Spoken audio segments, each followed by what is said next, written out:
Another fresh case lodged against Chinmoy Das Prabhu.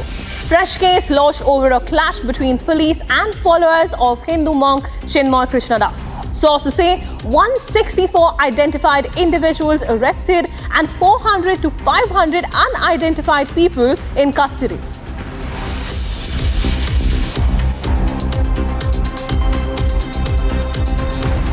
Prime Minister Modi in Rajasthan and Haryana all set to inaugurate Rising Rajasthan Summit.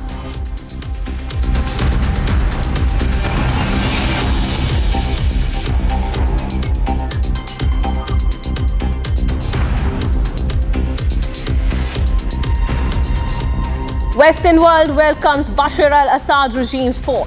Emmanuel Macron and other leaders describe Assad's fall as a sigh of relief.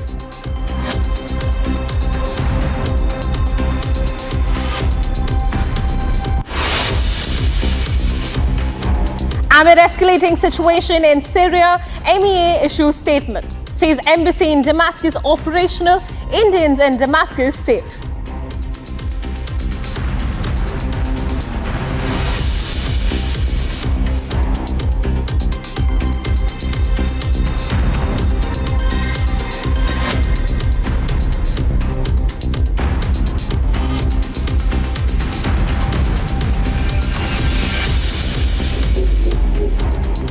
Viewers, India's Foreign Secretary Vikram Misri is expected to raise with Dhaka India's concerns over attacks on Hindus and other minorities as he embarks on a day-long visit to Bangladesh today. In the first high-level trip from New Delhi after a massive uprising ended deposed Prime Minister Sheikh Hasina's 15-year rule in August, Misri is scheduled to hold wide-ranging talks with his Bangladeshi counterpart Mohammad Jasheem Uddin and meet the country's de facto foreign minister Mohammad Tawheed Hussain. Here's the big breaking news this morning is that India's Foreign Secretary Vikram Misri is scheduled to visit Dhaka on a one-day visit to ensure that the highlights of India's concerns with regards to the Hindu minorities' atrocities is addressed in Bangladesh as the atrocities continue to take place. Viewers, at this point, I'd like to welcome Mr. Deepak Vora, former ambassador and diplomat, for joining us today on Republic TV. Good morning, sir. Morning, ma'am. So you have to explain to us now that Vikram Misri is headed to Dhaka. This is the first high-level meeting, so to speak, that is likely to happen. And these are concerns that have been discussed for the last couple of weeks now in India with the atrocities that are being committed. What can we expect on that front? Thank you very much, ma'am. Always a pleasure to be on Asia's Prime Network. And early in the morning, it's wonderful to listen to you, to learn from you. Let me put it across very simply. Foreign Secretary Vikram Misri is an expert in security matters. This is the first official bilateral visit between the two nations since the interim regime took charge in Bangladesh. Now, he can be expected to give a very tough message in private and a more conciliatory one, as is normal with us in diplomacy, in public. 4,000 long kilometer border relations are very, very important, and some of our best diplomatic and defense assets are deployed there. Question, put it very simply, what do we want? We want protection of minorities, especially Hindus and their places of worship that have been attacked several times by Islamist jihadi groups. We also want the welfare, security, and treatment of Hindus in Bangladesh to be a priority. It's a very sensitive issue for India. The second thing we want, no support to anti-India terror groups or use of Bangladeshi territory to threaten India's security. What does Bangladesh, the present interim regime, want? No one knows. They speak with different voices. So this is the dilemma at the moment. What is their policy towards India? I do not know. No one seems to know. And we hope that after the Foreign Secretary's visit, we will have a clearer idea. What can we do? A lot. There is bilateral economic pressure. There's international pressure that we can encourage. We have enough friends who will side with us. Then finally, the Brahmastra, the responsibility to protect. If Bangladesh is unable to protect its minorities, then under the UN doctrine, 2005, responsibility to protect outside forces, outside powers, other countries might have to intervene. to protect the populations. This is where we stand at the moment. Mr. Vora, even Sheikh Hasina, who fled to India following, the political turmoil that sort of led to her rule sort of come to an end, she's also been fairly vocal about, the atrocities that are being committed against the minorities. But under the interim government that's been led by Mohammed Yunus, the case seems to be otherwise. How is that likely to pan out, really? The case seems to be otherwise means that she is speaking out against the atrocity. She was quiet. And now she has really become very vocal. She's mobilizing her supporters in Bangladesh. And there are many. There are also some people who are talking about reconverting Bangladesh into East Pakistan, some stupid fellows on the streets, because Bangladesh is now ruled by the social media and these mobs on the streets, not by the interim government. The fellow just sits in his residence and drools and probably, like Bahadur Shah Zafar, composes poems. What these jihadi elements, these fellows on the streets, a very small number, is talking about reconverting Bangladesh to East Pakistan. My dear friends, go talk to your parents about what happened prior to 1971. Go talk to what the Baloch are suffering today from the Punjabi-dominated Pakistan. I mean, the Baloch are actually fighting for their survival and their liberation. So don't talk this kind of nonsense that you wish to convert it into an Islamic nation and you want to go back and join Pakistan. That's all rubbish. Ma'am, the reality really is that Bangladesh, the people of Bangladesh want good relations with India. But there is this hardcore element, the Jamaat-e-Islami, etc., who are now part, unfortunately, of the regime, who will try to obstruct the natural course for Bangladesh. They cannot. If I were a Bangladeshi, I would understand I cannot afford to antagonize a rich and powerful neighbor like India. It'll hurt me. It won't hurt India. Rightfully said so, sir. Thank you so much for those inputs coming in as we witness the political and economic turmoil in neighboring Bangladesh. The atrocities continue to take place against the minorities. We'll get you all the details later as well. Thank you, sir. Viewers, now let's shift our focus to Syria, where the President Bashar al-Assad has likely fled to Russia. This is what we're learning from the Russian agencies that are reporting that he has fled after the rebels captured Aleppo and Damascus and people got into the presidential palace earlier over the weekend. Viewers, the big breaking news this morning from Syria is we're learning that the President Bashar Assad has fled to Moscow on Sunday. This has been reported by Russian media.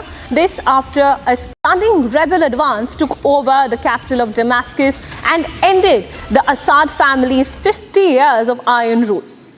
This information is being cited by the Russian agencies TASS and RIA, which have identified an unidentified Kremlin source on Assad and his family and their whereabouts.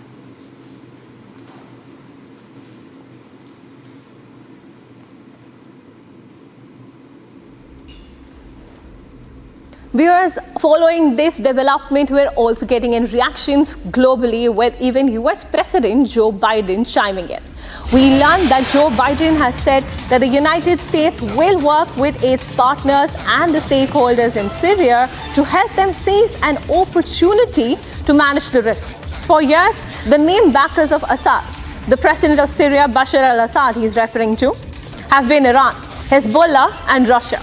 But over the last week, their support collapsed as all three of them are far weaker today.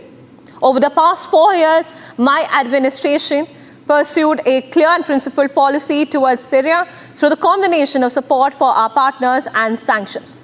Let's listen in to what he had to say. The United States will work with our partners and the stakeholders in Syria to help them seize an opportunity to manage the risks. For years, the main backers of Assad have been Iran, Hezbollah, and Russia. But over the last week, their support collapsed, all three of them, because all three of them are far weaker today than they were when I took office. Over the past 4 years, my administration pursued a clear and principled policy towards Syria. First, we made clear from the start, sanction on Assad would remain in place unless he engaged seriously in a political process to end the civil war, as outlined by the UN Security Council resolution passed in 2015. But Assad refused, so we carried out a comprehensive sanction program against him and all those responsible for atrocities against the Syrian people. Second, we maintained our military presence in Syria, our counter-ISIS, to counter the support of local partners as well on the ground, their partners, never ceding an inch of territory, taking out leaders of ISIS, ensuring that ISIS can never establish a safe haven there again. Third, we've supported Israel's freedom of action against Iranian networks in Syria and against actors aligned with Iran who transported lethal aid to Lebanon. And when necessary, ordered the use of military force against Iranian networks to protect U.S. forces. Our approach has shifted the balance of power in the Middle East through this combination of support for our partners, sanctions, and diplomacy, and targeted military force when necessary. Viewers, in fact, Israel's Benjamin Netanyahu has also said it is their attack on the Hezbollah which has led to the end of Bashar al-Assad's regime in Syria. This after 50 years of civil war that led to a tyrannical regime across the country. Israeli Prime Minister Benjamin Netanyahu has said that the collapse of Syria is a direct result of the forced action on Hezbollah. He adds that it is an end to the tyrannical regime in Syria led by the Assad family for over 50 years now. There's a lot of protests taking place and a lot of uncertainty in Syria following news that Bashar has fled to Moscow. We're getting in all sorts of reactions. Let's take a look. Let's listen in to what Benjamin Netanyahu had to say on the whole issue. This is a historic day for the Middle East. The collapse of the Assad regime, the tyranny in Damascus, offers great opportunity, but also is fraught with significant dangers. This collapse is a direct result of our forceful action against Hezbollah and Iran, Assad's main supporters. It set off a chain reaction of all those who want to free themselves from this tyranny and its oppression. But it also means we have to take action against possible threats. One of them is the collapse of the Separation of Forces Agreement from 1974 between Israel and Syria. This agreement held for 50 years. Last night it collapsed. The Syrian army abandoned its positions. We gave the Israeli army the order to take over these positions to ensure that no hostile force embeds itself right next to the border of Israel. This is a temporary defensive position until a suitable arrangement is found. Equally, we send a hand of peace to all those beyond our border in Syria, to the Druze, to the Kurds, to the Christians, and to the Muslims who want to live in peace with Israel. We're going to follow events very carefully. If we can establish neighborly relations and a peaceful relations with the new forces emerging in Syria, that's our desire. But if we do not, we'll do whatever it takes to defend the state of Israel and the border of Israel. I welcome the fact that Assad has gone. The Syrian people had to put up with his brutal regime for far, far too long. We're talking to regional allies. It's very important now that there's a political settlement, a political way forward, and it's very, very important that we emphasise that civilians and minorities must be protected in this process. But very, very pleased that Assad has fallen. Es kommt jetzt darauf an, dass Syrien schnell in Recht und Ordnung leben kann und dass Recht und Ordnung dort hergestellt werden. Dabei müssen alle Religionsgemeinschaften, alle Volksgruppen und Minderheiten Schutz genießen.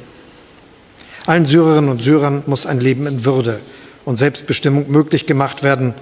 Daran werden wir die nächste syrische Regierung messen.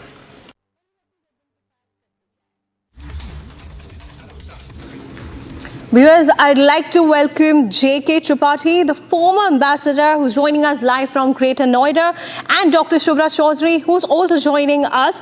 She's the founder of the Middle East Insights platform, and she's joining us live from Delhi. A very good morning to both of you. Thank you for joining us. Thank you very much. Mr. Tripathi, I'd like to come first to you. Following this, we're learning today that, it's likely that Bashar has fled to Moscow. We're getting global reactions with Benjamin Netanyahu, Joe Biden, and a lot of other global leaders as well chiming in. What can we expect right now for the Indians who are in Syria? This is after the MEA has said that the mission in Damascus is operational, but what about the safety so far? What do we know? Well, thank you very much for inviting me to join your channel.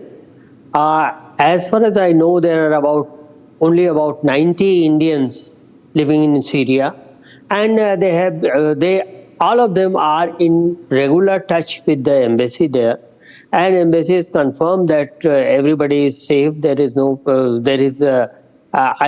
harm had been committed against them so far, but embassy has advised the Indians living there to not travel unnecessarily, not go out, not venture out of their houses unnecessarily, and remain in touch with the embassy. In such cases, if situation requires, if situation worsens, then certainly a rescue operation or the deportation sort of operation is conducted by the embassy. Since the number is very small, it won't take much time for the embassy to conduct this operation and rescue the Indians living there very safely. So situation, we will see how situation evolves. And now that the Prime Minister of Syria, who has been named caretaker Prime Minister, has already appealed to all, even the Syrian forces, the defense forces, to obey the orders of the government or the leaders that are now the present leaders. That is basically Hayat Tahrik al-Sham. So I don't think the situation will worsen and there will be a need to carry out this rescue operations for the Indians living there. Yes, Priyanka. Right, Mr. Tripathi. Right now, I'd like to bring in Dr. Chaudhary as well. Dr. Chaudhary, help us understand really, because Syria has been sort of ravaged with a lot of civil unrest for a while now. This is also likely to impact its Middle East partners. So how is that likely to impact the larger political landscape of Middle East as of now? What do you reckon? Good morning, Priyanka. And couple of things are happening as of now. HTS, which is governed, it's an umbrella faction, but it is governed by Abu Muhammad Jalani, who is basically from Golan Heights. He has a 10 million reward designated as a foreign terrorist by US. Now, HTS has been in back-channel diplomacy talks with the Syrian caretaker prime minister. It has been talking with Russia. It has been talking with Lebanon, Jordan, Israel. And within Syria, it is talking with the factions of Ismailis, the Alawites, Druze community. Now, I'll tell you what all the players are complicating the situation as of now. Yesterday, US had 75 airstrikes against ISIS in Syria. Israel, as you saw, Netanyahu, Prime Minister Netanyahu said that they're offering the olive branch of peace to the Druze community, to the Armenians, to the Ismailis, but he did not mention the word Syrians in the peace offering. Syria yesterday has invaded 14 kilometers of the buffer zone of Golan Heights, got into Quneitra, got into other towns of Al-Qadaniya and others. It bombed the Al-Mazeh airport of near Damascus, and it is continuing in the name of self-defense to bomb Syria as we speak.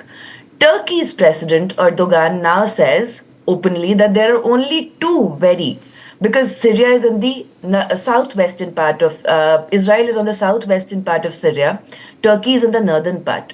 So Erdogan is saying that only two presidents are very important right now. One is Putin and the other is him. Joe Biden is taking the entire credit because he wants to leave a legacy. He has only, the days are marked. And at the same time, Supreme Leader of Iran, Ayatollah Khamenei, he is going to address on December 11th and talk about how Iran is going to react to this.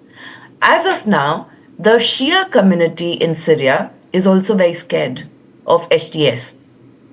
And they are again going back to Lebanon. A lot of refugees are going back, Syrian refugees are going back to Lebanon. The situation is getting worse and it is very, very complicated. Yes, HTS has released a lot of prisoners. If you look at what condition the prisoners were there in the Sadnaya Red Wing slaughterhouse in Damascus, it is heart-wrenching. But at the same time, Jolani's rhetoric has changed. His rhetoric from yesterday, day before yesterday, has changed. Will the minority communities in Syria, be it the Kurds, the Ismailis, the Christians, the Armenians, the Alawites, will they be safe under HTS? Will an armed rebel group have the power to democratically govern? Are we looking into another Taliban-like situation emerging in Syria? I would not say that Libya or other aspects. But yes, the other important part is that yes, Moscow gave asylum to Bashar al-Assad and his family. But his younger brother, Mahir al-Assad, who is the head of the military intelligence, no one knows where he is. No one really knows. Iran says Assad was a liability. The Iranian foreign minister recently said. Now the situation is getting even worse. Russia initially said that yes, HTS is a terrorist operation. But now they have changed the rhetoric to armed opposition. So back channel diplomacy is currently going on. But if you look from the humanitarian perspective of so many Syrian refugees in Turkey, in Jordan, in Lebanon, the question is, will they be able to come back to a democratic Syria? It is chaotic and the entire mayhem continues. Every regional agent is trying to milk it in their own favor.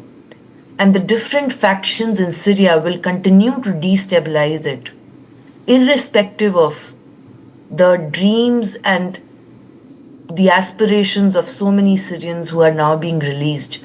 But it is all going to get very chaotic with so many regional actors now involved in Syria. That's right, Dr. Chaudhary. Thank you so much for your insights. Thank you so much, Mr. Tripathi, as well, for sharing your inputs on how the Syria unrest is likely to play out and impact its Middle East partners. We'll be tracking the story and details throughout the day, so stay tuned on that. Now let's turn our focus to Bangladesh, where India's Foreign Secretary Vikram Misri is on a day-long visit to Dhaka to highlight India's concerns about the atrocities being committed against the Hindus and minorities in Bangladesh. Here's a full report. Take a look. Amid frosty India-Bangladesh ties, Foreign Secretary Misri will be visiting Dhaka today. This will be the first high-level trip from New Delhi after a massive uprising ended deposed Prime Minister Sheikh Hasina's 15-year rule earlier in August. Misri is expected to raise with Dhaka India's concerns over attacks on Hindus and other minorities as he embarks on a day-long visit. On Sunday, peaceful protests were staged in Srinagar by minorities of Kashmir over attacks on Hindus in Bangladesh. Meanwhile, Farooq Abdullah condemned the centre, saying that the centre is doing nothing. I समझते हैं बहुत गलत, अगर ये सच्ची बात उन्हें भी इंसाफ करना चाहिए. वहाँ पे वो धर्म के लोग हैं, जिस तरह हम उनकी इज्जत करते हैं, दूसरे धर्म की उनको भी इज्जत करनी चाहिए. हमें हर यहाँ की कम मुसीबत है यहाँ इस मुल्क में मुसलमानों पर जुल्म जो हो रहा है यूपी वगैरह में वो आपको दिखता नहीं है. कैसे उनकी मस्जिदें गिराई जा रही हैं, मदरसे गिराए जा रहे हैं, घर गिराए जा रहे हैं. Meanwhile, amid the arrest of Chinmay Krishnadas and other Hindu seers, ISKCON said the world must wake up. वहाँ के हमारे हिंदू भाइयों को जुल्म सितम का निशाना बना रहे हैं और मैं कुरान की रोशनी में ये बात कह सकता हूँ, जो कोई एक शख्स भी किसी मासूम की जान लेगा वो गोया के सारी इंसानियत को कत्ल करेगा.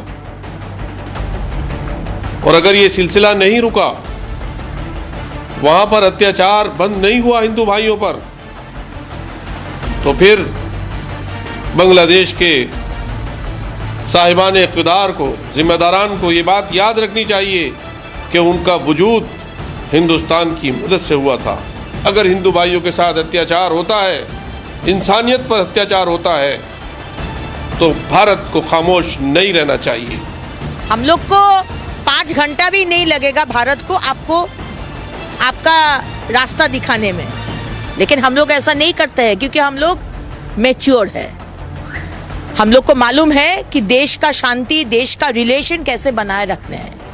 आप लोग हमारे हिंदू भाई बहन को मार रहे, हम आपको बार बार वार्निंग दे रहे, इसको बंद करिए। आपका इंटरनल मैटर में हम लोग को कोई भी दिलचस्प नहीं, लेकिन हमारा भाई बहन को अगर मारा जाएगा हम लोग चुप नहीं बैठेंगे। बांग्लादेश में जो हिंदुओं के ऊपर जुल्म हो रहा है वो एक धर्म के ऊपर हमला नहीं है, सनातन के ऊपर ही सिर्फ हमला नहीं है, पूरी मानवता के ऊपर हमला है। ये इंसानियत पर हमला है। और मैं पूरी दुनिया के तमाम बुद्धिजीवियों से भी अपील करना चाहता हूँ कि बांग्लादेश में जो हिंदुओं पर अत्याचार हो रहा है उसके खिलाफ आवाज उठाएं, क्योंकि बांग्लादेश इस समय IS की तरफ के रास्ते पे जा रहा है, वो आतंकवाद के रास्ते पे जा रहा है। ये कोई हुकूमत नहीं है। मुझे लगता है कि बांग्लादेश की यूनुस सरकार जो है वो उसने ना आतंकवादियों के रास्ते पे चलना शुरू कर दिया है। In fact, BNP protesters staged a march towards the Indian High Commission. As Bangladesh remains in turmoil, will Yunus government put its act together?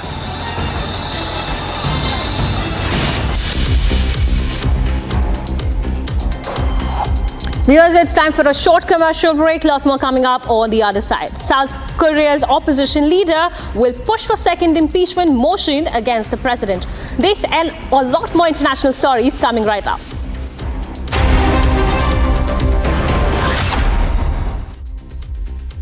Ice बोला था लाने को, लद्दाख चला गया। पूछा फोन पे इतना बिजी क्यों है, तो क्या बोला तू? हाँ, माउंटेन्स वर कॉलिंग। डॉक्टर जानगी उस दिन सनसेट देखने छज्जे पे चढ़ा, टूट गया। हाँ, तू किसने बोला घर की दीवार पे रॉक क्लाइंबिंग करने को? सफीना बदतमीजी। समझ गया। मेरे पास आप दोनों की प्रॉब्लम की मेडिसिन है। इसको घर पे लगाओगे तो शादी का तो पता नहीं, पर घर पक्का नहीं टूटेगा। रुंगटा नहीं तो घर स्ट्रॉन्ग नहीं। रुंगटा स्टील TMT बार एकदम solid.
Getting you some top headlines coming in right now. Foreign Secretary Vikram Misri in Dhaka today, expected to raise with Dhaka India's concern over attacks on Hindus and other minorities.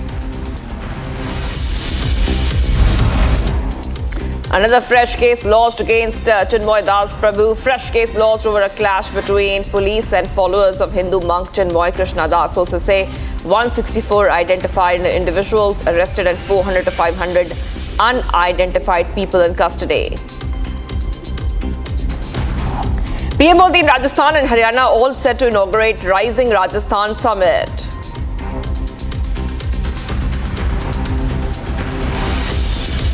Western world welcomes Bashar al-Assad's regime's fall. Emmanuel Macron and other leaders describe Assad's fall as a sigh of relief. Amid escalating situation in Syria, MEA issues statement says embassy in Damascus operational, Indians in Damascus safe.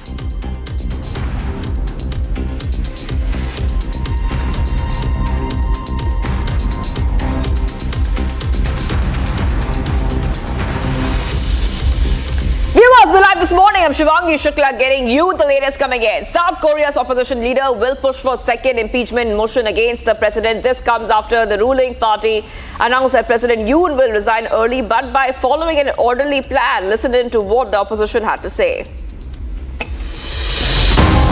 Lee Jae-myung, leader of Democratic Party, announced that they will be pushing to impeach President Yoon on December 14. 오는 12월 14일 우리 민주당은 국민의 이름으로 반드시 윤석열을 탄핵하겠습니다. 대한민국의 민주주의 위대한 국민 승리를 위해서 반드시 탄핵을 성공하도록 하겠습니다. The impeachment push follows Yoon's declaration of martial law in South Korea. The first impeachment attempt was blocked after ruling party leaders boycotted parliament session. 헌법이 정한 절차에 따라서 대한민국 헌정 질서를 파괴한 내란 주범, 군사 반란 주범 윤석열은 즉각 사퇴하거나 아니면 즉각 탄핵되어야 합니다. Which prevented two-third majority required to impeach the president. 비상계엄 사태로 인한 국민적인 불안과 국가적인 피해 돌이킬 수 없을 정도로 막대합니다. 국민들께서 정부에 느낀 실망감과 불신은 대단히 큽니다. 윤석열 대통령이 남은 임기 동안 정상적인 국정 운영을 할 수 없으므로 직에서 물러나야 한다는 것이. However, despite saving his seat for the first time, the Yoon government is facing heightened political pressure. 일단 조기 퇴진보다는 최대한 빨리 탄핵이 돼서 정권이 바뀌는 편을 원하고 있는 상황인데, 이유가 아무래도 잘못을 했으면 그 잘못에 대한 처벌을 당연히 해야 된다고 생각하고, 제 입장에서는 그게 권력 교체라고 생각을 하는 편이어서 저는 일단 탄핵안 투표조차 안 한 당에게 권력을 넘겨주는 거는 용납을 할 수 없는 편이긴 합니다. The failed impeachment motion fueled public demonstration, further escalating trouble for President Yoon. While the political standoff continues to intensify, the big question is, when will South Korea get political stability? And viewers, TikTok is now at the center of a heated debate, with the potential ban looming, concerns over national security, data privacy and economic impact front and center. As the January deadline approaches, we explored the implications of what banning an app like TikTok could have and what it could mean for millions of American users. Take a look. The debate over TikTok's future in the US is intensifying, as the law could soon lead to a ban on the popular app. President Joe Biden's law earlier gave TikTok's parent company ByteDance a deadline of January 19, 2025 to sell the app to a non-Chinese buyer or face removal from US app stores. The potential ban stems from national security concerns due to TikTok's Chinese ownership and data theft allegations. With over 170 million users in the US, TikTok has become more than just an entertainment platform. Many rely on it for income as well. It is no secret that he said that in the past that it's a good competitor of other social media platforms like Meta. And so as a result, we should keep it. And so I think he could use his power in order to try to help TikTok gain a little bit more time. An impending ban could hurt the US creator economy by affecting millions of them, and many of whom depend on TikTok to connect with their followers. You can easily make an economic case that closing down TikTok would hurt the US economy, certainly hurt the ability of many of these freelancers and influencers to basically make a living. Many influencers make most of their money on TikTok as a social media outlet. Curbing TikTok has also raised concerns about free speech and government control over digital platforms. Earlier in May, TikTok had sued the US government against the motion. Let's not lose sight of the fact that there is that legal option that they can actually appeal to the Supreme Court. And there is no doubt that if you look at other decisions that are made by the Supreme Court, they don't differ that much from the preferences and the wishes of the president-elect. If implemented, US will be joining the list of countries like India, Pakistan and Indonesia who have banned the controversial app. Ukrainian President Volodymyr Zelensky met US President-elect Donald Trump on the sidelines of Notre Dame reopening ceremony. And Zelensky called the meeting good and productive and emphasized the need of peace and security measures for Ukraine. Watch this report for more. Ukrainian President Volodymyr Zelensky held talks with US President-elect Donald Trump and French President Emmanuel Macron in Paris. Zelensky called the talks good and constructive. Дуже хороша зустріч. Важливо, що вона конструктивна і атмосфера важлива, що ми розмовляємо, ми говоримо про Україну, говорили а вже ж тільки про Україну і про українців, і про те, як підтримати, і які сильні українці, які вистояли всю цю навалу російської агресії, і те, що ми всі хочемо, щоб був мир. He emphasized the need for peace and strong security measures for Ukraine. Ми сьогодні в процесі обговорення різних питань. Ми повинні працювати більше зустрічатись. Наші команди будуть також працювати. Це важливо. Поки що зарано про щось говорити. Позиції України, вони зрозумілі. Це дуже важливо, щоб партнери знали від нас наші позиції, а не від когось третього. Hours after the meeting, the Joe Biden administration announced a massive $988 million assistance package for Ukraine. The announcement of the aid package comes as part of the Biden administration's efforts to ramp up assistance to Ukraine. Meanwhile, Trump, after talks with his French and Ukrainian counterparts, called for immediate ceasefire in the Russia-Ukraine war. Trump stated both sides have suffered hundreds and thousands of casualties, and he also urged Russian President Vladimir Putin to end the conflict. Trump's ceasefire call drew responses from Russia and Ukraine. The question yet stands: how will Trump's new US foreign policy put an end to Russia-Ukraine war? After more than 5 years of restoration, Notre Dame Cathedral in Paris has now reopened its doors for the first time since the devastating fire of 2019. And the historic occasion was marked by a mass attended by global leaders and thousands of faithful, symbolizing not just a religious revival, but the resilience of Paris itself. Here's more, where we look at the momentous event and the significance of Notre Dame's resurrection.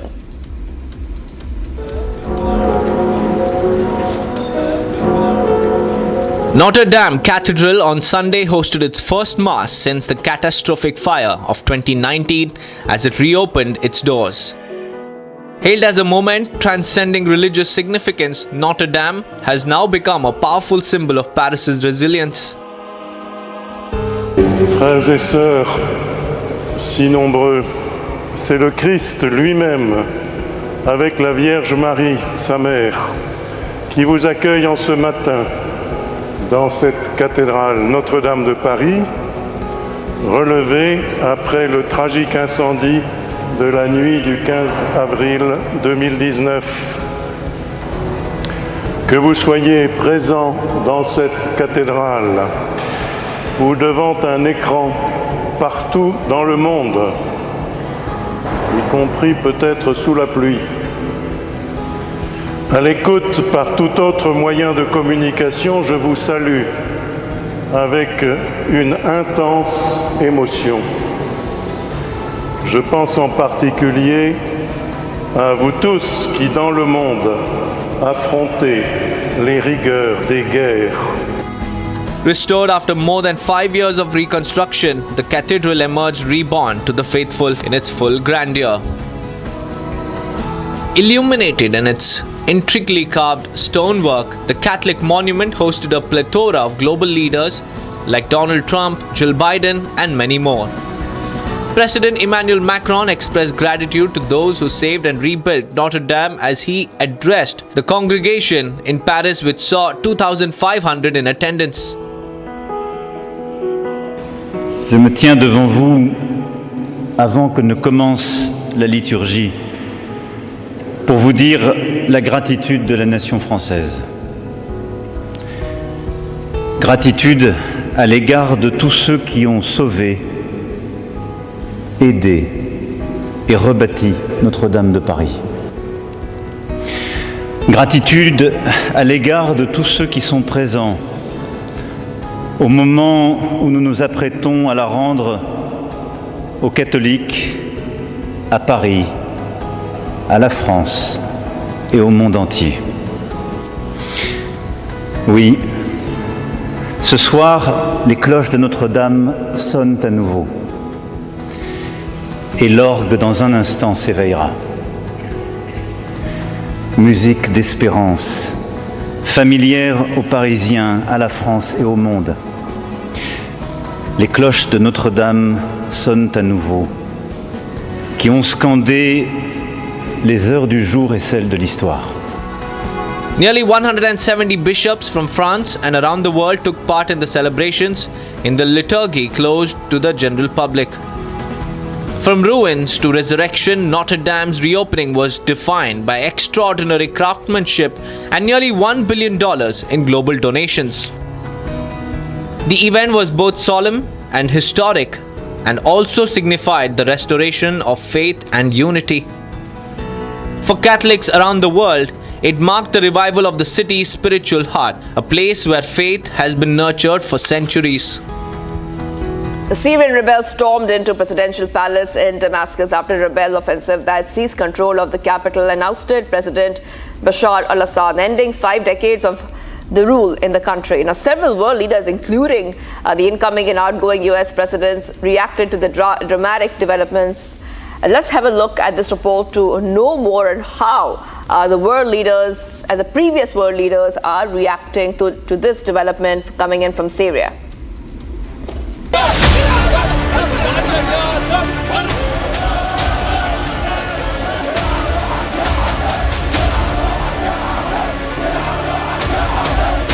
Syrian rebels stormed the presidential palace in the capital on Sunday after the collapse of Syrian government. This follows after Syria's President Bashar Assad reportedly fled to Russia on Sunday. Several videos emerged Syrians entering Bashar Assad's presidential palace in Damascus. People were seen entering empty rooms strewn with debris and furniture and going upstairs to rooms above. In another video that surfaced online, Syrian rebels were seen destroying the portraits of Assad's family. Meanwhile, Syria's local media hosted rebel commander who was among the fighters to storm Damascus.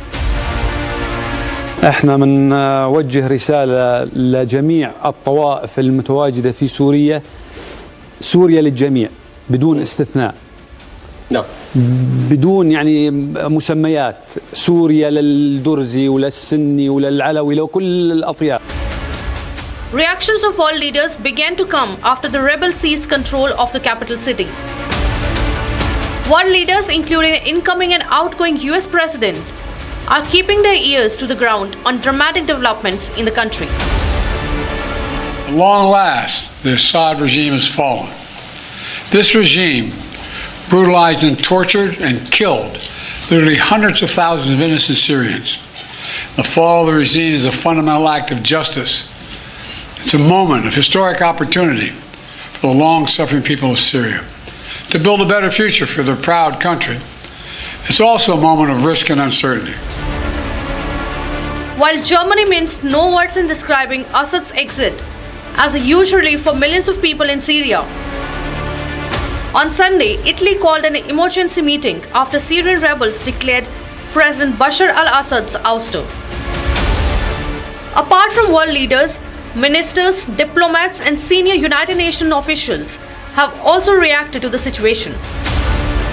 Syrian rebels reached Damascus for the first time since 2018, when Syrian troops recaptured outskirts of the capital. Syria has been rocked by 13 years of civil conflict, sparked by 2011 pro-democracy protest against repressive government rule.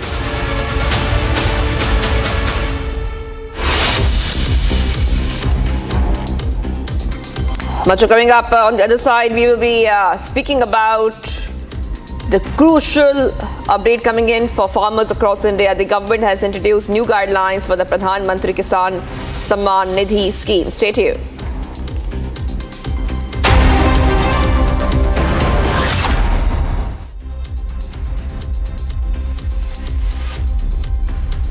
Amity has been ranked India's #1 not-for-profit private university for 11th year, with top 10 ranked institutions in management, engineering, biotech, law, masscom, telecom, hospitality, fashion and more. Yet another top ranking for Amity University. Ice बोला था लाने को, लद्दाख चला गया। पूछा phone पे इतना busy क्यों है, तो क्या बोला तू? हाँ, माउंटेन्स वर कॉलिंग। डॉक्टर जानगी उस दिन सनसेट देखने छज्जे पे चढ़ा, टूट गया। हाँ, तू किसने बोला घर की दीवार पे रॉक क्लाइंबिंग करने को? सफीना बदतमीजी। समझ गया। मेरे पास आप दोनों की प्रॉब्लम की मेडिसिन है। इसको घर पे लगाओगे तो शादी का तो पता नहीं, पर घर पक्का नहीं टूटेगा। रुंगटा नहीं तो घर स्ट्रॉन्ग नहीं। रुंगटा स्टील TMT बार एकदम solid. India have been humbled at the Adelaide Oval, and there is no better way to put this fact across. The Australians are still undefeated at Adelaide in a pink ball test match, and they were nothing but clinical in every aspect of the test match. The Border Gavaskar Trophy series currently hangs in balance, now with both the teams winning one match each. India did register an emphatic win at the Optus Stadium Perth, but as of now it accounts for nothing. The defeat in Adelaide can be termed as a complete team failure. The batting was dismal, the bowling was lackluster. India did not find the way to lose this game, but let's just say that they never were in the game right from the word go. India never looked like having any answer.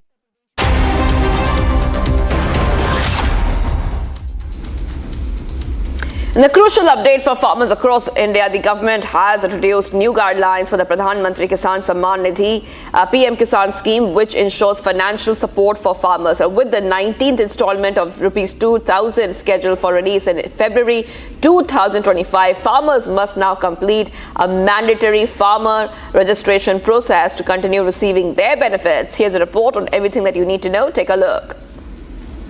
PM Kisan Samman Nidhi Bharat के किसानों का बहुत बड़ा संबल बनी। The Pradhan Mantri Kisan Samman Nidhi scheme, which provides 6,000 rupees annually to farmers in 3 installments, has announced new updates.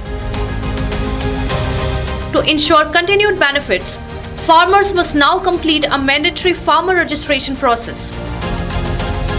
This new requirement must be fulfilled in order to receive the upcoming 19th installment of 2,000 rupees, scheduled for release in February next year. Previously, simple registration on the Agriculture Department's website was sufficient. However, the update mandate requires registration as an essential step to avoid ineligibility for the upcoming payment. For easing the process, farmers can now register through Jan Suvidha Kendras or village panchayat camps. On completing the registration, beneficiaries will not only secure the PM Kisan benefits, but also become eligible for several other government welfare schemes. In order to check eligibility, farmers must visit the official PM Kisan website and check the beneficiary list. Farmers have been advised to complete this process in due time to avoid disruptions in receiving their sum. A flagship direct benefit transfer scheme, PM Kisan caters to 9.21 crore beneficiaries at present.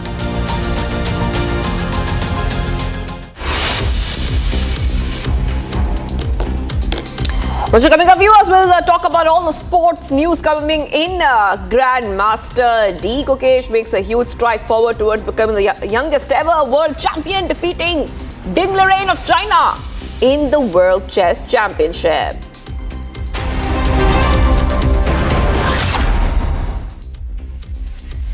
Ice बोला था लाने को, लद्दाख चला गया.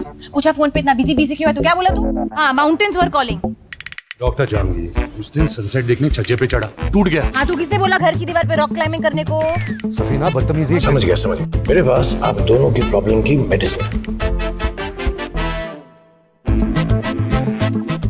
इसको घर पे लगाओगे तो शादी का तो पता नहीं, पर घर पक्का नहीं टूटेगा. रुंगटा नहीं तो घर स्ट्रॉन्ग नहीं. रुंगटा स्टील TMT बार एकदम solid.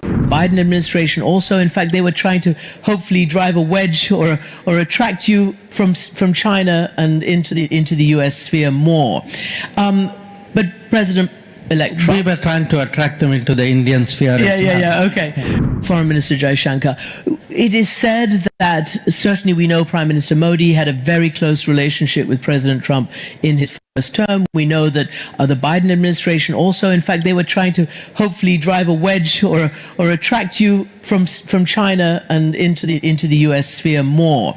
But President-elect Trump, we were trying to attract them into the Indian sphere. Yeah. Okay. I don't know how it worked out, but right now you've got a whole threat of tariffs in the whole region and all the rest of it. President-elect Trump has also threatened BRICS, of which you are a member, with 100% tariffs if this and that. What do you expect for India and for your economy and your relationship?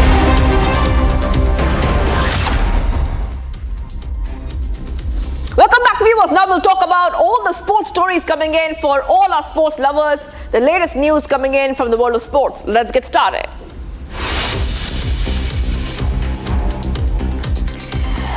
Grandmaster D. Gukesh made a huge stride towards becoming the youngest ever world champion, defeating Ding Liren of China in the 11th game of the World Chess Championship. In just 3 games to come, Gukesh took the lead for the first time in the match, with scoreline now reading 6-5 in favor of the 18-year-old Indian. History is now on Gukesh's side, as no challenger in modern chess has ever scored a win after being tied 5-5 after the 10th game. Indian football team will begin its preparation for the AFC Asian Cup 2027 quarterfinals with a national camp from March 14, 2 days after the last league match of the Indian Super League. On the eve of the draw, India coach Manolo Marquez, who's yet to taste success in the 4 matches after taking over from Igor Stimac, gave the proposal of a longer camp to the All India Football Federation president.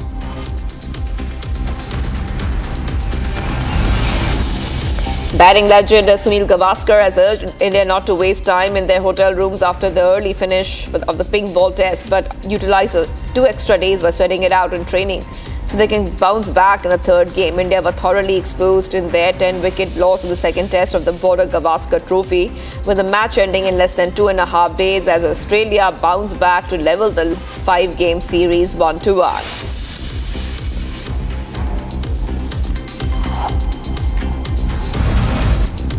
Australia women dished out a comprehensive performance at the 2nd ODI of the ongoing 3-match series to hammer India at 122 runs at the Allen Border Field. Australia have taken an unassailable 2-0 lead in the series. The win was set up beautifully by, this is after they scored Georgia and Elise scored centuries and dominated India's bowling attack.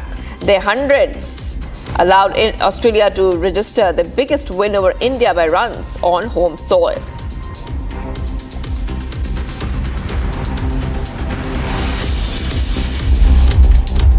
Well, as always, it is a packed lineup at 8 a.m. on Live This Morning. The focus will be on what is next for Syria. The Western countries have welcomed the fall of Assad regime, but the question is, what is next for the country, as the US has now shared a 3-point action plan. We'll get you those details at 8 a.m. on Live This Morning.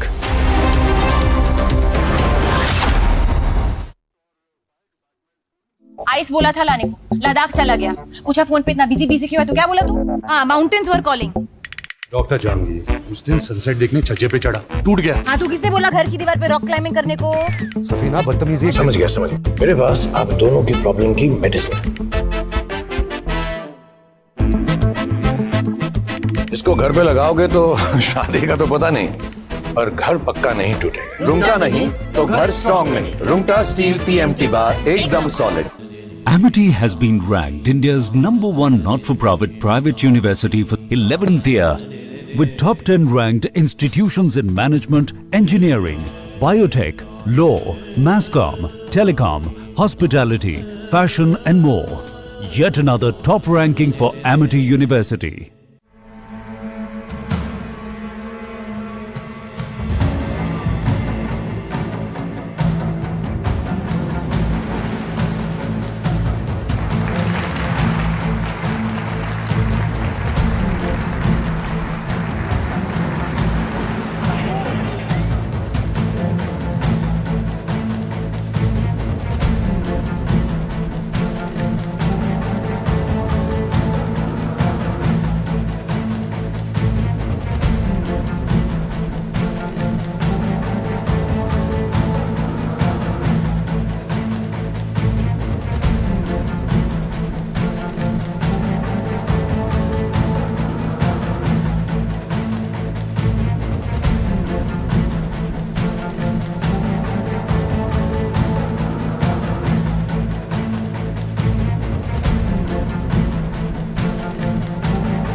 From Asia's largest news headquarters,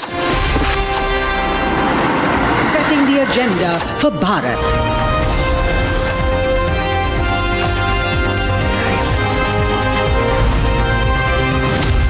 You're watching Republic.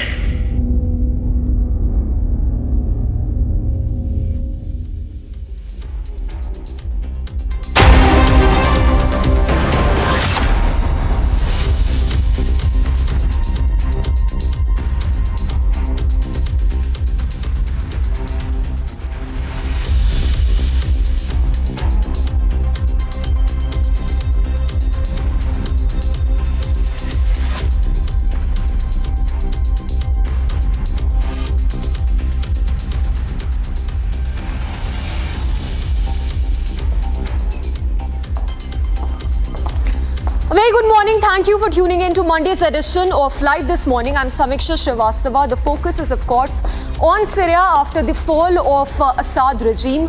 US President Joe Biden, who has now issued a very strong statement, a three-pronged action plan which includes safety of those living in eastern Syria and US mission on its targeted attacks against the ISIS terror module. We'll get you the detailed statement, beginning first with the headlines.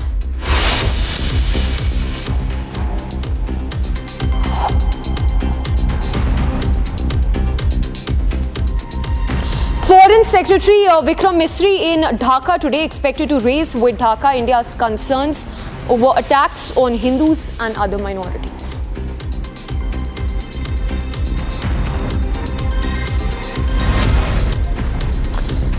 Fresh case lodged against Chinmay Das Prabhu in Dhaka. Fresh case lodged over a clash between police and followers of the Hindu monk.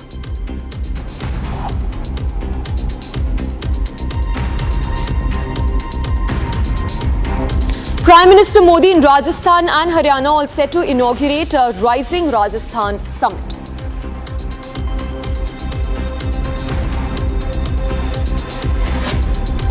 Western world welcomes Assad regime's fall. Emmanuel Macron and other leaders describe Assad's fall as a sigh of relief.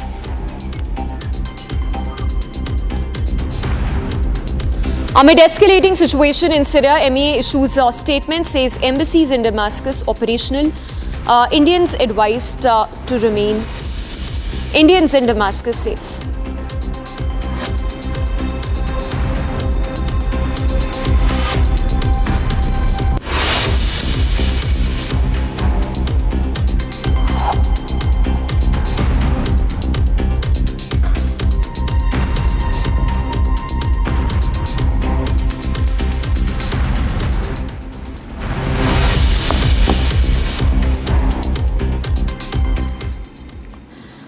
we begin first up with news that's coming in from the national capital, a hoax bomb threat that was received by Delhi school. This is the Delhi public school, RK Puram, that received hoax bomb threat. We'll try and get more details from our reporters.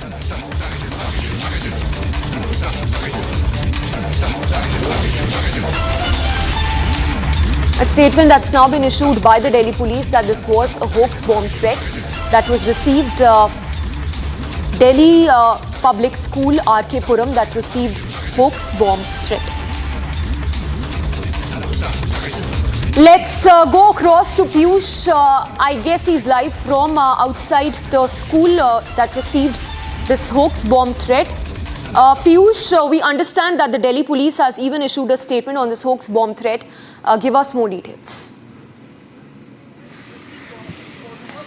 So yes, good morning to you, Samiksha, and good morning to all our viewers who are viewing us at the moment. And I would just request my video journalist, Anup Satsangi ji, to show the visuals of DPS RK Puram, because this school, along with another prominent school identified as GD Goenka School, Paschim Vihar, yesterday at night around 11 p.m. received bomb threat through email. Now, this is a phenomenon which has continued to cause menace along several educational institutions in the National Capital Region, and this day was no different with this school, DPS RK Puram, a prominent school in Delhi, along with GD Goenka Paschim Vihar, again receiving this hoax message in which again there was panic and fear that was created among students, parents and the school administration. So yes, as you can see from the visuals, from the morning onwards, there has been a lot of hustle and bustle around the area where you can see the security guards along with the Delhi police officials present over here. But yes, the key question is that why such kind of bomb hoax messages continue to occur not only in the prominent educational institutions but also in several prominent airlines, and will the law enforcement officials now take cognizance of this and get hold of these culprits who continue to cause fear and havoc among fear, and thereby the officials now are right now just investigating the matter. They have gone, and you can again see from the visuals over here that there is also a presence of the Delhi police officials. But yes, the Delhi police officials, as what we have been confirmed to us, that so far nothing suspicious has been found.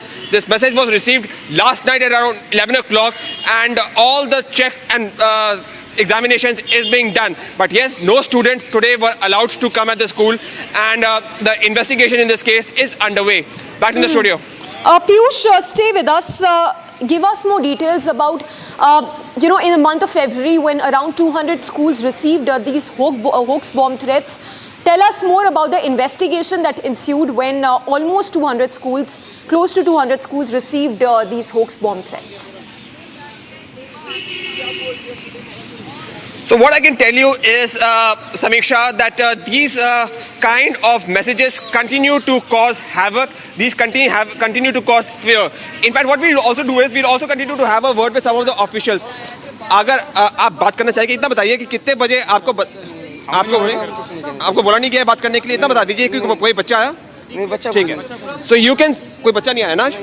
कोई नहीं आया. कितने बजे आपको बताया गया था कि मतलब? हमें नहीं पता sir. Okay. So you can see over here that right now the security officials which are present over here in the school, they are slightly timid of speaking to us on camera. But yes, at night only this message was received that there was a bomb that was placed in this prominent school of DPS RK Puram, and not only in DPS RK Puram but also in GD Goenka School, Paschim Vihar.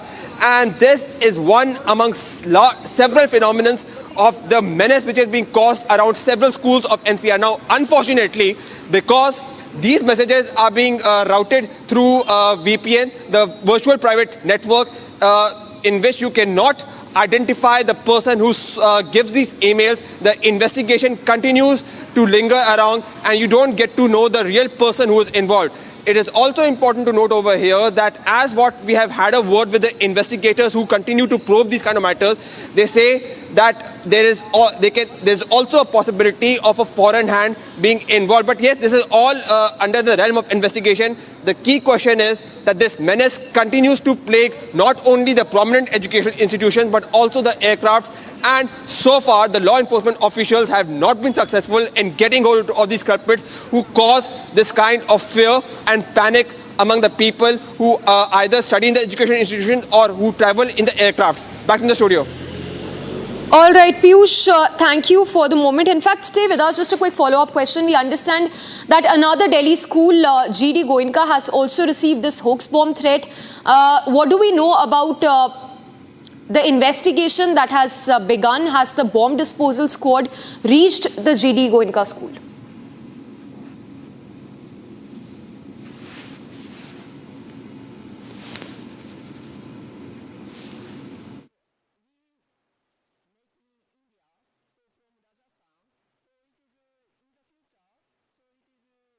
The same is the case at GD Goenka school also.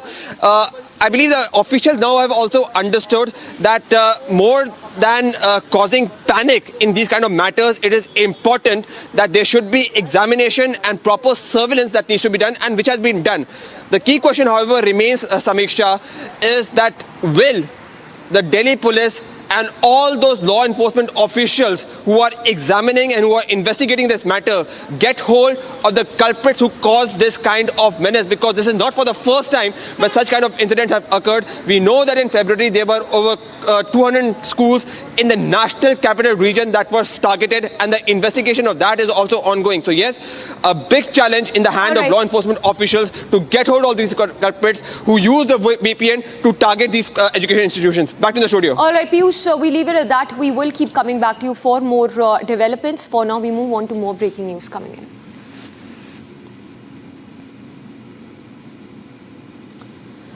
And US President Joe Biden has issued a statement on the three-pronged action plan after the fall of Assad regime. In that detailed statement that Joe Biden has put out, he has clearly mentioned that US will engage with the rebel forces in Syria to ensure that peace prevails after the fall of Assad regime. So Biden, who's issued a statement in which he says that US forces will engage with the Syrian forces and will also work with the Syrian partners. A statement in which Biden has mentioned that over the past few weeks, the support of Hezbollah, Iran and Russia to the Assad regime had collapsed, further observing a new opportunity for the people of Syria now. The US will support Syria's neighbors, including Jordan, Lebanon, Iraq and Israel, should any threats emanate from Syria during this period of transition. Biden further says that he will speak with leaders of the region in the coming days, and I will also have discussions with other Western countries. In fact, Biden goes on to say that senior officials from Biden's administration have already been sent to the region. Not just this, US will help ensure stability in eastern Syria, protecting our personnel against any threats, and a mission against ISIS will be maintained. So important to highlight here that the rebel forces in Syria are affiliated to the Al-Qaeda group. Biden specifically mentions that US stand against Syria remains undeterred. ISIS fighters are being held as prisoners. We are clear-eyed about the fact that ISIS will try to take advantage of any vacuum to re-establish its capabilities and create a haven. We will not let that happen, and that US forces even conducted precision strikes in Syria. Listen in to that statement coming in from US President Joe Biden. The United States will work with our partners and the stakeholders in Syria to help them seize an opportunity to manage the risks. You know, for years, the main backers of Assad have been Iran, Hezbollah, and Russia. But over the last week, their support collapsed, all three of them, because all three of them are far weaker today than they were when I took office. You know, over the past 4 years, my administration pursued a clear and principled policy towards Syria. First, we made clear from the start sanction on Assad would remain in place unless he engaged seriously in a political process to end the civil war, as outlined by the UN Security Council resolution passed in 2015. But Assad refused, so we carried out a comprehensive sanction program against him and all those responsible for atrocities against the Syrian people. Second, we maintained our military presence in Syria, our counter-ISIS, to counter the support of local partners as well on the ground, their partners, never ceding an inch of territory, taking out leaders of ISIS, ensuring that ISIS can never establish a safe haven there again. Third, we've supported Israel's freedom of action against Iranian networks in Syria and against actors aligned with Iran who transported lethal aid to Lebanon. And when necessary, ordered the use of military force against Iranian networks to protect U.S. forces. Our approach has shifted the balance of power in the Middle East through this combination of support for our partners, sanctions, diplomacy, and targeted military force when necessary. In fact, Russian reports suggest that Assad, the president the president is now in Russia. He's taken refuge in Moscow. And all of this while US along with the Israeli forces conducted targeted airstrikes in Syria, while the president of Syria has now fled to Moscow. Syrian refugees across the world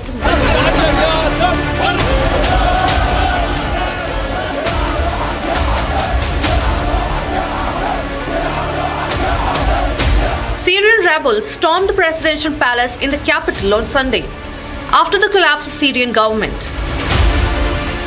This follows after Syria's president Bashar Assad reportedly fled to Russia on Sunday. Several videos emerged Syrians entering Bashar Assad's presidential palace in Damascus. People were seen entering empty rooms strewn with debris and furniture and going upstairs to rooms above. In another video that surfaced online, Syrian rebels were seen destroying the portraits of Assad's family. Meanwhile, Syria's local media posted rebel commander who was among the fighters to storm Damascus. احنا بنوجه رسالة لجميع الطوائف المتواجدة في سوريا، سوريا للجميع بدون استثناء. بدون يعني مسميات، سوريا للدرزي وللسني وللعلوي لكل الأطياف. Reactions of all leaders began to come after the rebels seized control of the capital city. World leaders, including the incoming and outgoing US president, are keeping their ears to the ground on dramatic developments in the country. At long last, the Assad regime has fallen. This regime brutalized and tortured and killed literally hundreds of thousands of innocent Syrians. The fall of the regime is a fundamental act of justice. It's a moment of historic opportunity for the long-suffering people of Syria to build a better future for their proud country. It's also a moment of risk and uncertainty. While Germany minced no words in describing Assad's exit as a huge relief for millions of people in Syria, on Sunday, Italy called an emergency meeting after Syrian rebels declared President Bashar al-Assad's ouster. Apart from world leaders, ministers, diplomats, and senior United Nations officials have also reacted to the situation. Syrian rebels reached Damascus for the first time since 2018, when Syrian troops recaptured outskirts of the capital. Syria has been rocked by 13 years of civil conflict, sparked by 2011 pro-democracy protest against repressive government rule.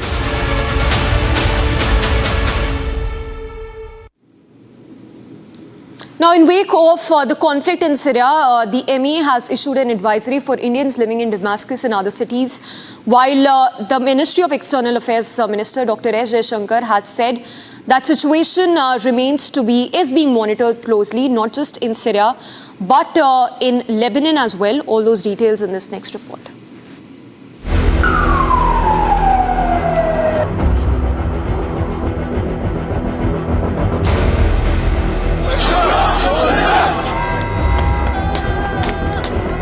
Pointing pointing to the crisis-ridden Middle East with swiftly developing situation in Syria. External Affairs Minister S. Jaishankar on Sunday said there were challenges from Gaza to Lebanon to Syria. I think first of all, obviously you cooperate in a political, diplomatic way. What we do in my business is essentially try to address the challenges of the day as collectively and as effectively as possible. And this today would extend from Gaza to Lebanon, now to Syria as well. On India's contribution in solving the ongoing conflict in West Asia, Jaishankar said, "We are doing this on the diplomatic side." A lot of what else we are doing has been to some extent on the diplomatic side, because we are one of those countries which has the ability to speak to Israel, to Iran, and that's one communication link which has been weak. We are not the only communication link, we know that, but we do think we are serving a sort of a important cause by making sure at the right moments, I don't want to go into details obviously, that at the right moments the right people get what is the intended message. Meanwhile, government sources have informed Republic that Indian embassy in Damascus is operational and is in touch with Indian nationals in Syria. Sources further said that all Indian nationals in Syria are safe and Indian embassy will be available for further assistance. The world leaders, on the other hand, have welcomed Assad's fall. French President Emmanuel Macron has called it an end to the brutal rule. German Chancellor Olaf Scholz termed it good news for Syria. Syria continues to remain in state of flux amid reports that President Bashar al-Assad has fled the country by plane for an unknown destination after 13 years of civil war.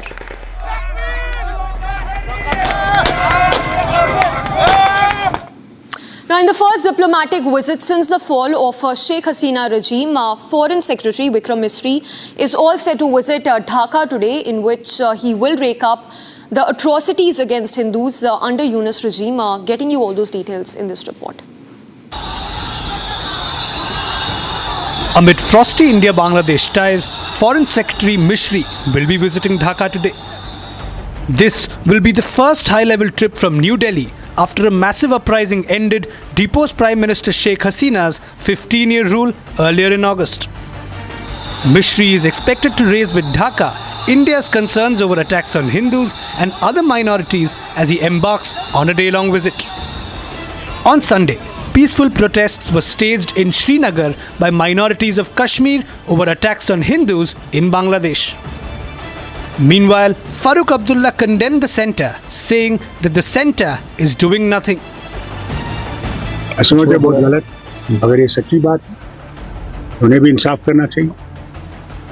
वहाँ पे वो धर्म के लोग हैं, जिस तरह हम उनकी इज्जत करते हैं, दूसरे धर्म की उनको भी इज्जत करनी चाहिए। हमें हर यहाँ की कम मुसीबत है यहाँ इस मुल्क में, मुसलमानों पर जुल्म जो हो रहा है यूपी वगैरह में, वो आपको दिखता नहीं है? कैसे उनकी मस्जिदें गिराई जा रही हैं, मदरसे गिराए जा रहे हैं, घर गिराए जा रहे हैं। Meanwhile, amid the arrest of Chinmoy Krishnadas and other Hindu seers, ISKCON said the world must wake up. वहाँ के हमारे हिंदू भाइयों को जुल्म सितम का निशाना बना रहे हैं, और मैं कुरान की रोशनी में ये बात कह सकता हूँ कि जो कोई एक शख्स भी किसी मासूम की जान लेगा, वो गोया के सारी इंसानियत को कत्ल करेगा।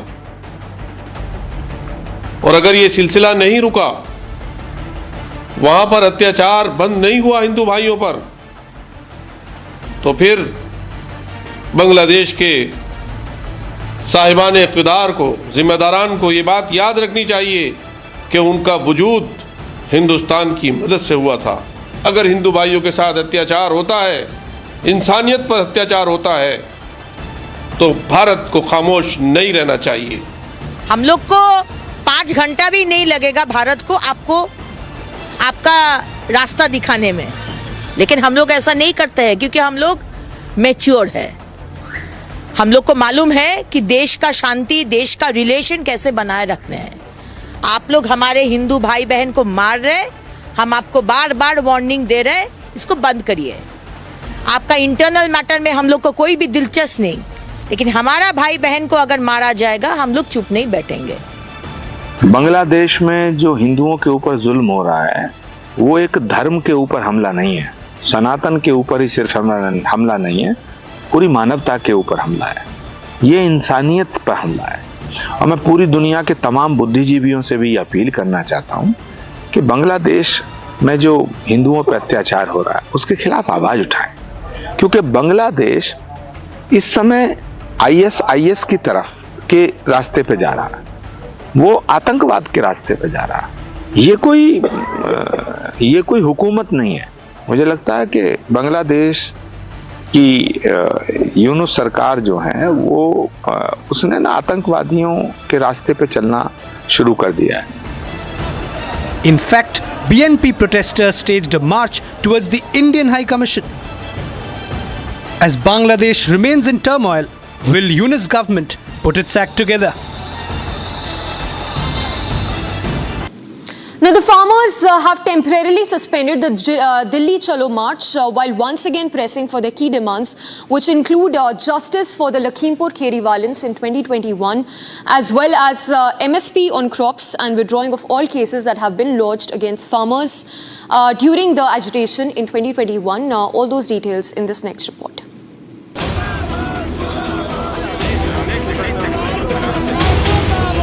Tension continues to escalate at the Delhi-Noida border as a group of farmers protest from Punjab towards Delhi. The protests, which gains momentum, are fueled by the growing frustration over the central government's lack of engagement in addressing farmers' demands. From the past 300 days, farmers in the Shambhu border are sitting on protest. They are demanding the legal guarantee for their produce, that is the MSP, minimum support price for the crops. But the center have not yet fulfilled their demands. पहली बार गल सुनी मैं ਤੁਹਾਨੂੰ ਦੱਸਣਾ ਤੁਹਾਡੇ ਕੋਲ permission ਨਹੀਂ ਆਏਗੀ ਤੁਸੀਂ ਦਿੱਲੀ ਨਹੀਂ ਜਾ ਸਕਦੇ ਕੋਈ ਵੀ ਸੰਭਵ ਨਹੀਂ ਹੈ ਕਿਸੇ ਵੀ ਸੂਰਤ ਵਿੱਚ ਤੁਸੀਂ ਨਹੀਂ ਜਾ ਸਕਦੇ The farmers have been demanding a fair minimum support price, which is a long-standing issue that has not seen a resolution despite multiple appeals. This march by the farmers comes after a critical meeting with the government where the Bharatiya Kisan Union emphasized that the farmers arguing their demand for fair MSP was genuine and needed resolution. At a high-level pre-budget meeting chaired by Finance Minister Nirmala Sitharaman, the farmers presented a list of demands. Key among them was the call for a fair minimum support price for crops. Meanwhile, police forces have intensified security along the borders. Barbed wires, barricades and nails have been installed at the Shambhu border. Remember, this is not the first time farmers have attempted to march towards Delhi. Similar attempts were made earlier this year, but security forces blocked the routes. With high stakes and mounting pressure, the question is, will the voice of farmers and their needs be finally heard? Now, in news that we are tracking from Telangana, days after the death of a woman during a stampede at a Hyderabad theatre, the police has made 3 arrests in connection with the stampede that was seen during premiere of the movie Pushpa 2. Let's try and go across to Aneri, who has more details, but before that we take a look at this report.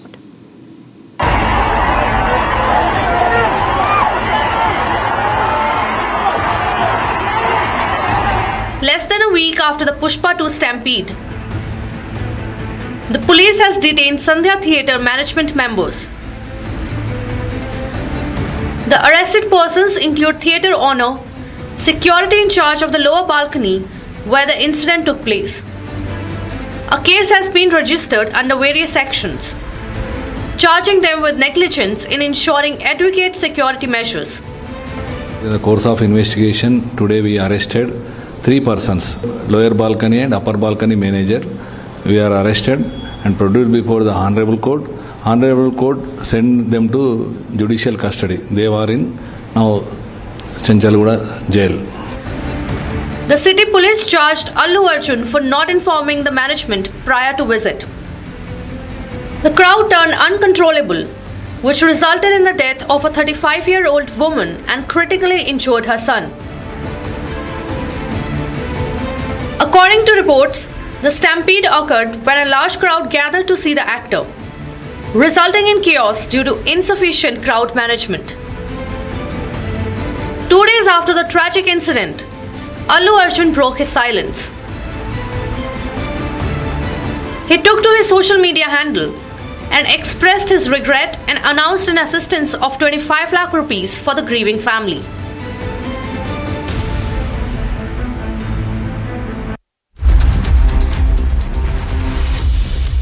After Hitman and co crumble at Adelaide against Australia, their WTC finals dreams continue to hang in the balance. We'll get you all the latest and what's impending for Team India at 8:30 a.m. Stay tuned.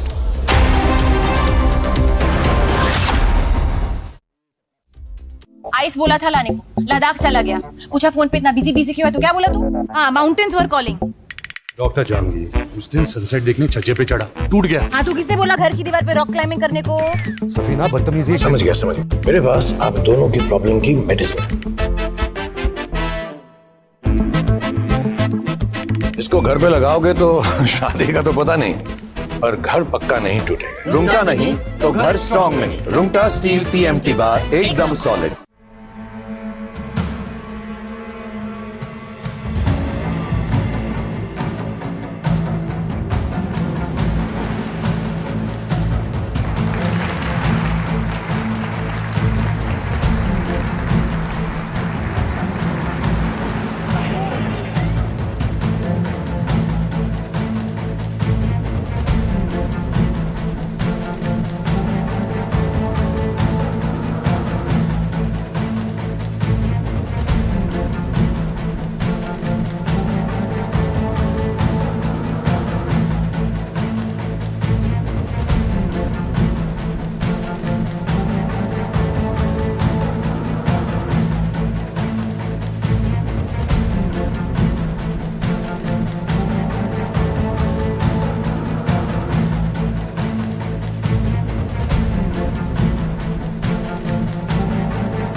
A very good morning, viewers. It's 8:30 a.m. and you're watching Republic TV. I'm Deepak Suresh Kumar. Syrian civil war has finally led to the rebels taking over control of Damascus. So what next for Syria?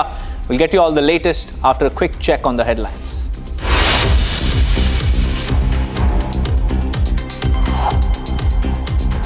A day after rebels take control of Syria, ousted Syrian president granted asylum in Moscow. Our approach has shifted the balance of power in the Middle East. Through this combination of support for our partners, sanctions, and diplomacy, and targeted military force when necessary. US President Joe Biden reacts on collapse of Syria, readies three-step action plan for the nation. UK Prime Minister Keir Starmer welcomes fall of Syria, says end of brutal regime.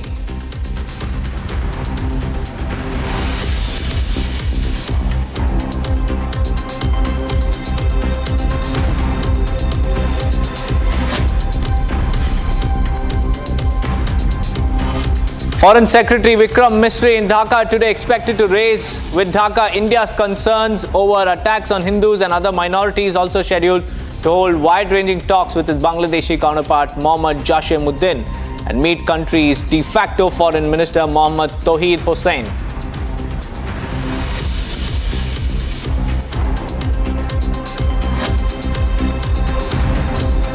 Defense Minister Rajnath Singh lands in Moscow for 3-day visit. Rajnath will also commission INS Tushil today.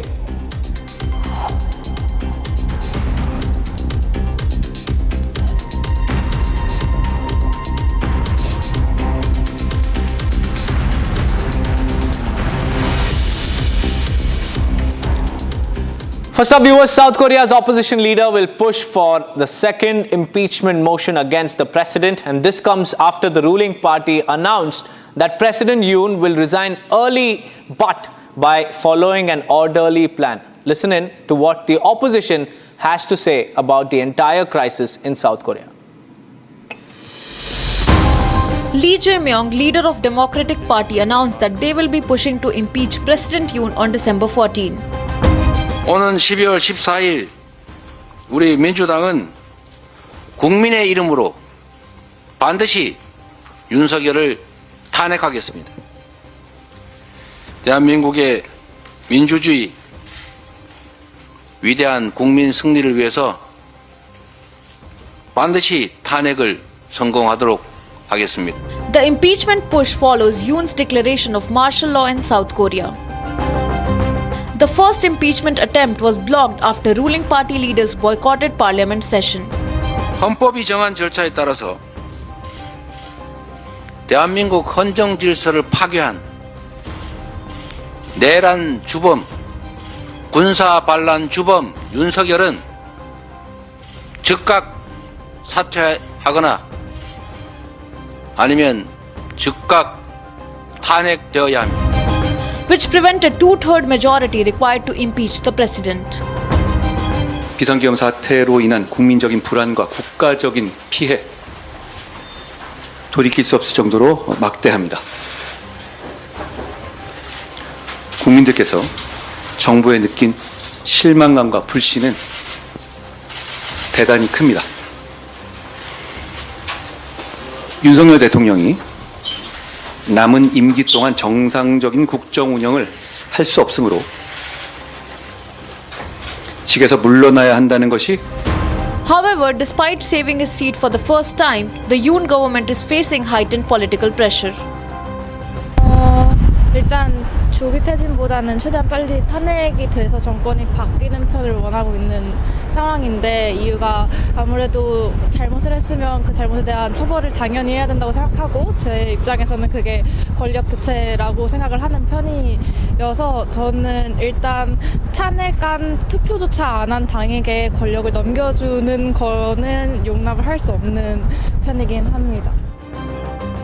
The failed impeachment motion fueled public demonstration, further escalating trouble for President Yoon. While the political standoff continues to intensify, the big question is, when will South Korea get political stability?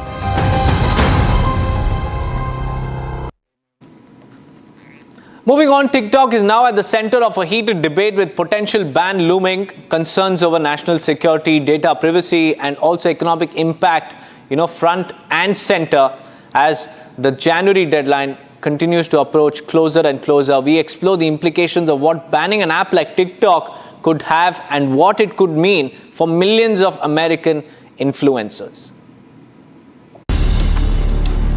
The debate over TikTok's future in the US is intensifying, as the law could soon lead to a ban on the popular app. President Joe Biden's law earlier gave TikTok's parent company ByteDance a deadline of January 19, 2025 to sell the app to a non-Chinese buyer or face removal from US app stores. The potential ban stems from national security concerns due to TikTok's Chinese ownership and data theft allegations. With over 170 million users in the US, TikTok has become more than just an entertainment platform. Many rely on it for income as well. It is no secret that he said that in the past that it's a good competitor of other social media platforms like Meta. And so as a result, we should keep it.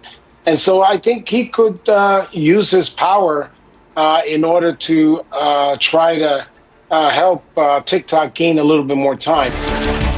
An impending ban could hurt the US creator economy by affecting millions of them, and many of whom depend on TikTok to connect with their followers. You can easily make an economic case that closing down TikTok would hurt the U.S. economy, certainly hurt the ability of many of these freelancers and influencers to basically make a living. Many influencers make most of their money on TikTok as a social media outlet. Curbing TikTok has also raised concerns about free speech and government control over digital platforms. Earlier in May, TikTok had sued the US government against the motion.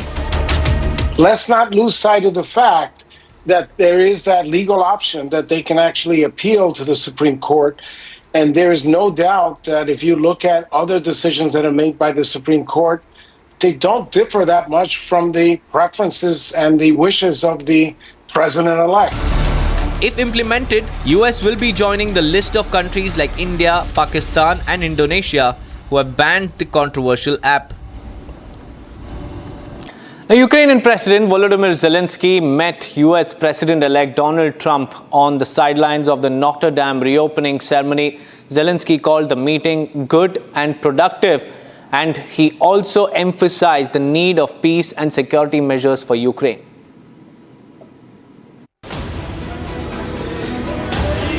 Ukrainian President Volodymyr Zelensky held talks with US President-elect Donald Trump and French President Emmanuel Macron in Paris. Zelensky called the talks good and constructive. Дуже хороша зустріч. Важливо, що вона конструктивна і атмосфера важлива, що ми розмовляємо, ми говоримо про Україну, говорили а вже ж тільки про Україну і про українців, і про те, як підтримати, і які сильні українці, які вистояли всю цю навалу російської агресії, і те, що ми всі хочемо, щоб був мир. He emphasized the need for peace and strong security measures for Ukraine. Ми сьогодні в процесі обговорення різних питань. Ми повинні працювати більше зустрічатись. Наші команди будуть також працювати. Це важливо. Поки що зарано про щось говорити. Позиції України, вони зрозумілі. Це дуже важливо, щоб партнери знали від нас наші позиції, а не від когось третього. Hours after the meeting, the Joe Biden administration announced a massive $988 million assistance package for Ukraine. The announcement of the aid package comes as part of the Biden administration's efforts to ramp up assistance to Ukraine. Meanwhile, Trump, after talks with his French and Ukrainian counterparts, called for immediate ceasefire in the Russia-Ukraine war.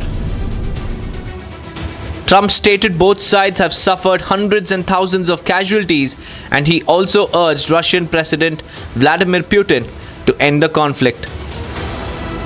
Trump's ceasefire call drew responses from Russia and Ukraine. The question yet stands: how will Trump's new US foreign policy put an end to Russia-Ukraine war?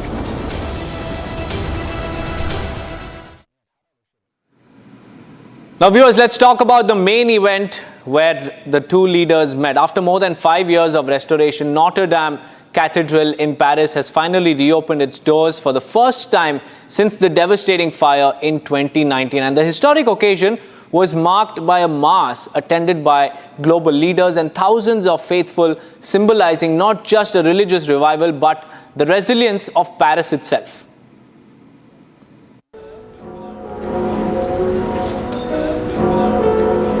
Notre Dame Cathedral on Sunday hosted its first mass since the catastrophic fire of 2019 as it reopened its doors. Hailed as a moment transcending religious significance, Notre Dame has now become a powerful symbol of Paris's resilience. Frères et sœurs, si nombreux, c'est le Christ lui-même, avec la Vierge Marie, sa mère, qui vous accueille en ce matin dans cette cathédrale Notre-Dame de Paris, relevée après le tragique incendie de la nuit du 15 avril 2019.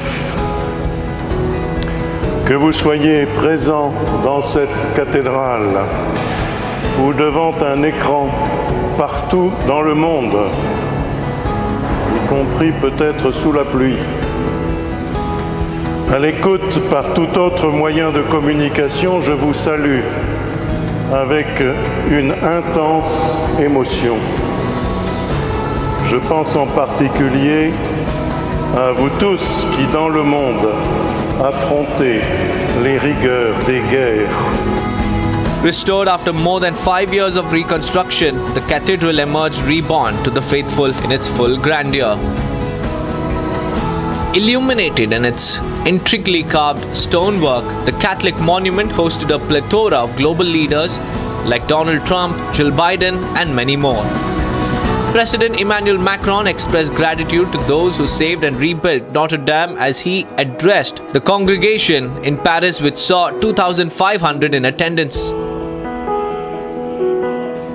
Je me tiens devant vous avant que ne commence la liturgie pour vous dire la gratitude de la nation française. Gratitude à l'égard de tous ceux qui ont sauvé, aidé et rebâti Notre-Dame de Paris.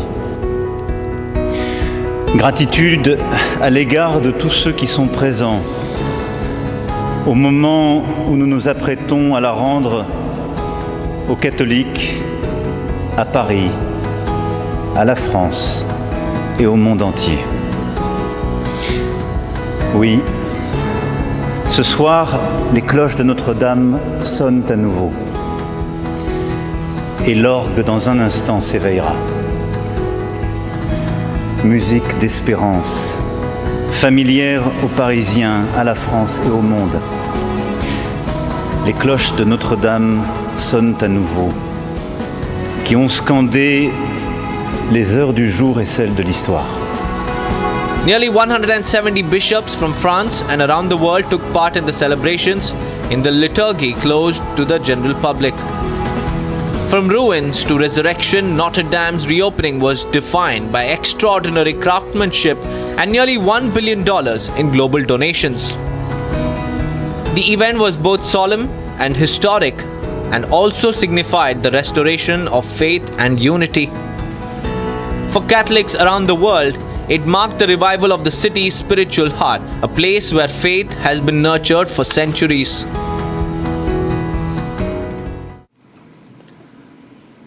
Well, the Syrian rebels have stormed into presidential palace in Damascus after a rebel offensive that seized control of the capital and ousted President Bashar al-Assad, ending 5 decades of Ba'ath rule in the country. In fact, several world leaders, including the incoming and the outgoing US presidents, have reacted to the dramatic developments in Syria. Watch this report to know more.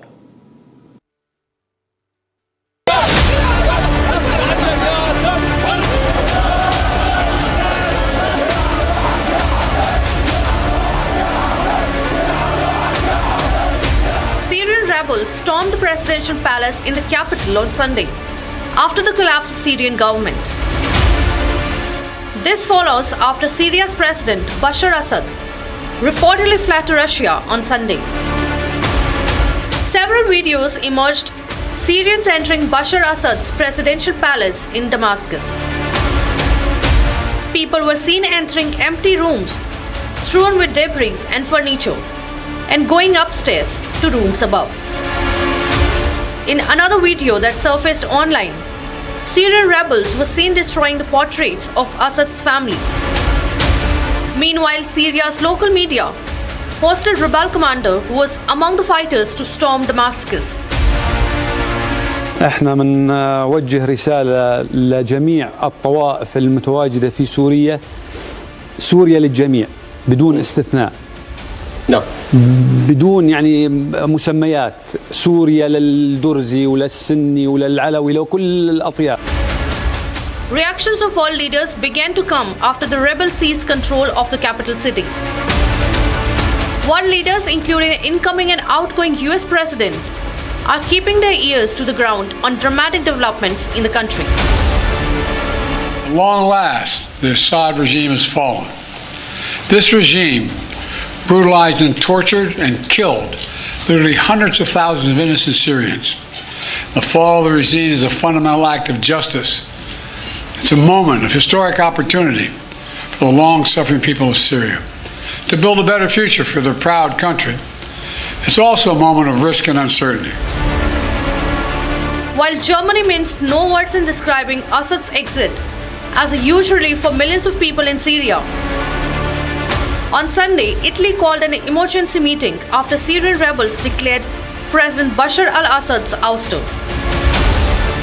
Apart from world leaders, ministers, diplomats, and senior United Nations officials have also reacted to the situation. Syrian rebels reached Damascus for the first time since 2018, when Syrian troops recaptured outskirts of the capital. Syria has been rocked by 13 years of civil conflict, sparked by 2011 pro-democracy protests against repressive government rule.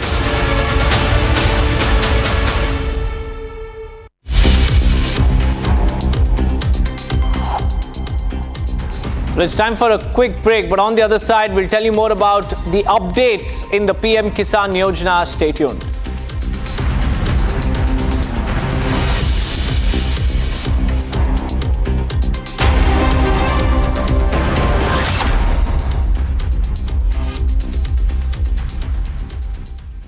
Amity has been ranked India's #1 not-for-profit private university for 11th year, with top 10 ranked institutions in management, engineering, biotech, law, masscom, telecom, hospitality, fashion and more. Yet another top ranking for Amity University. Ice बोला था लाने को, लद्दाख चला गया। पूछा phone पे इतना busy क्यों है, तो क्या बोला तू? हाँ, mountains are calling. Doctor Jahangir उस दिन सनसेट देखने छज्जे पे चढ़ा, टूट गया। हाँ, तू किसने बोला घर की दीवार पे रॉक क्लाइंबिंग करने को? सफीना बदतमीजी। समझ गया। मेरे पास आप दोनों की प्रॉब्लम की मेडिसिन है। इसको घर पे लगाओगे तो शादी का तो पता नहीं, और घर पक्का नहीं टूटेगा। रुंगटा नहीं तो घर स्ट्रॉन्ग नहीं। रुंगटा स्टील TMT बार एकदम solid.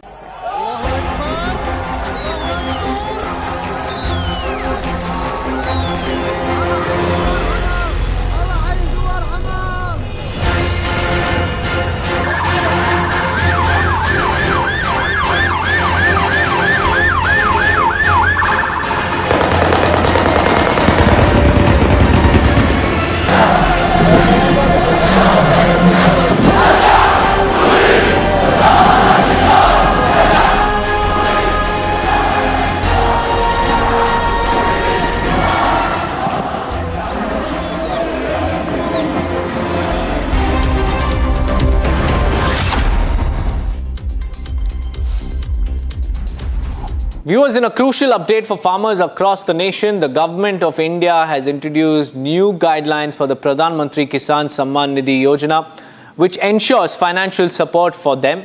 And more details are coming up in this report. PM किसान सम्मान निधि भारत के किसानों का बहुत बड़ा संबल बनी। The Pradhan Mantri Kisan Samman Nidhi scheme, which provides 6,000 rupees annually to farmers in 3 installments, has announced new updates. To ensure continued benefits, farmers must now complete a mandatory farmer registration process. This new requirement must be fulfilled in order to receive the upcoming 19th installment of 2,000 rupees, scheduled for release in February next year. Previously, simple registration on the Agriculture Department's website was sufficient.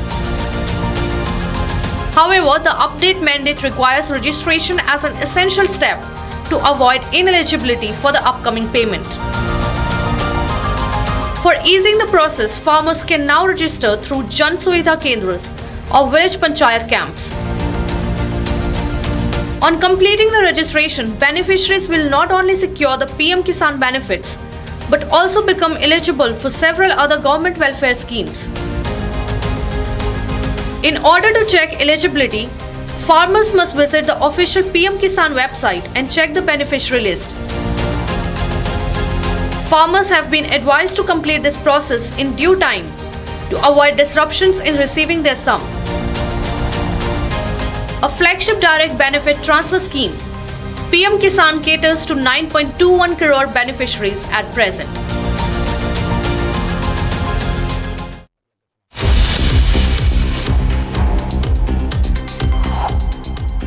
That it's time for a quick break. On the other side, we'll tell you more about Grandmaster D. Gukesh making a huge stride forward towards becoming the youngest ever world champion. Stay tuned.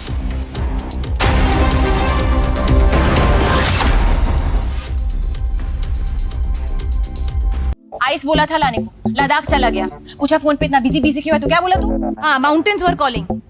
Doctor Jahangir उस दिन sunset देखने छज्जे पे चढ़ा, टूट गया। हाँ, तू किसने बोला घर की दीवार पे रॉक क्लाइंबिंग करने को? सफीना बदतमीजी। समझ गया। मेरे पास आप दोनों की प्रॉब्लम की मेडिसिन है।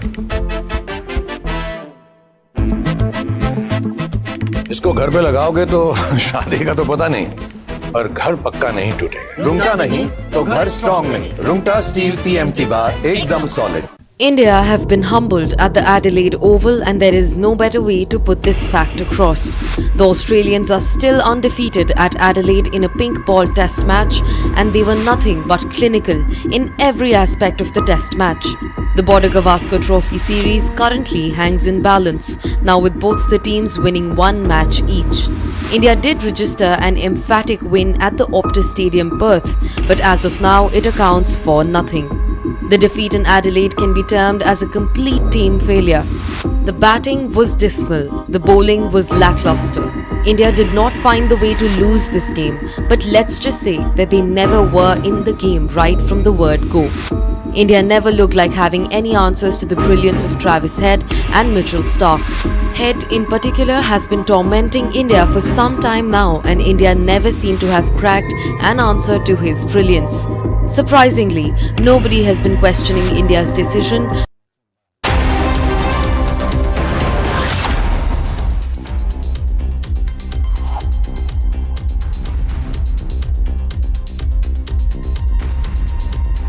Viewers, India suffered a humiliating defeat at Adelaide after they secured a mammoth victory at Perth in the Test series against Australia in the Border Gavaskar series. Now, what are their chances to make it to the World Test Championship finals? Here are the scenarios that we have put together.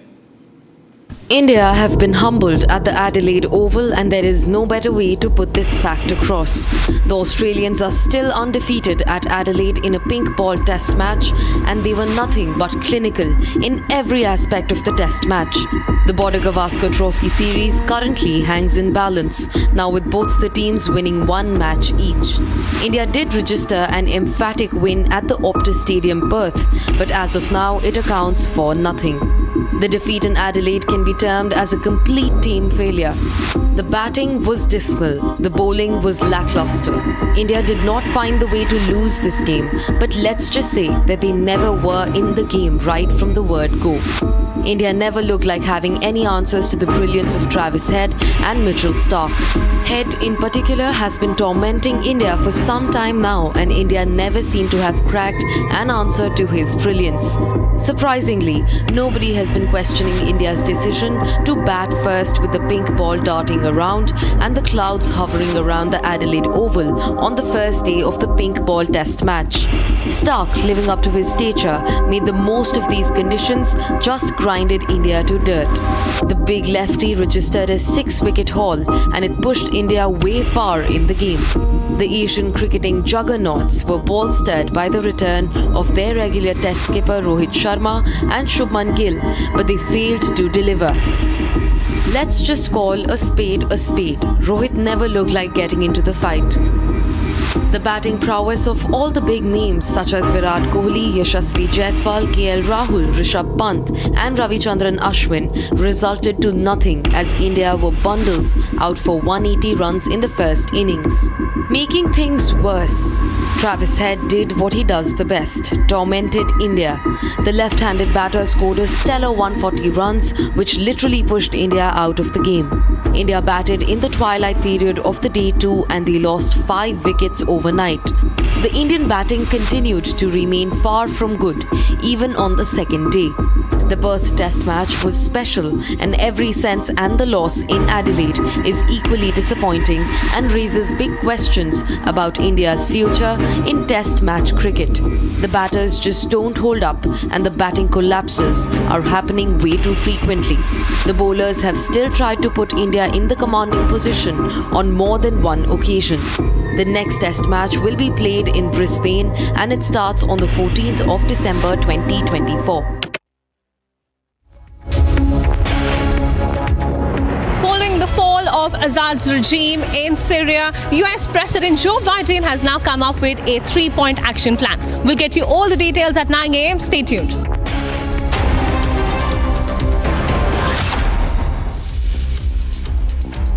Amity has been ranked India's #1 not-for-profit private university for 11th year, with top 10 ranked institutions in management, engineering, biotech, law, masscom, telecom, hospitality, fashion and more. Yet another top ranking for Amity University. Ice बोला था लाने को, लद्दाख चला गया। पूछा phone पे इतना busy क्यों है, तो क्या बोला तू? हाँ, mountains are calling. Doctor Jahangir उस दिन सनसेट देखने छज्जे पे चढ़ा, टूट गया। हाँ, तू किसने बोला घर की दीवार पे रॉक क्लाइंबिंग करने को? सफीना बदतमीजी। समझ गया। मेरे पास आप दोनों की प्रॉब्लम की मेडिसिन है। इसको घर पे लगाओगे तो शादी का तो पता नहीं, पर घर पक्का नहीं टूटेगा। रुंगटा नहीं तो घर स्ट्रॉन्ग नहीं। रुंगटा स्टील TMT बार एकदम solid. Biden administration also, in fact, they were trying to hopefully drive a wedge or attract you from China and into the US sphere more. But President-elect Trump, we were trying to attract them into the Indian sphere. Yeah. Okay. Foreign Minister Jaishankar. It is said that certainly we know Prime Minister Modi had a very close relationship with President Trump in his first term. We know that the Biden administration also, in fact, they were trying to hopefully drive a wedge or attract you from China and into the US sphere more. But President-elect Trump, we were trying to attract them into the Indian sphere. Yeah. Okay. I don't know how it worked out, but right now you've got a whole threat of tariffs in the whole region and all the rest of it. President-elect Trump has also threatened. From Asia's largest news headquarters, setting the agenda for Bharat.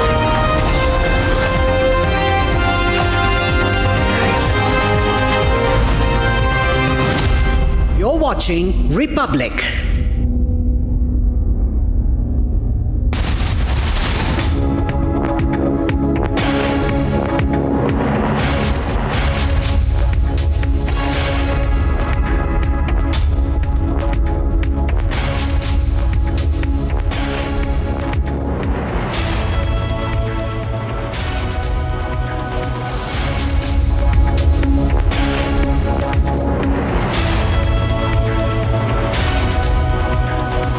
A very good morning, viewers. Thank you for tuning into Republic TV. You're watching Live and Breaking. I'm Priyanka Das, and I'll be taking you through the top stories from around the country and the world. The big story we've been tracking today is from Syria, where Bashar has reportedly fled to Moscow. In fact, the Syrians are celebrating the end of the tyrannical regime.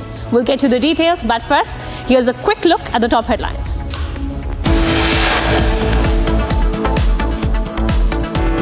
As Syrians celebrate end of 13-year-old civil war, reports suggest President Assad has taken refuge in Moscow.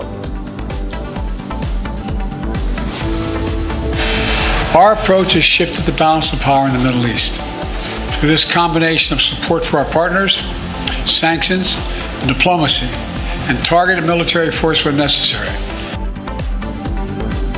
Biden shares 3-point action plan after Assad's fall, says US will engage with Syrian groups to establish independent Syria.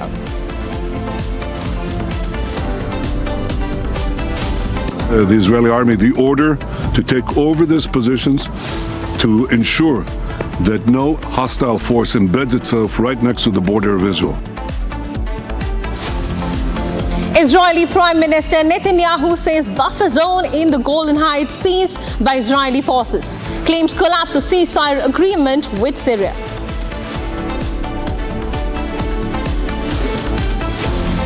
Foreign Secretary Vikram Misri in Dhaka today, expected to raise with Dhaka India's concerns over attacks on Hindus and other minorities.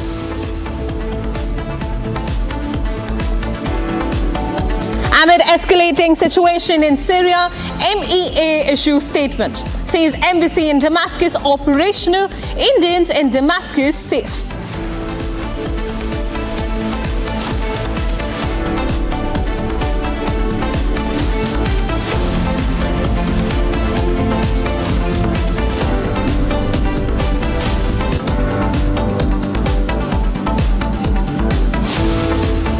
A series of bomb threats have reportedly been conducted to the schools in Delhi. The target this time is the Delhi Public School in RK Puram. This is a series of the hoax bomb threats that have been issued in recent times. About 40 schools in Delhi have received the hoax bomb threats. Particularly the prominent DPS, that's your Delhi Public School in RK Puram, is among one of the schools that has received the hoax bomb threats. A big breaking news this morning coming in from Delhi, where schools have received hoax bomb threats. Prominent among them being the DPS or the Delhi Public School in RK Puram.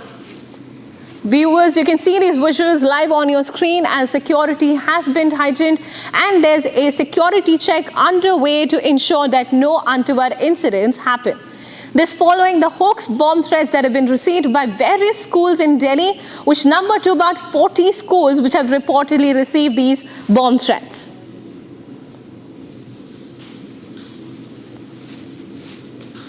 Viewers, following a series of bomb threats which are hoax in nature, do note, have been reportedly received by over 40 schools in Delhi. Prominent among them being the Delhi Public School in RK Puram.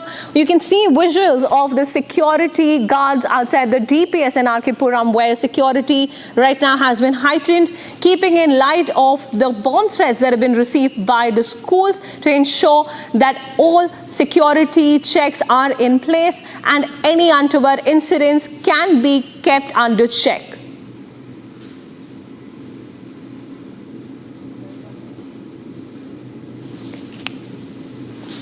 Viewers, these are the live visuals you can see from the DPS, that's your Delhi Public School in RK Puram. We learned that about 40 schools have reportedly received the bomb hoax threats across Delhi. Viewers, we're joined live by my colleague Piyush. Piyush, help us understand really what's happening, because over 40 schools reportedly have received these bomb threats, which are hoax in nature for sure. What information do we have as of now? So yes, good morning to you and good morning to all our viewers who are viewing us at the moment. And it has been a moment where, in fact, several educational institutions in Delhi has seen a lot of hustle and bustle. And one of the educational institution is DPS RK Puram. Now, this education institution is one among several educational institutions which yesterday night received bomb hoax messages. And it is important to note for our viewers that all these educational institutions, which include the DPS RK Puram, GD Goenka Paschim Vihar, British School Chanakya Puri, Cambridge School Paschim Vihar, all these schools are some of the very prominent educational institutions in Delhi. And once again, these elements that create nuisance have tried to create fear and panic among the school administration, the parents, and more importantly students by giving this bomb hoax message. Now, in this latest incident where these several educational institutions have got bomb hoax messages, is believed to have KNR group. And I would just request my video journalist to just show the visuals over here. The group which has given this bomb hoax message has been identified as KNR group. This message was sent in bulk to these educational institutions.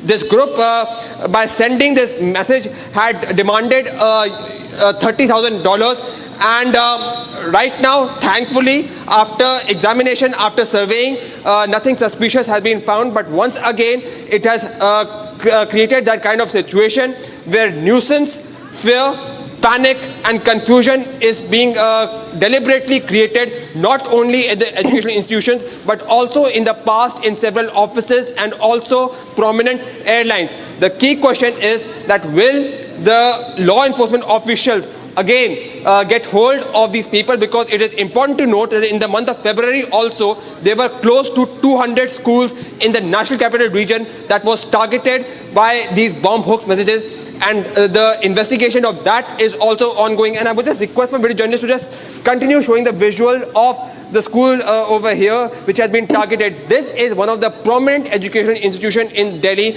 and not only this educational institution, but several prominent educational institutions today was targeted by a group identified as KNR group, which gave messages in bulk last night at around 11 p.m. to several of the schools, demanding 30,000 USD. Now, this is believed to be a hoax message, but the key question now and the big challenge for the law enforcement official now is to get hold of these culprits and give them strictest of strict punishment, because whatever one say, it does create a lot of panic, fear among parents, and once again we witness this kind of situation in Delhi. Back in the studio. Piyush, also help us understand what were the contents of the mail that was sent to the schools across Delhi in terms of the threat. Like you mentioned that the demand of like 30,000 US dollars, but besides that, what are the contents of the mail threats that were received by the various schools? So once again, as has been the pattern in the past, the same kind of pattern, tactic, unfortunately has been followed, wherein an anonymous group identified as KNR group had sent a message in bulk to close to 40 prominent educational institutions in the national capital, and they mentioned that they had placed a bomb in the educational premises of these institutions, and said that they must now give $30,000 to this group by mail and by online route, otherwise something very dangerous is going to occur. Now, these kind of pattern has been adopted earlier also, wherein we witnessed that how in February, when over 200 schools were targeted, again a similar kind of tactic was used, wherein an anonymous element, and while I speak, I would just request my video journalist to show the visual over here, wherein an anonymous group gave messages in bulk to the educational institutions asking for money in return. So yes, a similar kind of pattern is being used. As of now, it's been found to be hoax. The key question now is that the law enforcement official first Thank you, Piyush, for those details coming in live from outside the premises of the Delhi Public School in RK Puram, which is among the 40 schools which have reportedly received the bomb threats. Viewers, now let's shift our focus to Syria. Now, following the reports that the Russian agency media have in fact said that President Bashar Assad has reportedly fled to Moscow, and the Russian authorities have granted him and his family asylum. This after a stunning rebel advance took over the capital of Damascus and ended the Assad family's 50-year rule. Russian agencies TASS and RIA have cited an unidentified Kremlin source on Assad and his family being reportedly given asylum in Moscow. Viewers, we're joined live by Abhishek Kapoor, the Senior Executive Editor at Republic Media Network. Abhishek, help us understand now that the Russian media reports suggest that Bashar and his family are reportedly granted asylum in Moscow. How's that likely to pan out in terms of the geopolitical point of view? Well, that had to happen because since 2014, 2011 onwards, in fact, when during the Arab Spring, there was the second start of civil war in Syria, the Russians had come in and were helping the Bashar al-Assad regime, and so obviously they had to give him shelter and refuge. So political asylum has been granted. This is getting confirmed at the top post levels in the Russian establishment. The information coming in via TASS and Sputnik and Kremlin sources being quoted that Bashar al-Assad, not just him but his entire family, when they left Damascus, they headed to Moscow and are being now sheltered there, have been given political asylum. This, of course, does not really help the situation on the ground. And we are already seeing perhaps a medium-term crisis and instability panning out not just in Syria but in the extended Middle East or the West Asian region. we are already seeing the country getting carved out into spheres of influence. So from Idlib, the Al-Qaeda-inspired Al-Julani is now effectively controlling Damascus and that swathe of territory. To the southwest, you have Israel already capturing the buffer zone, and they are very clear that in the interest of their own national security, they need to be there. Similarly, there are other pockets, including some of Islamic State and others, including, of course, the SDF, which is backed by Turkey. So, absolute chaos prevailing in Syria, and it seems like this situation is going to go on for a while. In fact, overnight we have seen the Americans carrying out airstrikes in some Islamic State pockets, and they have targeted their camps, etc. So we are looking at a very unstable geopolitical situation panning out in the middle. Not that it was not already, but then this really adds to the chaos and uncertainty, which is not really good for the people, of course, living there, but then for the rest of the world also. Remember, this remains the hub of world's energy security, and if it gets destabilized, then it is going to have destabilizing consequences on energy supplies and other supply chains going through this very important node of geography. So not a very good development, but then it has happened. It was building up for a while with the iron fist that Bashar al-Assad and his family were controlling Syria. It had to give in at some stage. The Russians were sustaining it, of course, along with Iran and their allies there. But obviously, it has collapsed, and Bashar al-Assad now, of course, given safe haven in Moscow, and along with his family, given political asylum there. Abhishek, stay with us as we'll get back to you shortly as we learn that both US and Israel have reportedly conducted airstrikes in the Syrian capital on Sunday against a security complex and a government research center, which was reportedly been used in the past by Iran to develop missiles. Earlier, the Israeli military had imposed a curfew in 5 of the Syrian towns in the Golan Heights after Israeli Prime Minister Benjamin Netanyahu had ordered it on Sunday to seize the demilitarized buffer zone on the border with Syria following the overthrow of Bashar al-Assad, who's reportedly fled to Moscow now.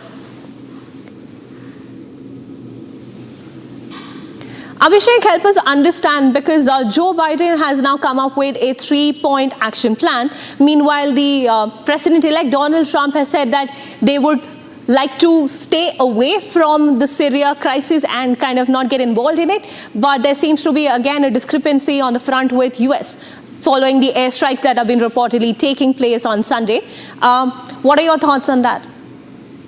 Well, you see, so far as the U.S.-Israel axis goes, they believe that this is a good development for them, because this really denudes Iranian capabilities in the region, because there was this Iran-Syria-Hezbollah axis, and effectively Syria acted as a logistics corridor for supplies to Hezbollah by Iran, and now with all this instability and Al-Julani, who's Al-Qaeda-inspired Salafi, he's going to not let Syrian territory be used by Iran. So obviously, this really compromises Iran's capability to carry out its own geopolitical agenda in the region, and that's why the Israelis and the Americans think that this is a good development. Though, of course, going by what Joe Biden is suggesting, the Americans would want to really control the developments going forward.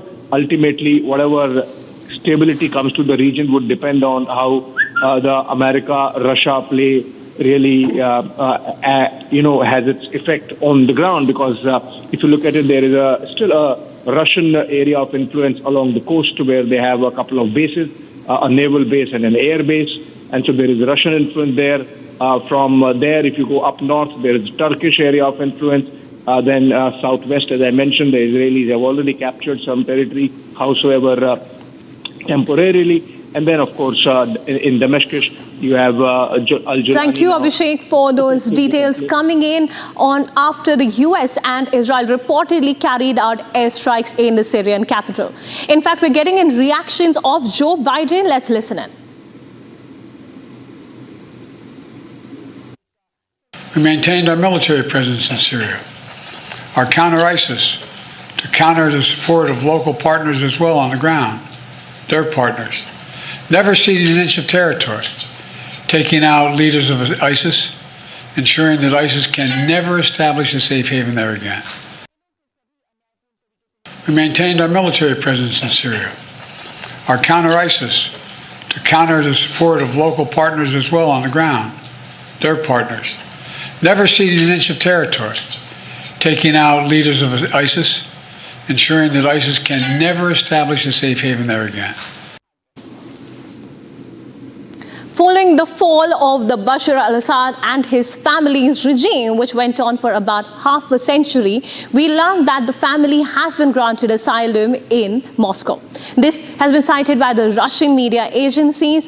Here's a full report with all that's happening with global leaders from Joe Biden to French President Emmanuel Macron and many others also weighing in. Let's listen in.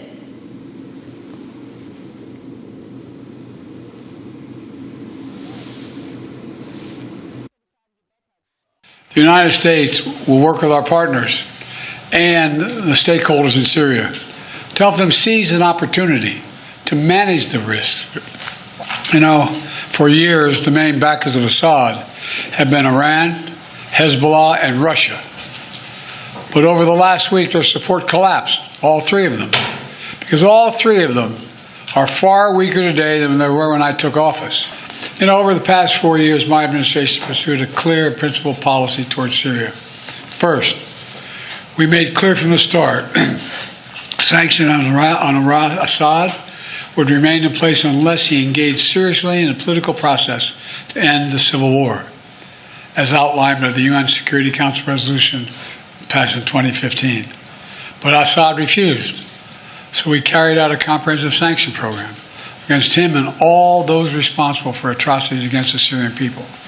Second, we maintained our military presence in Syria, our counter-ISIS, to counter the support of local partners as well on the ground, their partners, never ceding an inch of territory, taking out leaders of ISIS, ensuring that ISIS can never establish a safe haven there again.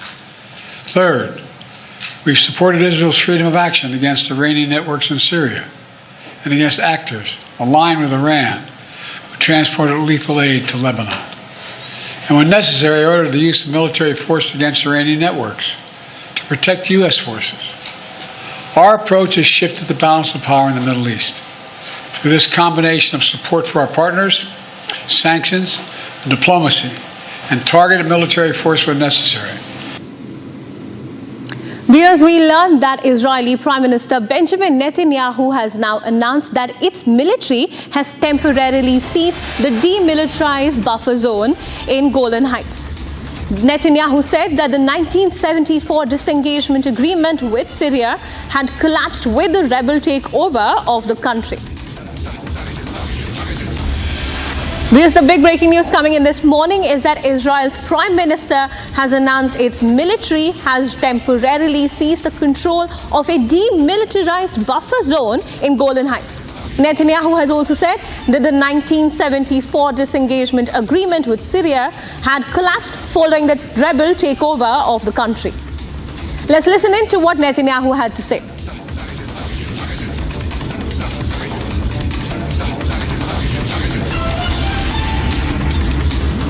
This is a historic day for the Middle East.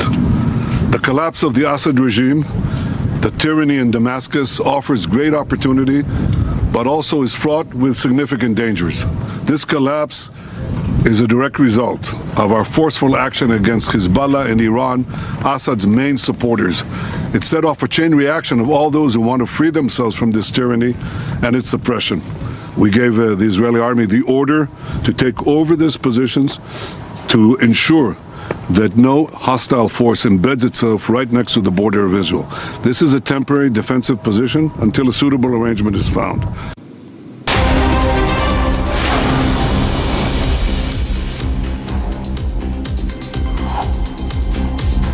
Viewers, now let's take a look at the top stories from Bharat in 2 minutes.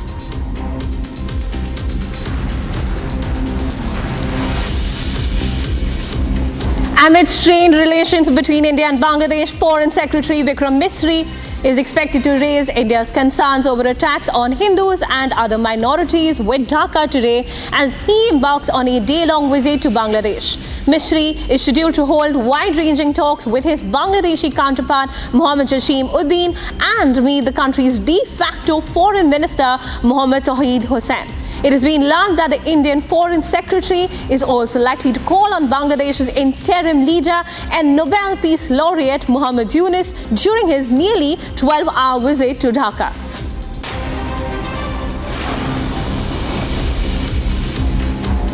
Defense Minister Rajnath Singh arrived in Moscow on an official visit, during which he will witness the commissioning of a stealth warship in the Indian Navy and attend the 21st meeting of India-Russia Intergovernmental Commission on Military and Military Technical Cooperation.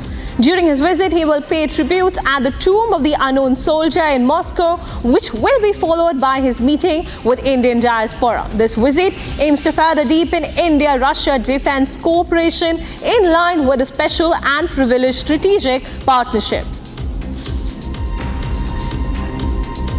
Prime Minister Narendra Modi will visit Rajasthan, where he will inaugurate the Rising Rajasthan Global Investment Summit 2024. He will also visit Haryana the same day and will launch the LIC's Bima Sakhi Yojana and lay the foundation stone of the main campus of the Maharana Pratap Horticultural University in Panipat. The summit will host 12 sectoral thematic sessions on the themes of water security, sustainable mining, sustainable finance, inclusive tourism, agribusiness innovations, and women-led startups, among others.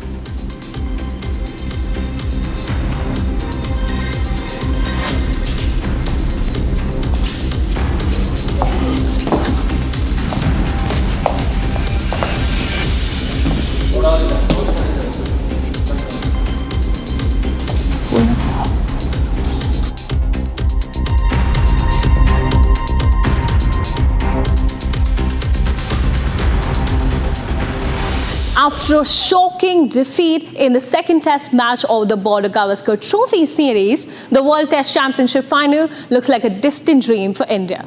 In order to qualify on their own, Team India will have to win all the remaining 3 test matches of the series. The Border Gavaskar Series currently hangs in balance, with both the teams winning 1 match each.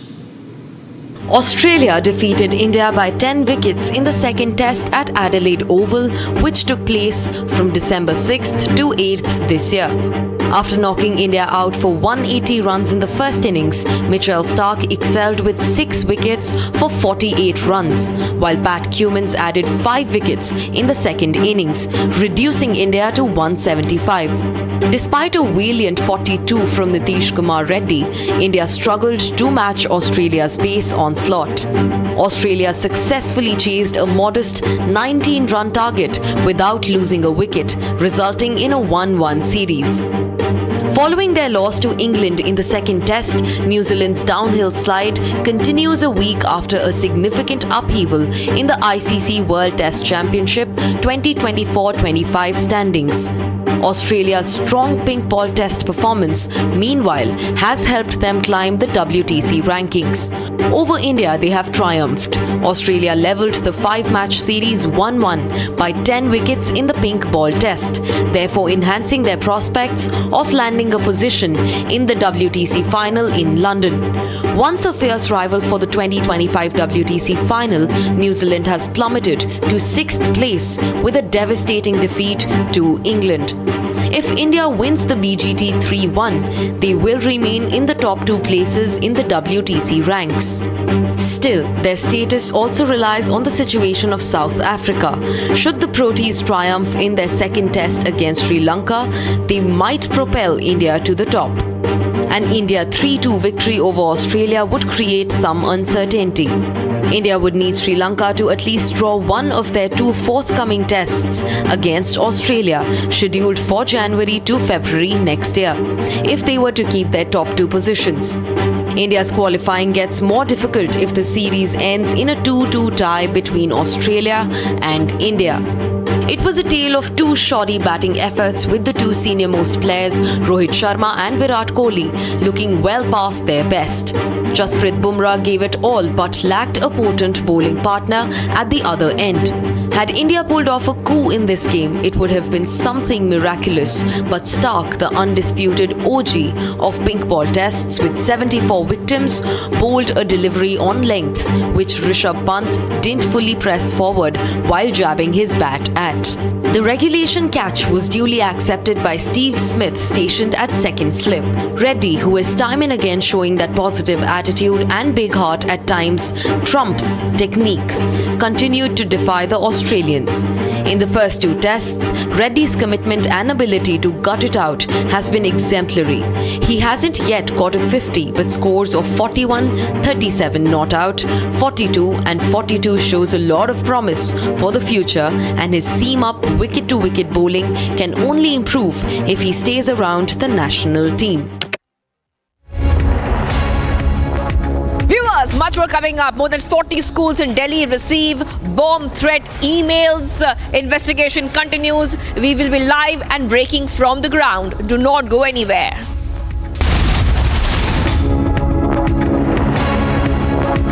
Ice बोला था लाने को, लद्दाख चला गया. पूछा phone पे इतना busy क्यों है, तो क्या बोला तू? हाँ, mountains are calling. Doctor Janvi, उस दिन सनसेट देखने छज्जे पे चढ़ा, टूट गया. हाँ, तू किसने बोला घर की दीवार पे रॉक क्लाइंबिंग करने को? सफीना बदतमीजी. समझ गया. मेरे पास आप दोनों की प्रॉब्लम की मेडिसिन है. इसको घर पे लगाओगे तो शादी का तो पता नहीं, पर घर पक्का नहीं टूटेगा. रुंगटा नहीं तो घर स्ट्रॉन्ग नहीं. रुंगटा स्टील TMT बार एकदम solid.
It's Monday morning. I'm Shivangi Shukla and we are live in breaking. We have a lot of updates coming in for you. We'll keep a focus on the Foreign Secretary's visit to Dhaka, where we can expect that there will be talks on the atrocities against the Hindu minority in Bangladesh. We have a lot more coming up. There is also this big story which is developing where 40 schools in Delhi have received bomb threat emails. All this and much more coming up, and as usual, the headlines. Let's get started. Opposition to state stir at Jantar Mantar over Manipur issue. SP and TMC to skip Indi Dharna again. Where 40 prominent schools in Delhi receive hoax bomb threats via email. Threat issued to schools including Delhi Public School, R.K. Puram, J.D. Goenka School. Sheikh Hasina in an audio message tears into Yunus over attacks on minorities in Bangladesh.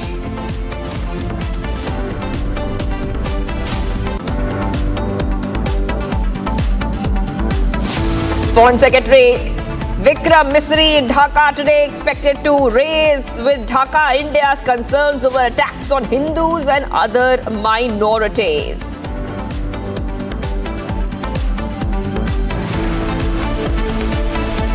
As Syrians celebrate the end of 13-year-old civil war, reports suggest President Assad has taken refuge in Moscow.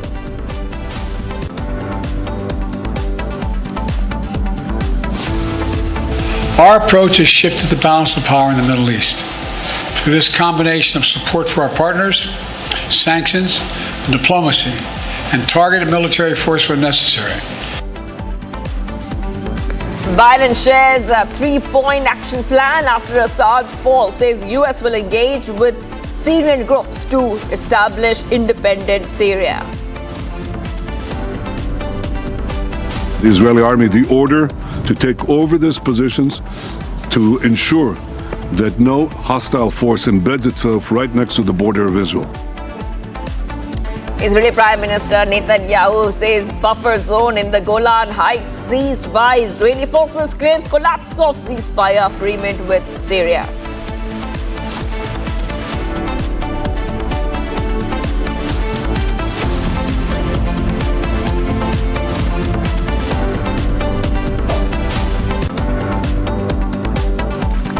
We start with a big story coming in. Foreign Secretary Vikram Misri has landed in Dhaka and will be expected to raise India's concerns over attacks on Hindus and other minorities with Dhaka on his day-long visit to Bangladesh today. Significantly, in the first high-level trip from New Delhi after a massive uprising ended, deposed Prime Minister Sheikh Hasina's 15-year rule in August this year, Misri is scheduled to hold wide-ranging talks with his Bangladeshi counterpart.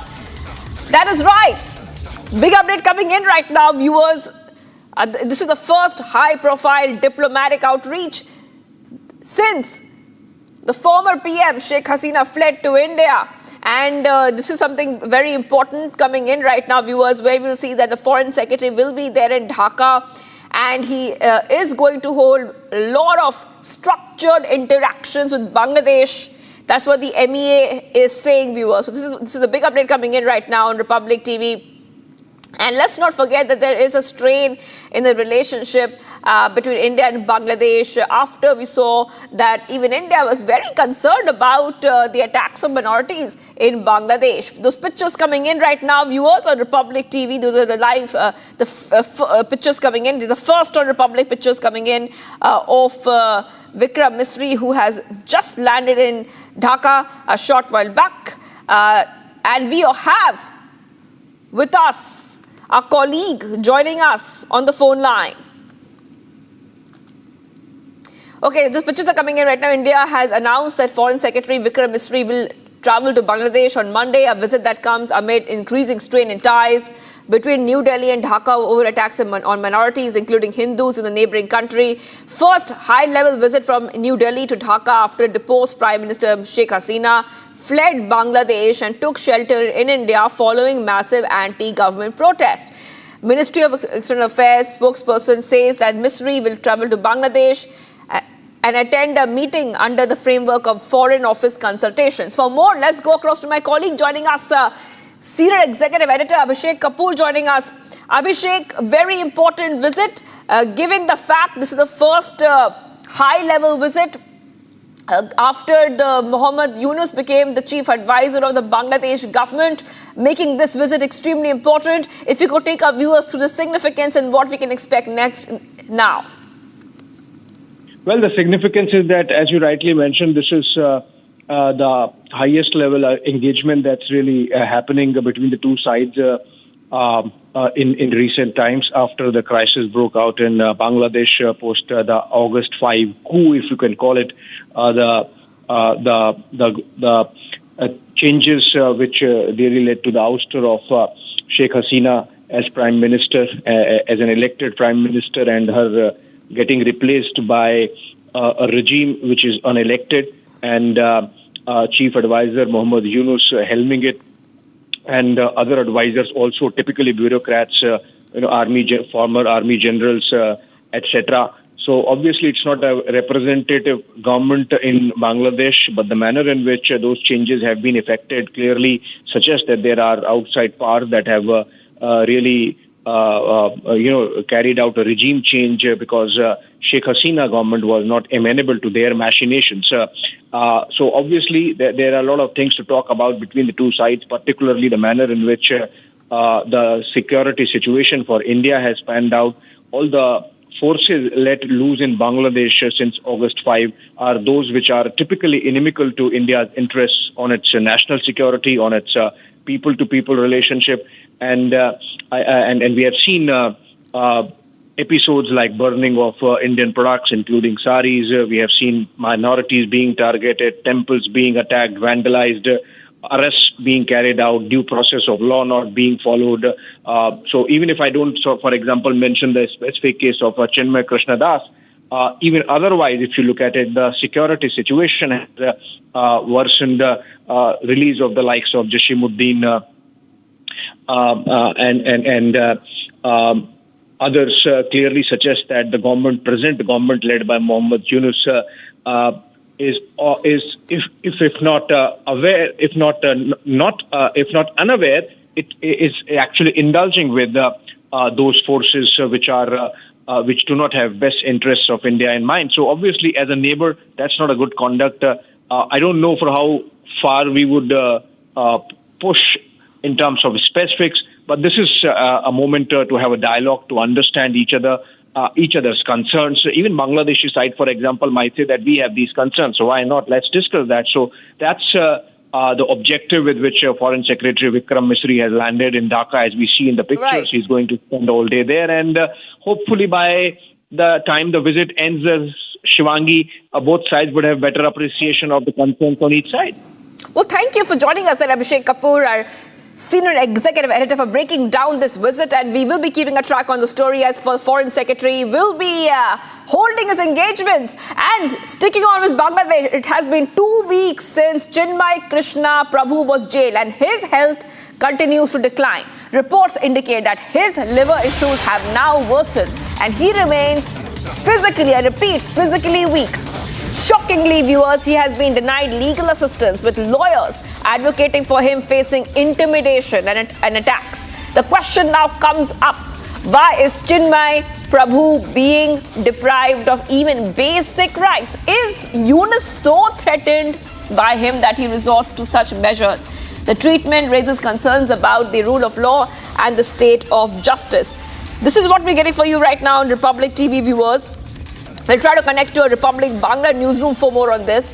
But we have come to know that according to our sources, we see that that Chinmay Prabhu is not in the best of health. And I want to go across to my colleague joining us, Kishale, from a Republic Bangla newsroom. Kishale, we see that he has not got his bail. His bail was postponed due to no lawyer being there to represent him, and now we're coming to know that Chinmay Krishna Das, the Hindu monk, is now in a very bad state health-wise. Please take our viewers through what is happening there. Well, totally, his health is declining, and he is right now in a very bad state. He has been in jail for 15 days in a fake case slapped on him by the Bangladeshi Yunus regime, the terrorist regime that's running Bangladesh right now. And this case, particular case, in this case, there has been no hearing. He did not get any lawyers. It's been 15 days. This will remain to be a case which will be studied in history as one of the worst cases of all defying all kind of human rights in the world, in the whole world. This kind of thing has not happened yet, where a person is in jail for 15 days and did not even get a lawyer to argue for him, because all the lawyers have been beaten up and completely their chambers have been completely destroyed. One of them is fighting for his life right now in the ICU. So he is in jail for 15 days now. His liver cirrhosis condition is declining. He has not been getting treatment that is required in the jail, though there has been a separate arrangement for cooking for Chinmay Krishna Das. As we know, Chinmay Krishna Prabhu is a Vaishnava, and he eats only prasad which has been cooked in a particular manner, and a Vaishnava cook has been assigned for him inside the jail for this particular purpose. But what about his health? He needs to be treated at hospitals, even though Bangladesh doesn't even have basic health facilities. What to talk about the jails of Bangladesh, which are the worst kind of jails which can exist in this planet, to talk about it. And right now he's in those jails in one of the cells, which is very small, and he has been kept in a very tight security condition. His health is declining and he's becoming weak daily, and he did not get any lawyer yet. It's been 15 days, half a month, and the whole world is talking about it. Rakshita. Right. Well, thank you for joining us there with all those details, Kishale. I will be coming back to you because we'll keep a big focus and an eye on the story as the monk Chinmoy Prabhudas is not feeling good. He's not in the best of health. And breaking news coming in. Now, this time we go to the national capital, Delhi. Sources said that they have so far told the police has said that they have not found anything suspicious in any, I repeat, any school. So the sources are telling us that no suspicious object has been found. Now, this is in context with 40, I repeat, 40 schools getting bomb threats. And the police have declared the school threat case as a hoax call. It is being investigated. However, that from where did this email come from? Who sent that email? Since the case is related to the children's school, the police is checking the school multiple times in many places. So, the IP address of the hoax bomb emails are under lens. Where has that email come from? What is the IP address? That is what the sources are telling us. That the authorities are trying to understand. Now, over 40 schools in Delhi received bomb threats. This morning, it's a Monday morning, and we have some reactions coming in. Now, children, I repeat, have been sent home, I repeat. And now we have reactions coming in from the parents who tell what took place. Let's go ahead and play out what the parents had to say in this case. Just हमें school से receive हुई है एक call कि अपने बच्चों को वापस लेके जाओ कि स्कूल में इनको तो थ्रेट मिला होगा कि बम से उड़ा देंगे, तो इसलिए हम अपने बच्चों को घर वापस लेके जा रहे हैं। तो किसकी तरफ से कॉल किया गया था आपको? हमें स्कूल मैनेजमेंट की तरफ से हमें फ़ोन आया था। कितने बजे कॉल आया था आपको? हमें बस अभी बच्चा पहुँचा है आधा घंटा पहले, अभी 7:30 पे बुलाया हमें। ठीक है बच्चा, कितने बच्चे थे? हाँ, हमारा बच्चा एक ही है मेरा बेटा, बाकी तो सब लोग वापिस जा ही चुके होंगे लेके। ठीक है, आपका नाम? Vipin Malhotra. All right, let's go to my colleagues joining us. We have Piyush RK Puram. We also have Gopi from Mayur Vihar, two areas of Delhi.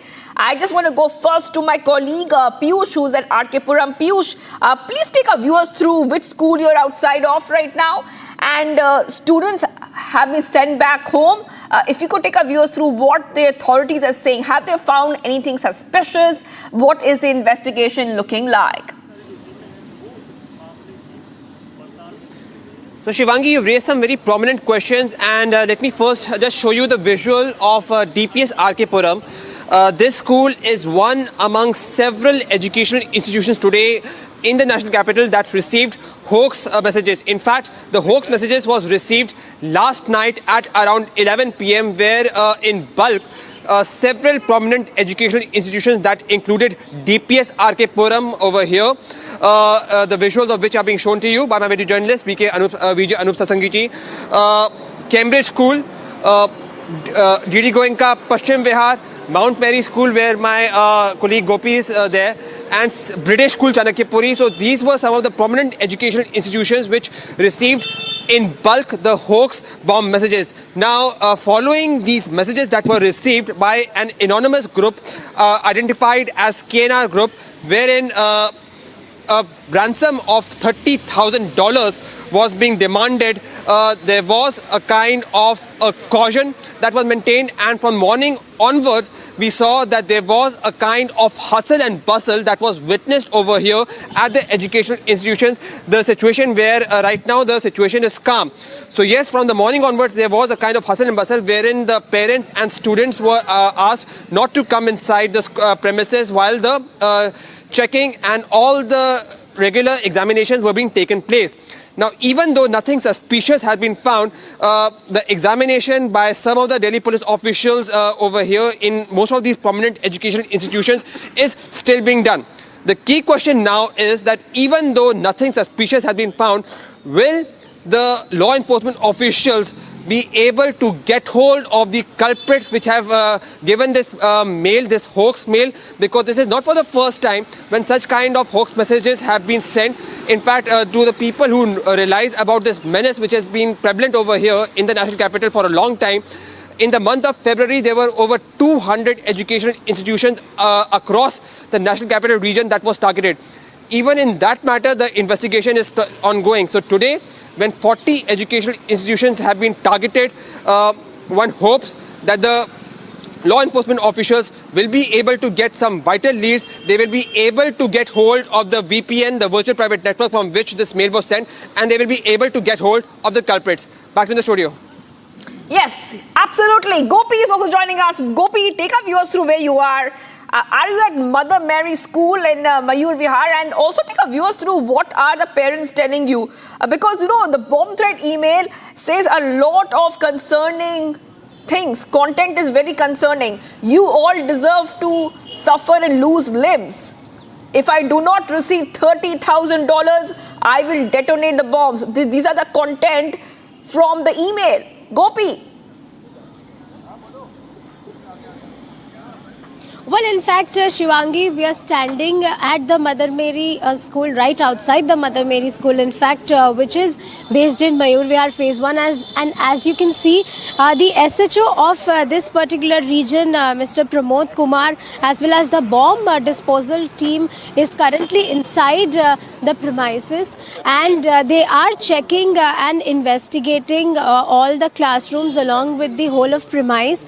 And in fact, nothing has been found as yet. They had received this warning at around 11:40 last night, after which the administration actually saw the mail in the morning, and then they took this decision of sending back the children who were already here in the school back home. While we happened to speak to a few parents of this school who were coming to receive their children, they said that they had received a call at around 7:45 that please kindly take your children back home, as they have received a bomb threat email from this particular server, which my colleague Piyush was also talking about, that there has been an email ID. Now police is further investigating about the IP address of this particular ID and where does that server belong to. So we'll have to wait and watch what comes out. But as of now, this has been declared, this email has been declared as hoax by Delhi police. Back to you. All right. Thank you for joining us there, Gopi and my colleague Piyush in two different locations in Delhi. And I will be coming back to you because we will keep a close eye on the story as the authorities try to trace the IP address of those emails. We have to move ahead right now, viewers, because amid the rift in opposition camp, now the SP and the TMC have decided to snub the Indy bloc. That is right. Now, this time, both the SP and the TMC will not be participating. I repeat, will not be participating in the opposition stir at Jantar Mantar. So this is what we're learning of right now on Republic TV, viewers, where the opposition parties will be protesting in Jantar Mantar. That is today, December 9th is the date. And what we are learning is that the SP and the TMC will not be joining the Indy bloc there. Remember, the SP and TMC have also not joined in a couple of protests that the opposition had been taking part in during the Parliament winter session, which was taking place. Now the plan of the opposition parties is to denounce the BJP-led government's alleged mishandling of couple of issues such as Manipur, etc. So we are waiting for that to happen. On that stir at Jantar Mantar will be around afternoon time. And I want to go across to my colleague Riyanka joining us live from New Delhi. And Riyanka will tell us what can we expect next. Riyanka, if you could take our viewers through, when will that opposition stir begin at Jantar Mantar? And Also, we're coming to the note that the SP and TMC once again will be leaving the opposition indie bloc out in the cold when it comes to this protest which is planned at Jantar Mantar. Well, firstly, the opposition India Alliance plans to hold a protest at around 1 p.m. today in the afternoon, and this is going to take place at Delhi's Jantar Mantar protest site area. And this protest is against the BJP-led central government, where the opposition once again wants to raise the issue of the Manipur crisis and denounce the government on the alleged mishandling of the crisis that turned out in Manipur, which continues to remain on the boil. Now, a clear divide in the Indie bloc is quite visible. In fact, TMC and Samajwadi Party have decided to not be a part of this protest that is set to take place today at around 1 p.m. We have seen these fine lines of divide in the members of the India Alliance, especially TMC and the Samajwadi Party in the previous as well. In several of these protests that the opposition, which is led by the Congress Party, has been doing, be it in the parliament premises that we saw last week, where the TMC said they do not want to protest and stall the house just to raise one issue. So clearly, we can see that there is, in fact, a clear divide in the opposition, but we'll have to wait and see what happens next. Viewers, stay tuned. We will come right back as the opposition all set to protest at Jantar Mantar today. We'll come right back after this short break.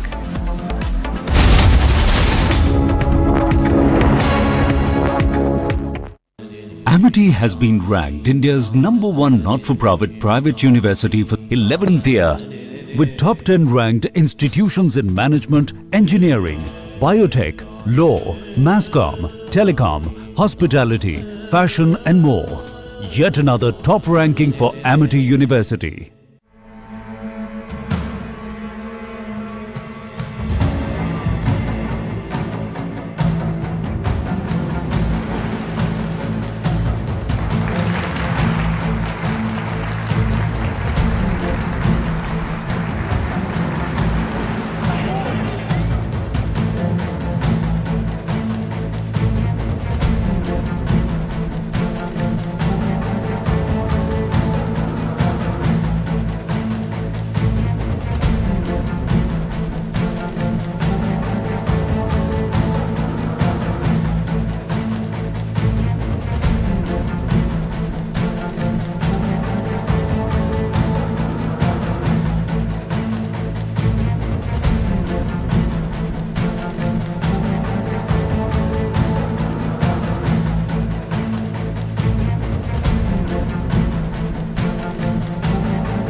Welcome back. We are getting some more breaking updates coming in. Suspicious object has been recovered on Srinagar Baramulla National Highway near the traffic movement has been now stopped. Now BDS has called to the spot. BDS has been called to the spot.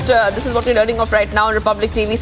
A very suspicious object has been found in Baramulla National Highway near Palhalan. And I just want to go across to my colleague Zeenat joining us, who will help us understand what is happening.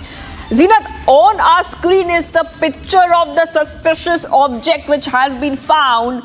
And if you could take our viewers through what this really looks like, because we are seeing that the traffic movement was stopped. BDS has been called to the spot.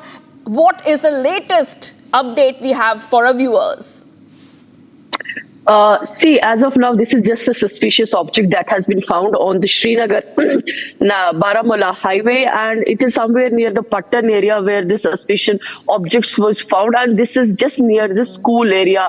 To be very careful, now the authorities are observing the entire moment, and in fact the traffic too has been halted. If at all it is an ID, it will be destroyed. But meanwhile, at times what happens that some kind of trash is also in the bag, and authorities don't take any risk. So they even destroy the trash. But we have to wait for the official confirmation whether it was the trash in the bag or it was an explosive that was found in this bag. Because in any cases, the authorities will destroy the object without wasting any time. As of now, the highway, the traffic has been halted for some time because the bomb disposal squad is also there. They are verifying the object and they will destroy. It will only come to know once the object is destroyed and whatever the material that is left, and then that will be investigated through the labs and other things, that whether this was an explosive or it was a just trash that was destroyed by the authorities on the ground. So as of now, we are seeing this is the Baramulla-Srinagar highway where this object has been found.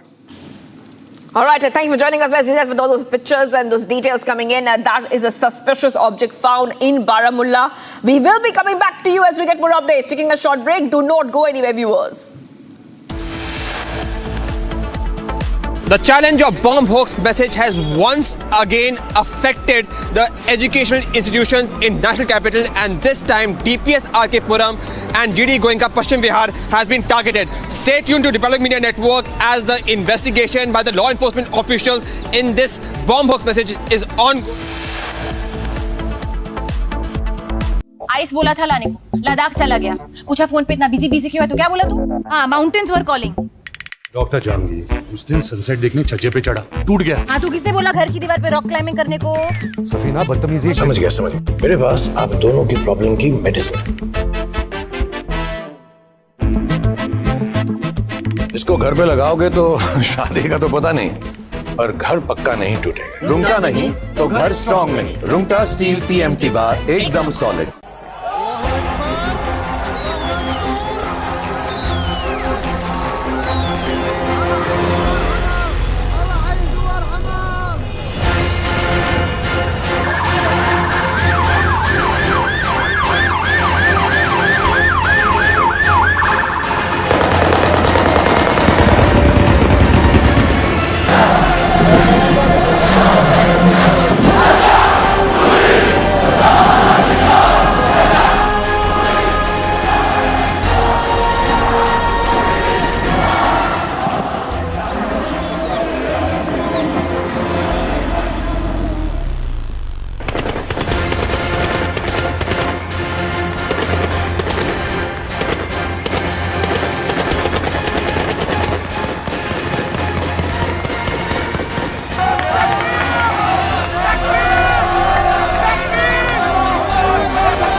Amity has been ranked India's #1 not-for-profit private university for 11th year, with top 10 ranked institutions in management, engineering, biotech, law, mass comm, telecom, hospitality, fashion and more. Yet another top ranking for Amity University. India have been humbled at the Adelaide Oval, and there is no better way to put this fact across. The Australians are still undefeated at Adelaide in a pink ball test match, and they were nothing but clinical in every aspect of the test match. The Border Gavaskar Trophy series currently hangs in balance, now with both the teams winning one match each. India did register an emphatic win at the Optus Stadium, Perth, but as of now it accounts for nothing. The defeat in Adelaide can be termed as a complete team failure. The batting was dismal, the bowling was lackluster. India did not find the way to lose this game, but let's just say that they never were in the game right from the word go. India never looked like having any answers to the brilliance of Travis Head and Mitchell Starc. Head in particular has been tormenting India for some time now, and India never seemed to have cracked an answer to his brilliance. Surprisingly, nobody has been questioning India's decision to bat first with the pink ball darting around and the clouds hovering around the Adelaide Oval on the first day of the pink ball test match. Starc, living up to his stature, made the most of these conditions, just grinded India to dirt. The big lefty registered a 6-wicket haul, and it pushed India way far in the game. From Asia's largest news headquarters, setting the agenda for Bharat.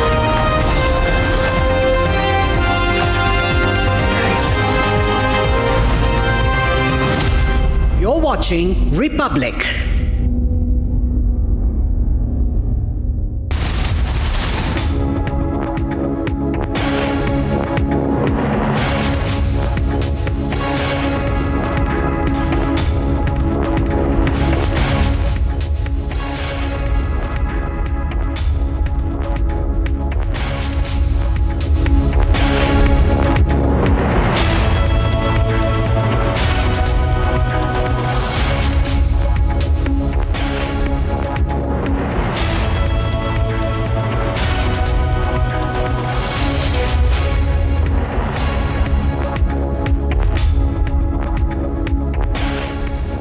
A very good morning, viewers. It's 10 a.m. and you're watching Republic TV. I'm Deepak Suresh Kumar, and today we will have our top focus on the Parliament showdown because the Indie bloc continues to go ahead with its Disrupt the Parliament agenda. We'll get you all the latest from the protest site in Jantar Mantar and from inside the Parliament when the session begins. But first, a quick check on the headlines.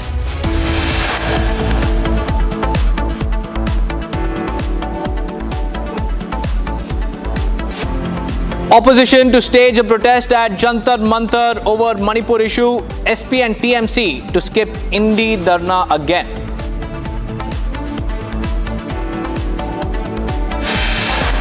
SP escalates attack on Rahul, calls him a 55-year-old child incapable of leading the Indie bloc.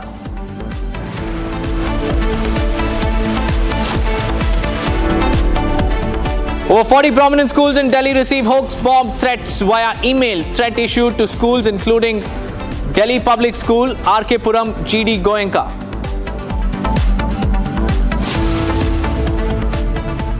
Sheikh Hasina in an audio message tears into Yunus government over attacks on minorities in Bangladesh. Foreign Secretary Vikram Misri lands in Dhaka, expected to raise India's concerns over attacks on Hindus in Bangladesh. Syrians celebrate end of 50-year-old regime. Reports suggest President Assad has taken refuge in Moscow.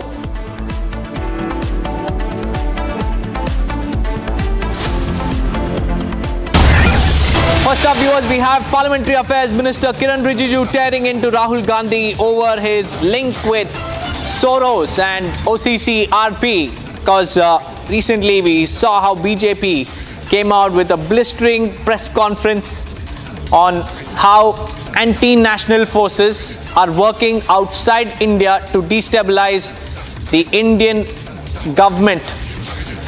And now we have Kiran Rijiju also making some strong remarks on this particular link that the BJP has been alleging between Rahul Gandhi, Soros and OCC-RP.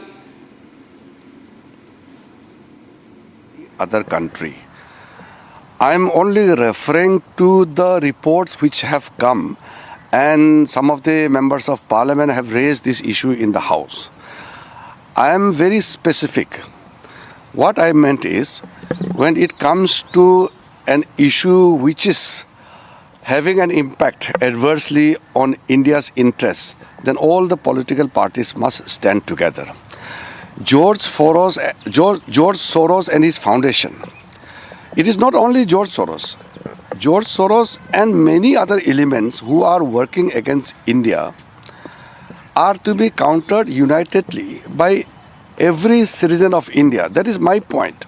Whether it is Rahul Gandhi ji, Sonia Gandhi ji, or Shashi Tharoor ji, or anybody, I am not into any particular individual. What I am saying is, anybody found to be colliding with or working in tandem with anti-India elements must be countered unitedly by all political parties, in fact, every citizen of India. That is my limited point. So are you wanting a central agency to probe this? I'm not getting into the actions and the fallouts, because I am referring to the issue because it has been raised in the House and the Parliament is in the session, and I don't want to get into the details of those reports because they are already being discussed about and also brought in front of the media and the House also.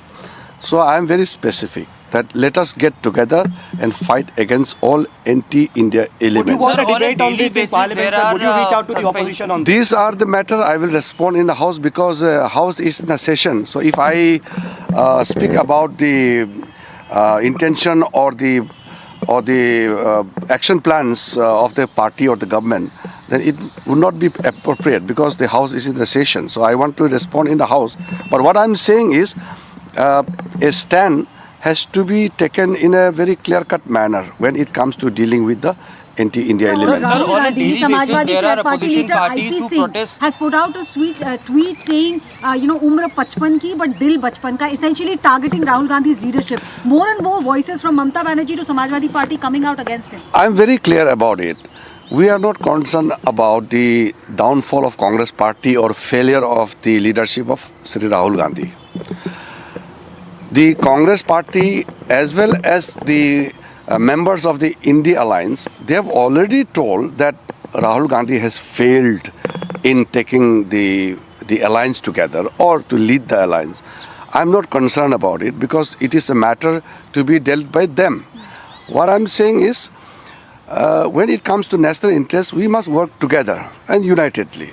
And Rahul Gandhi's failure is bad for Congress party and bad for India Alliance. So I'm not really concerned about it. Opposition leaders saying that you are taking away the attention from main issues by bringing in George Soros issues. There is nothing called more important, than national interest.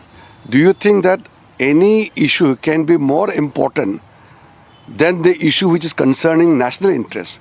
So you can judge by yourself. We are not going by party's agenda or the issues raised by each party. I am specific to the issues concerning national interest of our country. Sir, on the daily basis we see opposition. On the daily basis we see opposition parties protesting. अभी देश में जो मुद्दा सबके सामने में आए हुए हैं, गंभीर मुद्दा है. मैं मानता हूं कि कुछ मुद्दे ऐसे होते हैं जो राजनीतिक दृष्टि से हम नहीं देखना चाहिए. जॉर्ज सोरोस और उसके जो लिंक्स सामने में जो आए हैं, चाहे राहुल गांधी जी का नाम हो, चाहे सोनिया गांधी जी का नाम हो, हम इसको कांग्रेस पार्टी के रूप से भी नहीं देखते हैं. कोई भी भारतीय अगर विदेशी ताकतों के साथ जो भारत विरोधी है उनसे लिंक होते हैं और भारत का खिलाफ काम करते हैं तो गंभीरता से लेना चाहिए. हम इसको पार्टीबाजी के रूप से नहीं देखते हैं. हम हाउस चलाना चाहते हैं, अच्छी तरह से हाउस चले, हम बिल्स भी पास करेंगे, कई मुद्दे उठाना चाहते हैं, लेकिन कुछ ऐसा मुद्दे आते हैं तो उसको हम लोग सदन में नियम के तहत उठा सकते हैं. Well, I have Riyanka joining me live from the national capital ahead of the winter session. Riyanka, Kiran Rijiju has made some strong statements on the Soros link with Rahul Gandhi, saying that India must unite against all those forces who are working against Bharat, and he has called on the opposition, including Rahul Gandhi, to unitedly confront and counter such forces.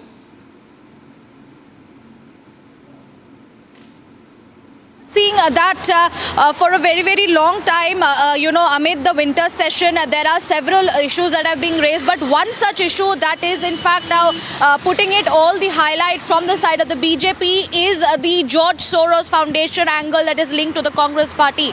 Now, Sonia Gandhi, the tall leader of the Congress party, has been linked to the George Soros Foundation, something that has been involved in anti-India conspiracy that is being alleged by the BJP.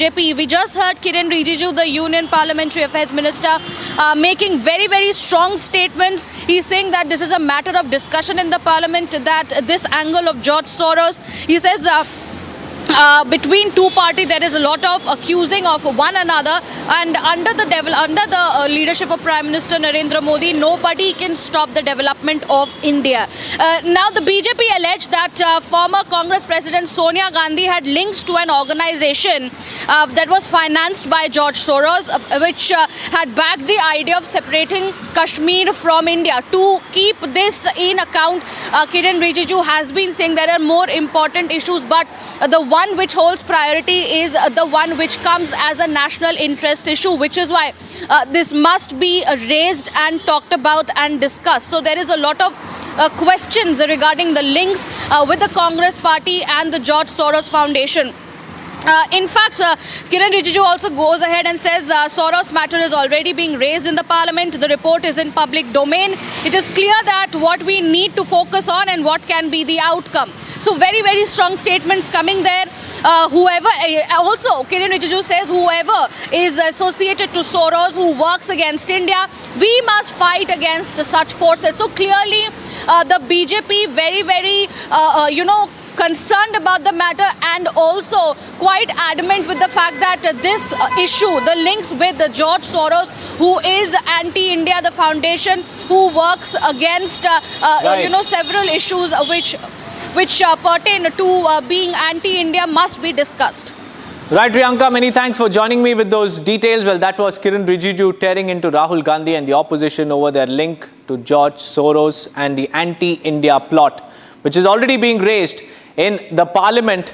And Kiran Rijiju says that you need to be united in countering such forces. Now, meanwhile, in Syria, Indian embassy has issued a statement saying that it is continuously open and it remains operational to assist the Indian nationals who are in Syria in these testing times, because there is a civil war in Syria that led to the ouster of President Assad, who, according to reports, is in asylum in Moscow. And meanwhile, Indian embassy has continued to remain operational in Syria, offering all assistance to the Indian nationals over there and calling on them to seek and reach out for any help to the Indian embassy.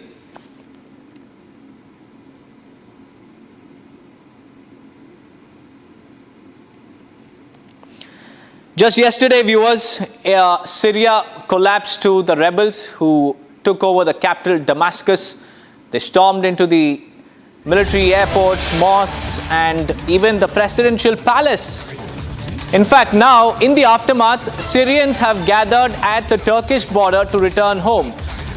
Amid the civil war, many Syrians had left the nation. They had left via the Turkish border, and now they're back again, lining up there to enter back and head back to their homes after the entire political turmoil seems to have settled on ground. But there's a lot of upheaval which continues to persist in Syria.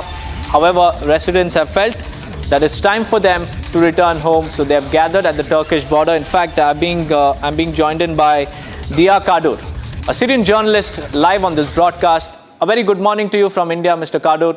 Firstly, I would like to ask you, what's the situation right now in the aftermath? Yesterday, there's a 50-year-old regime collapsed. What's happening today and what's next? Good morning. Thank you, Dibad, for having me tonight on your channel. As you've seen in the news, the rebel forces, Ahmad Sharaf forces, has taken over the power over control of the capital city in Damascus. And the situation in Damascus is going to be all right in the few days, in the few coming days. Syria has entered a new era and waiting for useful and helpful future. Also, Mr.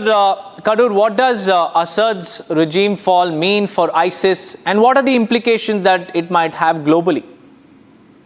Yes, as you know, Assad regime was supporting the ISIS.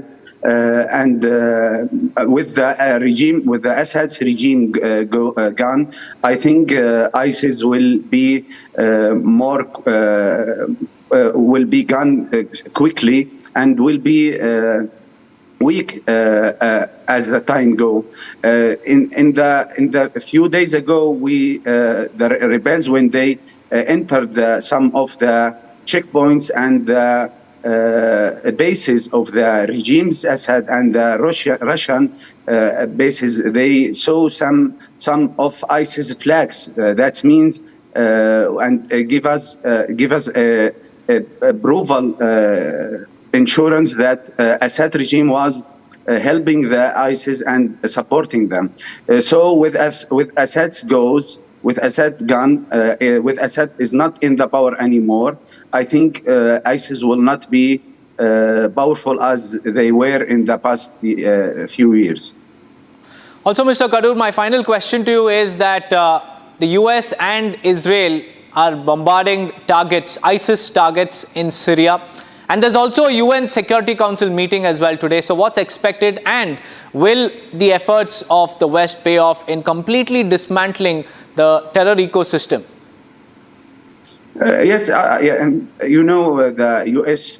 efforts are in Syria is oriented to fight ISIS, and they have done beautiful works and against ISIS. ISIS now is very weak, and I think what's happening in UNSC meeting today, who is Russia called for it, I think will be important for the Syrian futures. We are in Syria. The Syrian people are expecting the support of the free world to take over, to move to the next level and establish a new government in Syria and have a peaceful future for all Syrians. All right, Mr. Dia Kadur, many thanks for joining me with those insights. That was a Syrian journalist giving us a peek into what's expected ahead and what's expected in the UNSC meeting and what's happening in Syria. Now let's take a look at the other top stories that we're tracking from Syria in the wake of the civil war.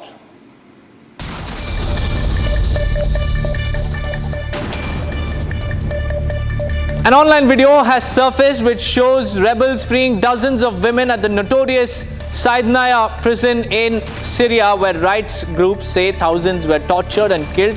This comes after Assad fled to Moscow, where he has been granted asylum from his longtime ally Russia. Dozens of Syrian migrants gathered at the Turkish border gate in southern Turkey, eagerly waiting for their opportunity to return home after Bashar Assad's government was dethroned. Yesterday, Syrians expressed their joy at going back home after fleeing the nation to escape the atrocities committed during Assad's regime. President Biden announced that United States military forces have been conducting airstrikes in Syria to keep the Islamic State from reasserting itself in the aftermath of the fall of President Bashar al-Assad's government. Speaking at the White House, Biden celebrated Assad's fall as a fundamental act of justice and expressed hope that after decades of repressive rule, the people of Syria could build a new, freer society. But he also warned that it was also a moment of risk and uncertainty, and that his administration would strive in its final days to prevent terrorists from regaining traction and ground.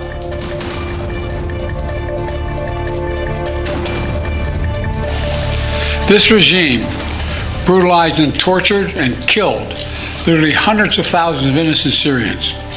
The fall of the regime is a fundamental act of justice. It's a moment of historic opportunity for the long-suffering people of Syria to build a better future for their proud country. It's also a moment of risk and uncertainty. Israeli Prime Minister Benjamin Netanyahu praised the collapse of Assad's regime, calling it a historic moment for the Middle East. He stated that this collapse was a direct consequence of Israel's forceful actions against Assad's key allies Hezbollah and Iran, which triggered a chain reaction of others seeking to break free from this tyranny and oppression. However, he emphasized the need to address potential threats arising from this situation, one of which is the collapse of the 1974 separation of forces agreement between Israel and Syria. This is a historic day for the Middle East. The collapse of the Assad regime, the tyranny in Damascus, offers great opportunity, but also is fraught with significant dangers. This collapse is a direct result of our forceful action against Hezbollah and Iran, Assad's main supporters. It set off a chain reaction of all those who want to free themselves from this tyranny and its oppression. Amid the ongoing crisis in Syria, which saw the fall of Assad's regime after rebels took over Damascus, sources claim that Indian embassy continues to remain operational and is in touch with all Indian nationals. The situation in Syria remains a focal point for all other nations after Syrian rebels entered Damascus and took complete control. Indian embassy has also issued a statement saying that it is ready to offer all assistance to Indian nationals.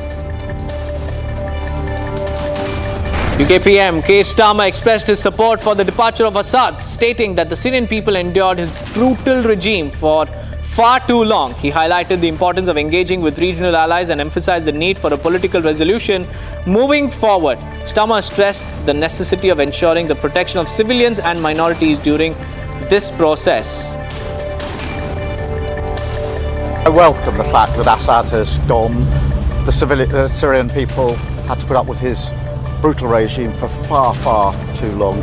We're talking to regional allies. It's very important now that there's a political settlement, a political way forward, and it's very, very important that we emphasise that civilians and minorities must be protected in this process, but very, very important.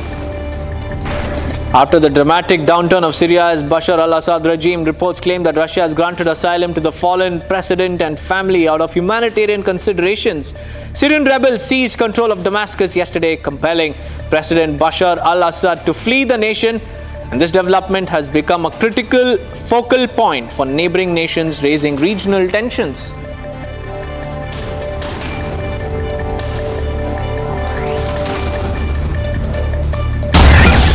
We have some big breaking news coming in from Karnataka. Darshan has applied for extension of his interim bail in the Karnataka High Court, seeking further time for treatment.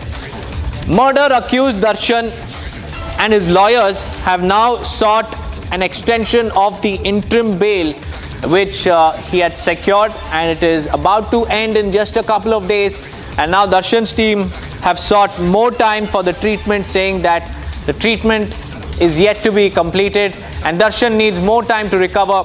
However, Special Public Prosecutor Prasanna Kumar has countered the arguments of the counsel who has appeared for the accused. In fact, 8 other accused have also applied for bail. And Sri Lakshmi, my colleague from the Kannada newsroom, is joining me live on the phone line. A very good morning to you, Sri Lakshmi. Darshan's team has sought an extension of the interim bail that has been granted to the accused, murder accused. What do you think will happen in the Karnataka High Court, Sri Lakshmi? Will the High Court grant the extension, or will the Special Public Prosecutor make some strong arguments to block it? Well, as I said, it is a very crucial day for Darshan, truly, Deepak. Darshan fans are awaiting for him to get released, but court is going to hear today at 2:30 p.m. This case, and the main reason that has been given for his bail extension is he needs treatment, more treatment. But on the other hand, we can see that he's still in BGS Global Hospital and under physiotherapy treatment, but not as the reason given by CV Nagesh that he's not undergoing the operation as of now. Doctors are saying that he's having high blood pressure, so that needs to be controlled, then only he can be operated. But as of now, the operation has not yet happened. That is the crucial point, major point, which a Special Public Prosecutor may argue upon in the court today. Still, all the other accused, including Pavitra, Jagdish, Anukumar, Lakshman, Vinay, Pradosh, Nagraj, all of them, on their behalf, their lawyer presented their argument in the court, and Darshan's, plea for bail, main bail application is also yet to be heard by the court.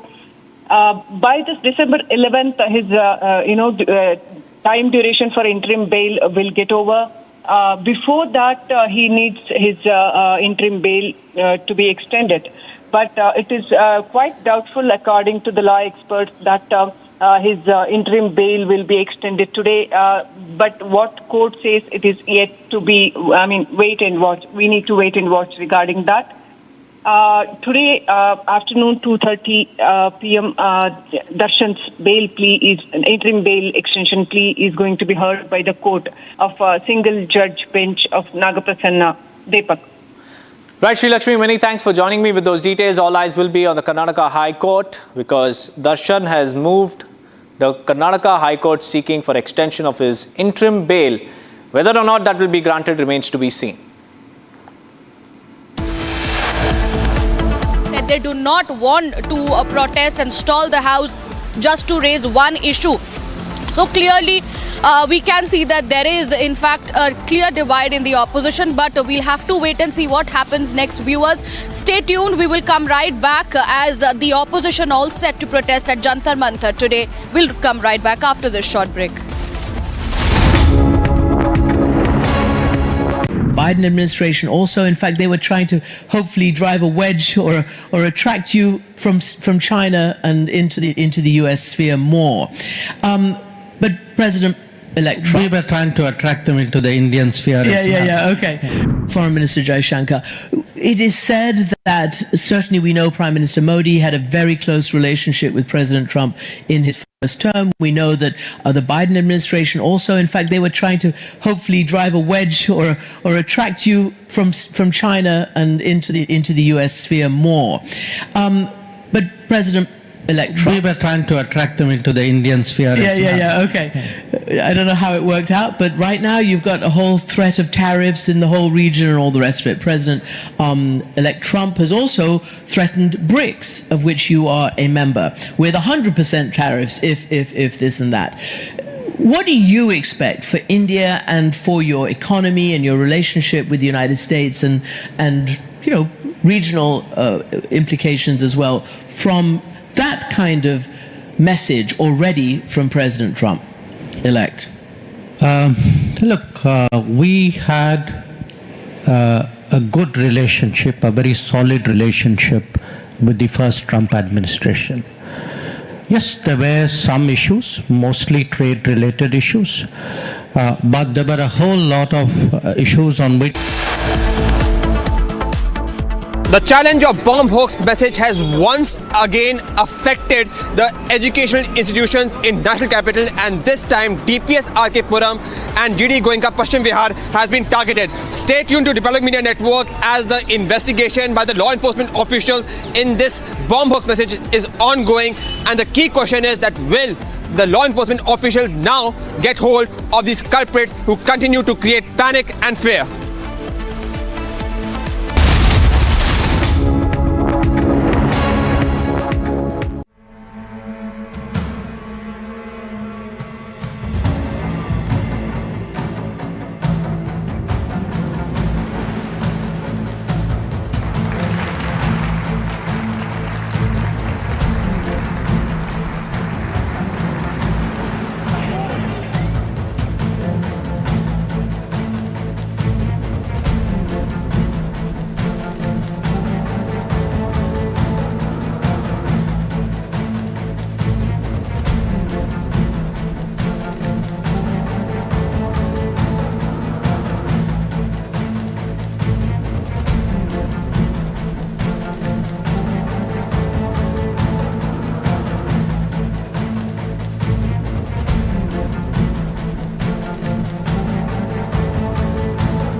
morning. It's 10:30. I'm Samiksha Srivastava. It is a power-packed bulletin as always. We'll get you the latest from Syria. After the fall of Assad regime, the question is, will the Al-Qaeda affiliated group be able to keep the country together? That and of course the top stories making headlines back home. First the headlines.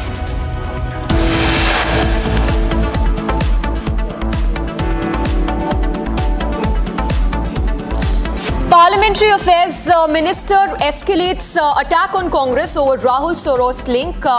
Rijiju says must unite against those involved in anti-national conspiracy. Bye.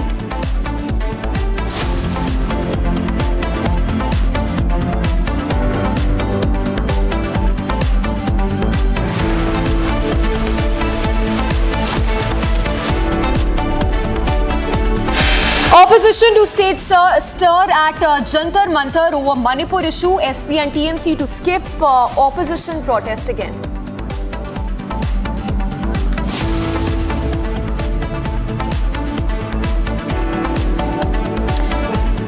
SP escalates attack on Rahul, calls him a 55-year-old child incapable of leading the opposition.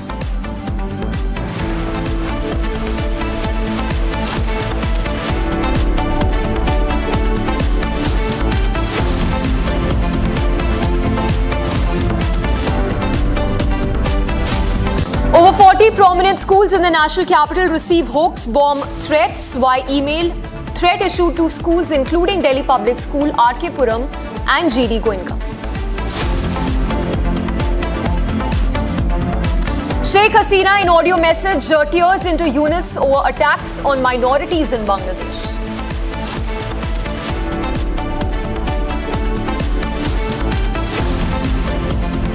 Foreign Secretary Vikram Misri in Dhaka today expected to raise with Bangladesh India's concerns over attacks on minorities.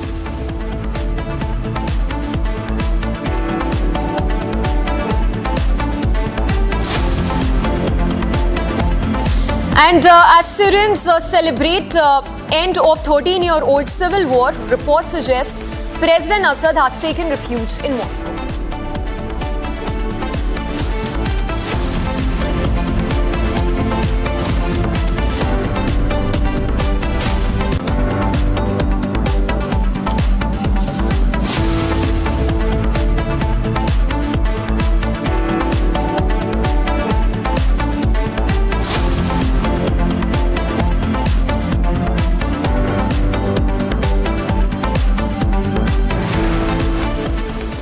And we begin first up with a news break coming in on the rift in Indy bloc. It's the Samajwadi Party that has snubbed the Congress again.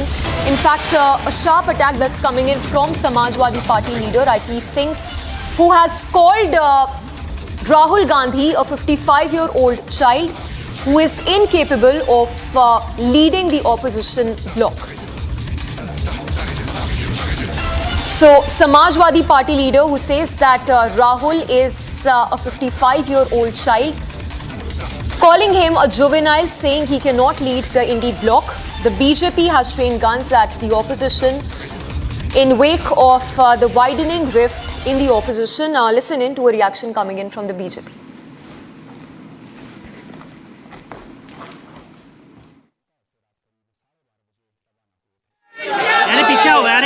Trinamool Congress के बाद अब Samajwadi party भी उसी राह पर चल पड़ी है।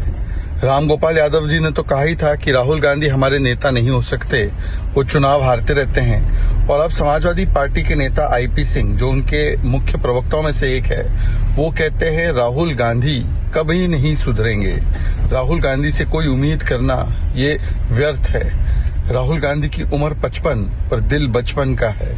राहुल गांधी से नहीं हो पाएगा, इसलिए नेता परिवर्तित करना पड़ेगा इंडिया अलायंस को। सोचिए, टीएमसी का भी ये कहना, समाजवादी पार्टी का ये कहना, आम आदमी पार्टी का कहना कि राहुल गांधी और कांग्रेस बोझ है।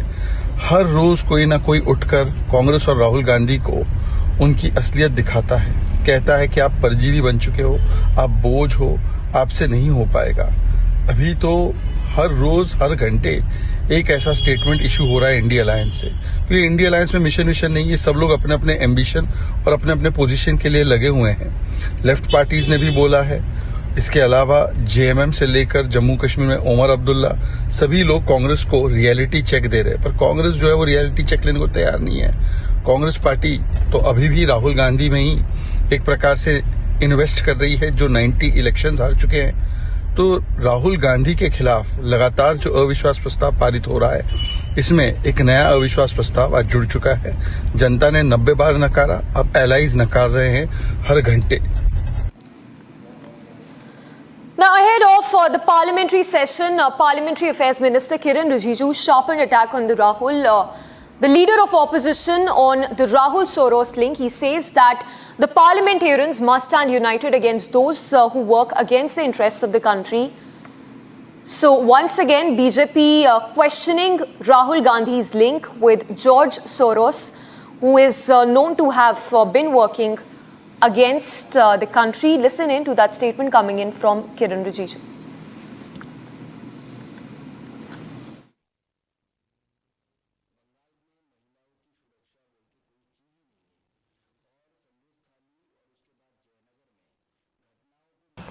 अभी देश में जो मुद्दा सबके सामने में आए हुए हैं, गंभीर मुद्दा है। मैं मानता हूं कि कुछ मुद्दे ऐसे होते हैं जो राजनीतिक दृष्टि से हम नहीं देखना चाहिए।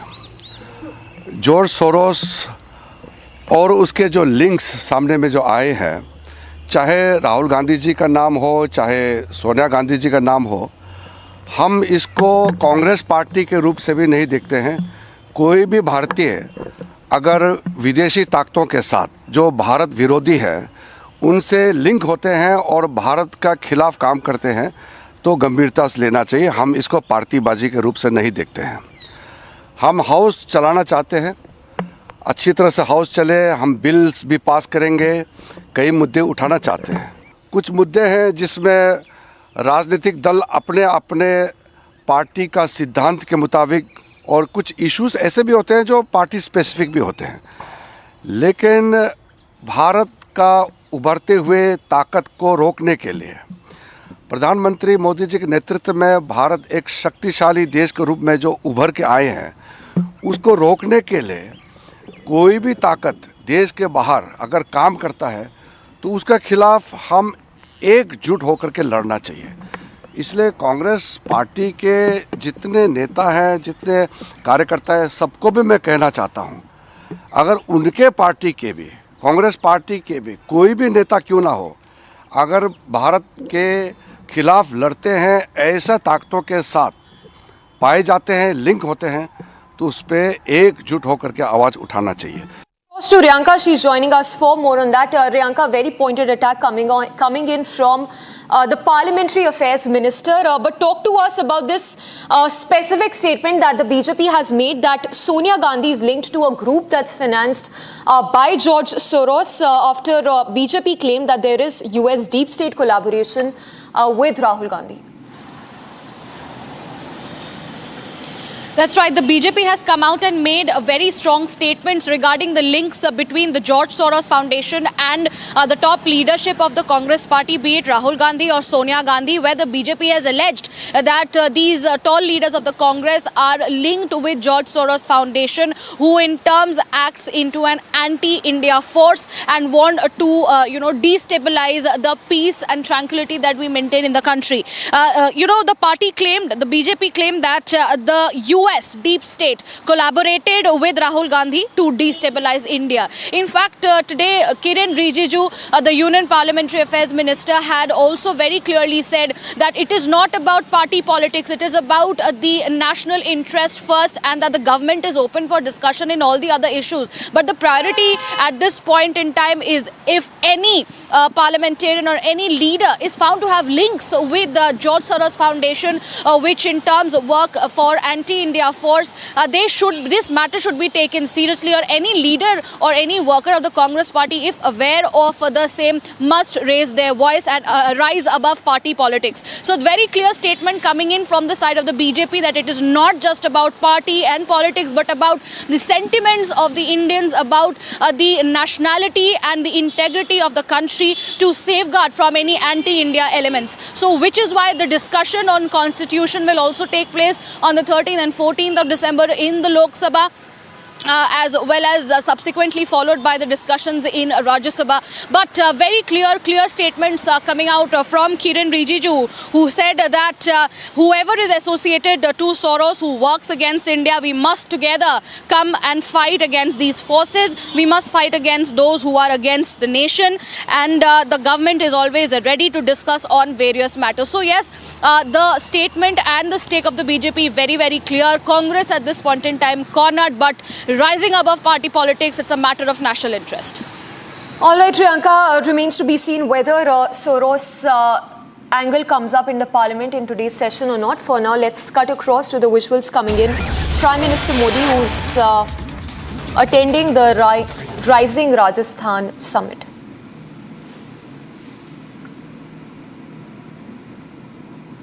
So Prime Minister Modi, who's in Jaipur for the Rising Rajasthan Summit, an initiative that is aimed at increasing the investments in Rajasthan.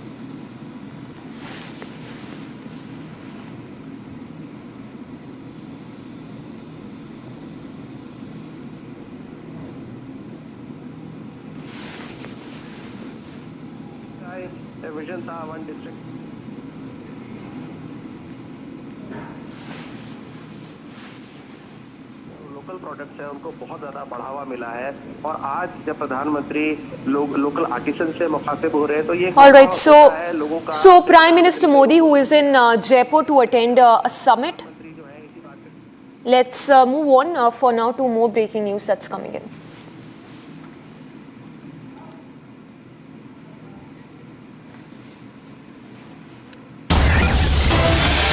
All right, this is news related to Chinmay Prabhudas, who remains in custody in Dhaka, another case that's been registered against the Hindu monk associated with the ISKCON center.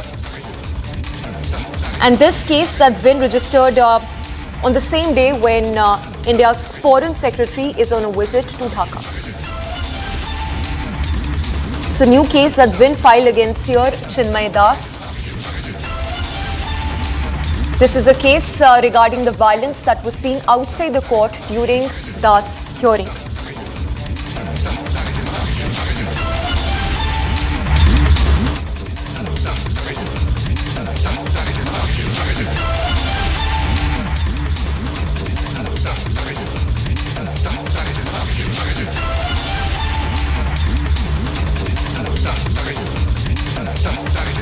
All right, so he is a Hindu monk who's been associated with the ISKCON group, ISKCON center in Bangladesh. In fact, ISKCON that has come out in support of the Hindu monk who's been in custody for almost a month now. A case that's been registered, another case that has been registered against him linked to the court's violence. In fact, note the lawyer who was to represent the Hindu monk, Chinmay Das Prabhu, was hacked to death just outside the court. And while the court hearing is now scheduled for next year in the month of January, we understand another case has been registered against the Hindu monk.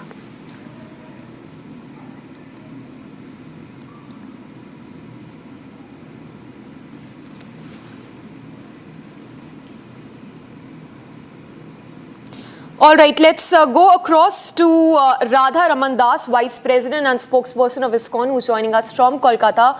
Radha Raman Das जी, हमें थोड़ा बताइए इस बारे में. एक दूसरा case file हुआ है चिन्मय प्रभु दास के अगेंस्ट. आपका क्या कहना है, ऐसा क्या रीजन है कि उनके अगेंस्ट इतने केसेस स्लैप करे जा रहे हैं यूनिस रजीम के थ्रू?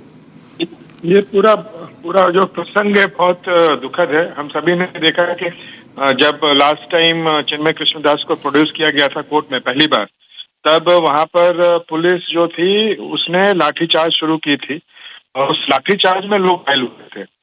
और पूरे समय तो चिन्मय कृष्णदास पुलिस के हिरासत में थे, उनको कोर्ट में पेश किया गया, फिर वैन में लेके आए.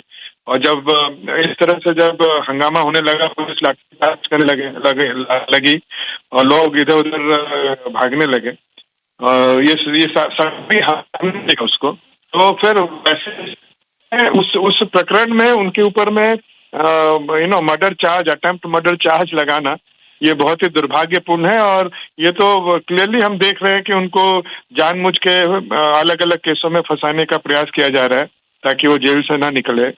और हमने ये भी देखा कि चिटगांव कोर्ट के जो कुछ वकील थे वो भी डिमांड कर रहे थे कि अगर चिन्मय कृष्णदास के पक्ष में कोई भी खड़ा होगा तो हम लोग उसको मारेंगे, उसको पीटेंगे। तो the whole thing is very very unfortunate and it is not expected from any कोई भी समाज से ये अपेक्षा नहीं की जा सकती कि जो पीड़ित है उसको ही बार बार से इस तरह से कानून के सहारे धमकियों से उसको अत्याचार किया जाए और जेल के अंदर बंद करके रखा जाए। राधा रमन दास जी, एक लास्ट क्वेश्चन। इंडिया के फॉरेन सेक्रेटरी ढाका में हैं आज। आपका क्या अपील रहेगा इंडिया से, सेंटर से, कि वो क्या ऐसे स्पेसिफिक इश्यूज हैं जो रेस करे यूनिस एडमिनिस्ट्रेशन के साथ? एक तो बहुत बड़ा इशू है कि वहां पर हम लोग देख रहे हैं कि सोशल मीडिया के माध्यम से कुछ लोग हैं जो बहुत ही भड़काऊ बयान दे रहे हैं और ऑन ग्राउंड भी वो लोग जा जाके सभा कर रहे हैं जहां पर उनके जो भी 10-10 हजार 20-20 हजार लोग उनको डायरेक्ट सुनने आते हैं। और फिर जब उनके जो ये वीडियो सोशल मीडिया में जब अपलोड होते हैं तो लाखों लोग सुनते हैं और उसमें ये लोग कह रहे हैं कि इस्कॉन और इस्कॉन को जो भी समर्थन करेगा उस सभी को हम लोग को काट के फेंकने की आवश्यकता है। अब तलवार उठाने की जरूरत है और एक एक लोग को मारने की जरूरत है। तो जब तक ये चीज होते रहेगा तो अगर लाखों लोग इस तरह से ब्रेन वॉश हो जाएंगे तो कल को अगर बांग्लादेशी पुलिस चाहेगी भी कि हम माइनॉरिटीज को बचा लें वहां पर, तो ये जो भीड़ के आगे में वो कुछ नहीं कर पाएंगे और एक बहुत बड़ा जेनोसाइड होने की आशंका है। तो यही अपील है कि इन लोगों के खिलाफ जो इस ऐसे भड़काऊ भाषण दे रहे हैं, जेनोसाइड का कॉल दे रहे हैं, उनको गिरफ्तार किया जाए, उनके अगेंस्ट में कानूनी कार्रवाई की जाए। ऐसे लोगों के खिलाफ में वहाँ की पुलिस कोई एक्शन नहीं ले रही है, लेकिन हम देख रहे हैं कि जो बाकी लोग थे, जो माइनॉरिटीज के जो लीडर्स थे, जिनका 8 पॉइंट का डिमांड था, उनके अगेंस्ट में झूठे केस फाइल किए जा रहे हैं। और दूसरी तरफ जो ओपनली बता रहे हैं कि हम कत्ल करेंगे, तलवार से जेनोसाइड करेंगे, उनके अगेंस्ट में एक्शन लेना तो दूर की बात है, आज तक शायद कोई FIR भी नहीं हुई है इनके अगेंस्ट में। Mr. Das, please stay with us. I have my colleague Kishle who would want to take a question from you. Kishle, please go ahead.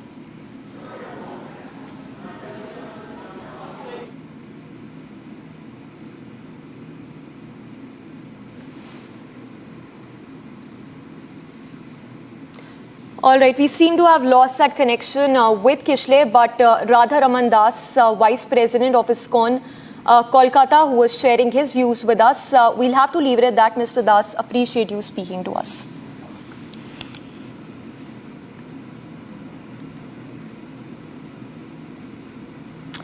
All right, so the Foreign Secretary, Vikram Misri, who is in Dhaka, he's landed in Dhaka. He will be raising India's concerns over attacks on Hindus and other minorities, including Buddhists, in his visit to Bangladesh.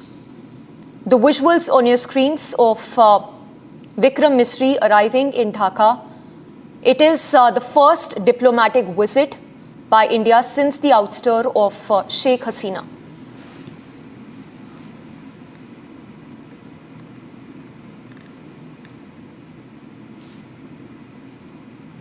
So the Foreign Secretary Vikram Misri, who is on a visit to Dhaka, is expected to raise India's concerns over attacks on Hindus and other minorities with Dhaka on his day-long visit to Bangladesh today.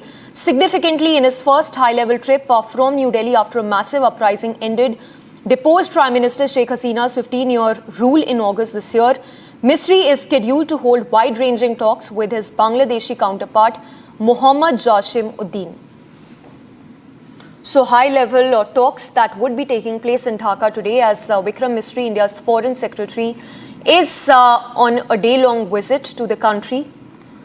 A very significant visit that comes in wake of the assaults, the attacks on minorities against the Hindus and Buddhists in Bangladesh.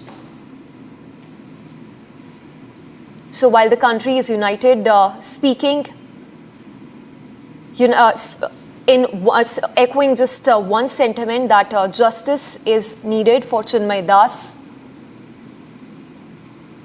a high-level visit by the Indian diplomat, by Vikram Misri, India's Foreign Secretary, in which he will be taking up issues regarding the atrocities against the minorities in the country.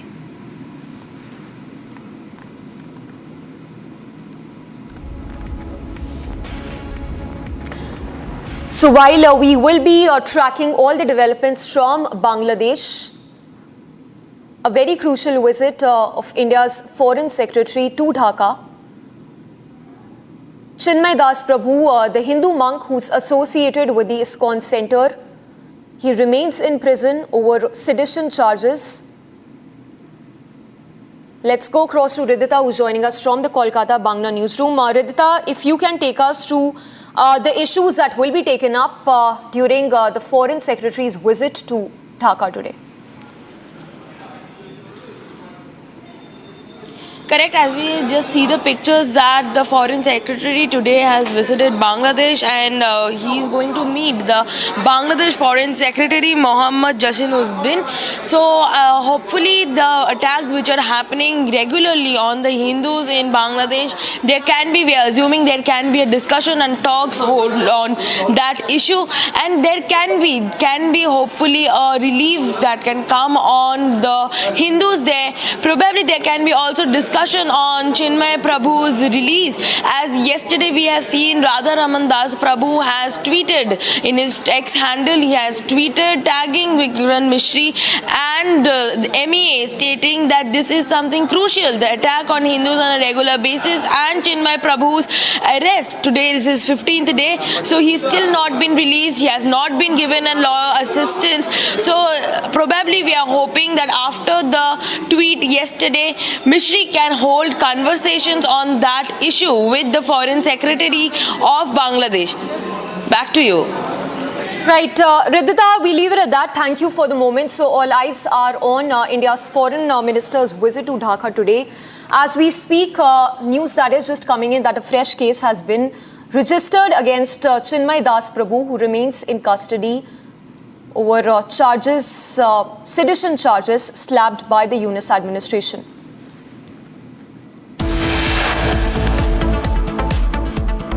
We head into a very short break, but yes, that's one of our top focus stories. Foreign Secretary Vikram Misri is on a visit to Dhaka today.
just shifted the balance of power in the Middle East. Through this combination of support for our partners, sanctions, and diplomacy, and targeted military force when necessary. Biden shares a three-point action plan after Assad's fall, says US will engage with Syrian groups to establish independent Syria.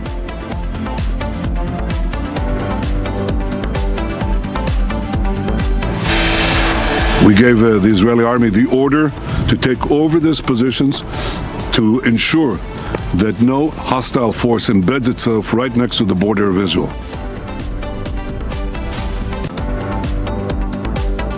Israeli Prime Minister Netanyahu says buffer zone in Golan Heights seized by Israeli forces, claims collapse of ceasefire deal with Syria.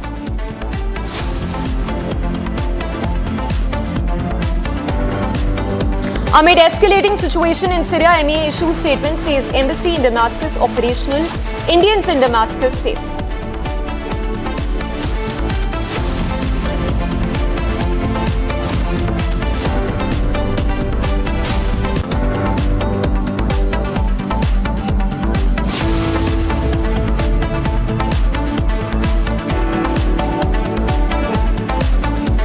Sheikh Hasina in audio message tears into Yunus over attacks on minorities in Bangladesh.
Asia's largest news headquarters.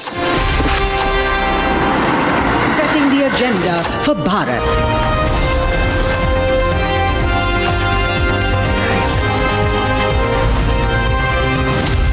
You're watching Republic.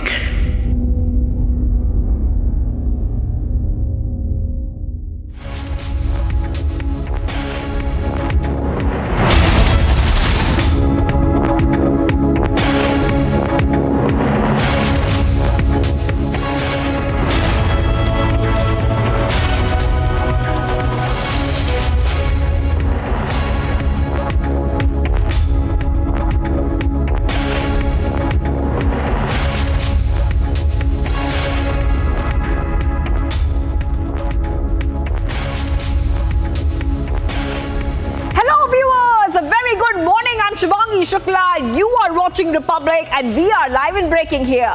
So we'll talk a lot about what is happening all across India, but we'll keep our focus on the situation involving in Syria after rebels have taken over Syria. Bashar al-Assad is right now, according to reports, in Moscow, where he has taken refuge. We're getting many reactions coming in from world leaders. The West is happy that Syria's Bashar al-Assad is no longer in power there, and rebels have now come in and taken over Damascus and major cities. We'll tell you exactly what is happening, but as usual, the headlines. Let's get started.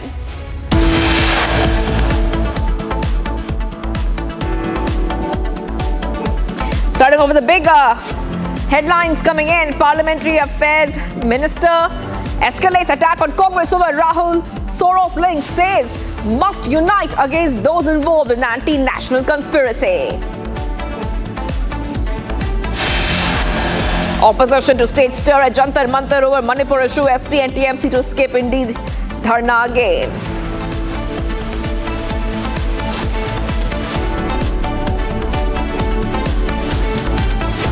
SP escalates attack on Rahul, calls him a 55-year-old child incapable of leading the opposition bloc.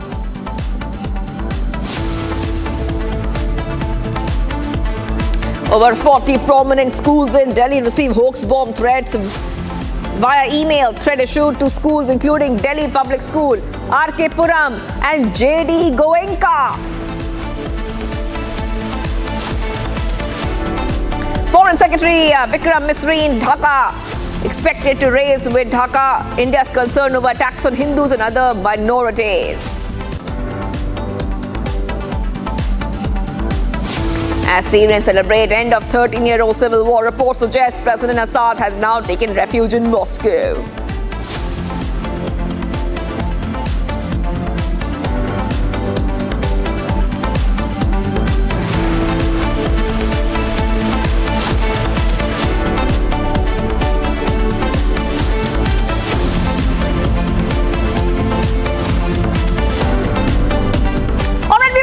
We go on to the big update coming in right now. Kiran Rijiju has said that, and once again talked about the Rahul Gandhi Soros link coming out. Remember that the BJP and the NDA government in the past have talked about how there is a link between the Congress and Soros. Parliamentary Affairs Minister rakes up Rahul Soros link, and this is coming in just ahead of the Parliament session, viewers. As we keep telling you more updates, let's tell you exactly what is happening. Now, Kiran Rijiju says, and he has said this earlier as well, the BJP has said this earlier as well, that there are alleged connections between Congress leader Rahul Gandhi, Sonia Gandhi and the Hungarian-American businessman George Soros. And those connections are a serious concern. Let's go ahead and hear out what Union Minister Kiran Rijiju had to say. अभी देश में जो मुद्दा सबके सामने में आए हुए हैं, गंभीर मुद्दा है। मैं मानता हूं कि कुछ मुद्दे ऐसे होते हैं जो राजनीतिक दृष्टि से हम नहीं देखना चाहिए। जॉर्ज सोरोस और उसके जो लिंक्स सामने में जो आए हैं, चाहे राहुल गांधी जी का नाम हो, चाहे सोनिया गांधी जी का नाम हो, हम इसको कांग्रेस पार्टी के रूप से भी नहीं देखते हैं।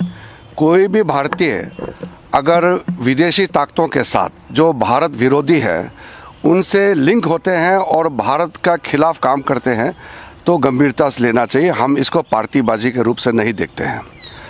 हम हाउस चलाना चाहते हैं, अच्छी तरह से हाउस चले, हम बिल्स भी पास करेंगे, कई मुद्दे उठाना चाहते हैं। कुछ मुद्दे हैं जिसमें राजनीतिक दल अपने अपने पार्टी का सिद्धांत के मुताबिक, और कुछ इश्यूज ऐसे भी होते हैं जो पार्टी स्पेसिफिक भी होते हैं। लेकिन भारत का उभरते हुए ताकत को रोकने के लिए प्रधानमंत्री मोदी जी के नेतृत्व में भारत एक शक्तिशाली देश के रूप में जो उभर के आए हैं, उसको रोकने के लिए कोई भी ताकत देश के बाहर अगर काम करता है तो उसके खिलाफ हम एकजुट होकर के लड़ना चाहिए। इसलिए कांग्रेस पार्टी के जितने नेता हैं, जितने कार्यकर्ता हैं, सबको भी मैं कहना चाहता हूं, अगर उनके पार्टी के भी, कांग्रेस पार्टी के भी कोई भी नेता क्यों ना हो, अगर भारत के खिलाफ लड़ते हैं, ऐसा ताकतों के साथ पाए जाते हैं, लिंक होते हैं, तो उस पर एकजुट होकर के आवाज़ उठाना चाहिए। On the 11th day of the winter session, viewers, Lok Sabha has been adjourned once again, and this time within 2 minutes, I repeat, within 2 minutes. Big update coming in right now on Republic TV, viewers. The Parliament on its 11th day of the winter session has seen Lok Sabha adjourned till noon, and within 2 minutes of the business of the House, 11 a.m. is when the Parliament session kicked off, and within 2 minutes, the proceedings were disrupted amid ruckus, major ruckus, viewers. Because today is a very important day, given the fact that there will be discussions on the Railway Amendment Bill. We will also be seeing that Union Home Minister Amit Shah will be moving the Disaster Management Bill. So today is a very important day. Within 2 minutes, the business of the House gets disrupted. I want to go to Riyanka joining us live and getting us all the updates on this. Riyanka, what happened? Who created ruckus this time around that within 2 minutes of the Lok Sabha beginning its session on the 11th day of the winter session, that it had to be adjourned, the House had to be adjourned? Go ahead, Riyanka. See, the third week of the winter session that began today, and it got marred once again with ruckus in the House and disruption that continued to be held by the opposition in the House. Lok Sabha now stands, adjourned till 12 noon, and this only after 2 minutes of the beginning of the proceedings in the House. What we are seeing in the last 2 weeks also, that there was no smooth running of both the houses, despite the meeting and a consensus being reached that there will be no such disruptions carried on. The government has also assured the opposition that whatever they are demanding, there will be discussions on the same. But the opposition wants to have the discussions on A, Manipur, B, Adani indictment issue. On these, they want the discussions to happen on priority, which is why there has been disruptions in the houses, in both the houses, Lok Sabha and Rajya Sabha. And today, in just 2 minutes of the beginning of the House, Lok Sabha goes adjourned because of the ruckus that is being created by the opposition parties. In fact, the opposition goes on to protest about these very issues that they want for discussion in the houses. On the other hand, we have seen time and again the centre calling for peaceful running of business in the houses. There are several important bills that need to be tabled, bills that need to be passed and discussed, but none of it is happening for 2 weeks plus 1 day, which begins for the third week of the winter session. It is to be seen what happens next for Lok Sabha at around 12 noon, whether or not there will be any business that will be conducted. That is something that needs to be seen at 12. Right. Okay, I'll come back to you, Riyanka, because obviously we're expecting much more developments coming in from the Parliament. But let's go ahead, because we're coming to know, viewers, that the opposition once again has staged a protest outside the Parliament. Remember that the opposition is holding multiple protests all through the winter session outside the Parliament, and this time we have come to know more updates coming in on the story, as the opposition has been demanding a lot of talk, a lot of discussions on the Adani issue. And here are the pictures coming in for you, when once again, during the winter session, we are seeing that the opposition has staged a protest outside Parliament over the Adani issue.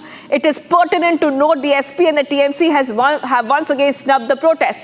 And remember, viewers, the TMC and the SP have earlier also snubbed Indie Bloc's protest outside the Parliament. And from what we know, that later on, when the Indie Bloc will be holding a stir at Jantar Mantar, they have the same plan in mind. They will not be joining the SP and the TMC, will not be joining the Indie Bloc at Jantar Mantar later on. So, looks like one more division and rift is there within the Indie Bloc. An example of it, which you can see live on your screens. I just want to go across to this report filed by my colleague Harsha, who is getting us all the details from the ground.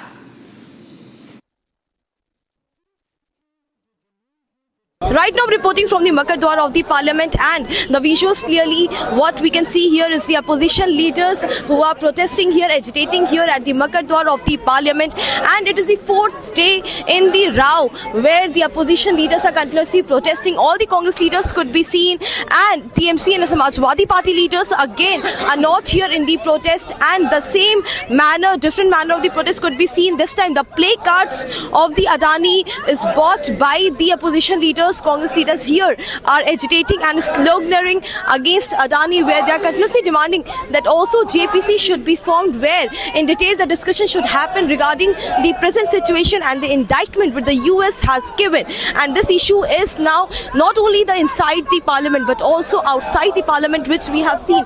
And today, after Sonia Gandhi's name was linked in the foundation related to George Soros, and Kiran Rijiju, Parliamentary Affairs Minister, stating that this is a political political issue, and this should not be inside the parliament, and also the decorum of the parliament should be maintained for the smooth functioning of it. But this clearly can't be seen on the agenda of the opposition parties. The TMC and Samajwadi parties leaders have skipped this protest. They are not part of this protest, which is majorly being carried out by the Congress leaders. Right now we can see all the Congress leaders are here present with the placards in their hand. So this is the present situation here at the Makar Dwar of the parliament. All right. Okay, let's move ahead right now. We go to the top global story we are tracking, that is developments in Syria. And now we told you, viewers, in the beginning of the show that some of the world leaders are extremely positive about the change in regime in Syria. And the latest that we're coming to know that Joe Biden has reacted on this. Let's go ahead and see what Joe Biden has to say. So Joe Biden has said the fall of the Assad regime that brutalized, tortured and killed thousands of innocent Syrians over the past half a century is a historic opportunity for the people of the country. This is what Joe Biden, who's the outgoing US president, had to say. Biden spoke at the White House hours after rebel groups took over the country following more than a dozen years of violent civil war and decades of leadership by Bashar Assad and his family. We have that reaction of the outgoing US President Joe Biden, so let's go ahead and play it out. The United States will work with our partners and the stakeholders in Syria to help them seize an opportunity to manage the risks. For years, the main backers of Assad have been Iran, Hezbollah, and Russia. But over the last week, their support collapsed, all three of them, because all three of them are far weaker today than they were when I took office.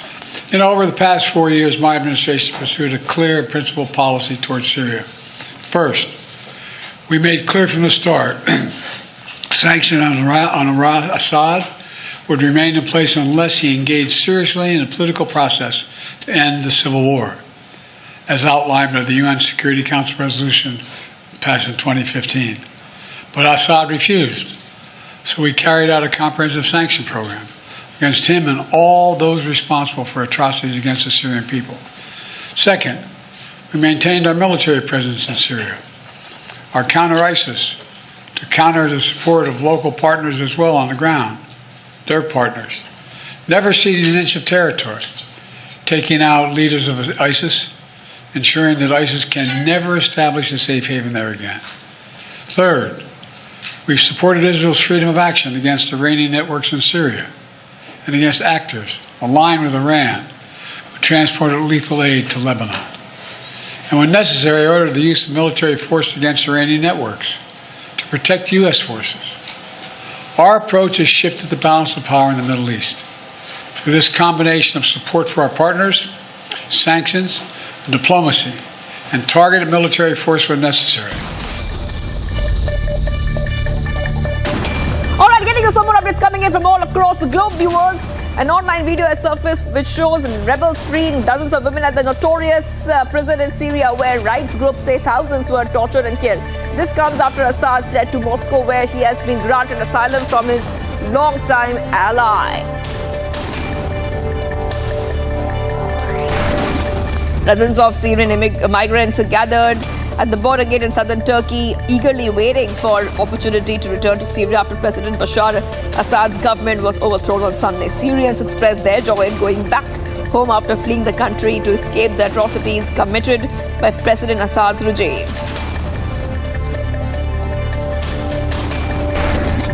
President Biden announced on Sunday that United States military forces have been conducting airstrikes in Syria to keep the Islamic State from reasserting itself in the aftermath of the fall of the President Bashar al-Assad's government.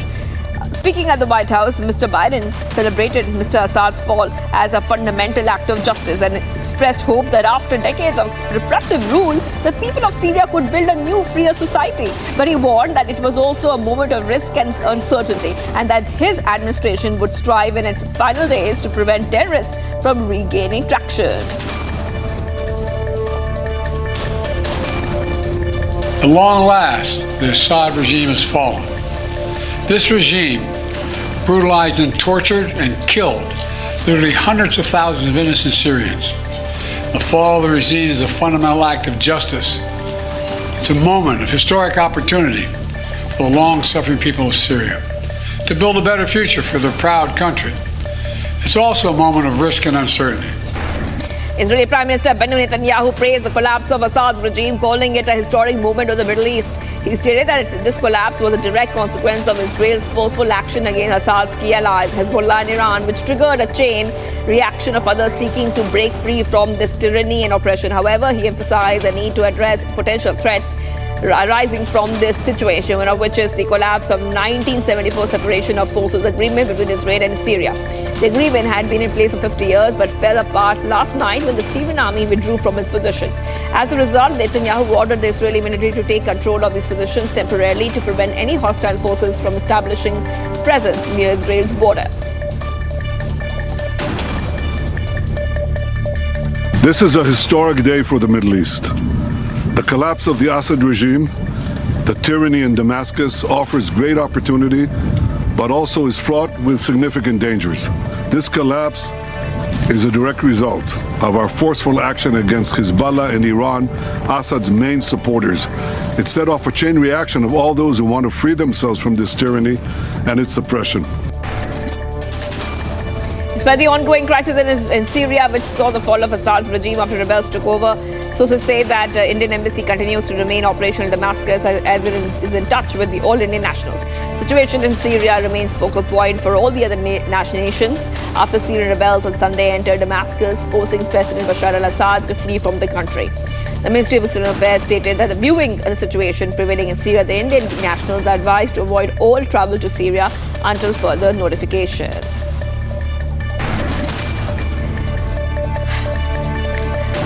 In more news coming in from UK, Keir Starmer has now expressed his support for the departure of Assad, stating that the Syrian people endured his brutal regime far too long. He highlighted the importance of engaging with regional allies and emphasized the need for political resolution moving forward.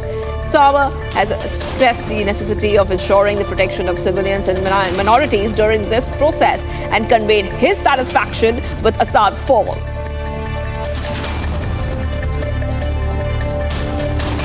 The fact that Assad has gone, the Syrian people had to put up with his brutal regime for far, far too long. We're talking to regional allies. It's very important now that there's a political settlement, a political way forward, and it's very, very important that we emphasise that civilians and minorities must be protected in this process. But very, very pleased that Assad has After a dramatic downturn of Syria's Bashar al-Assad regime, reports claim that Russia has granted asylum to the fallen leader and family out of humanitarian considerations. Syrian rebels seized control of Damascus on Sunday, compelling President Bashar al-Assad to flee. Development has become a critical point of focus for neighboring nations, raising regional tensions.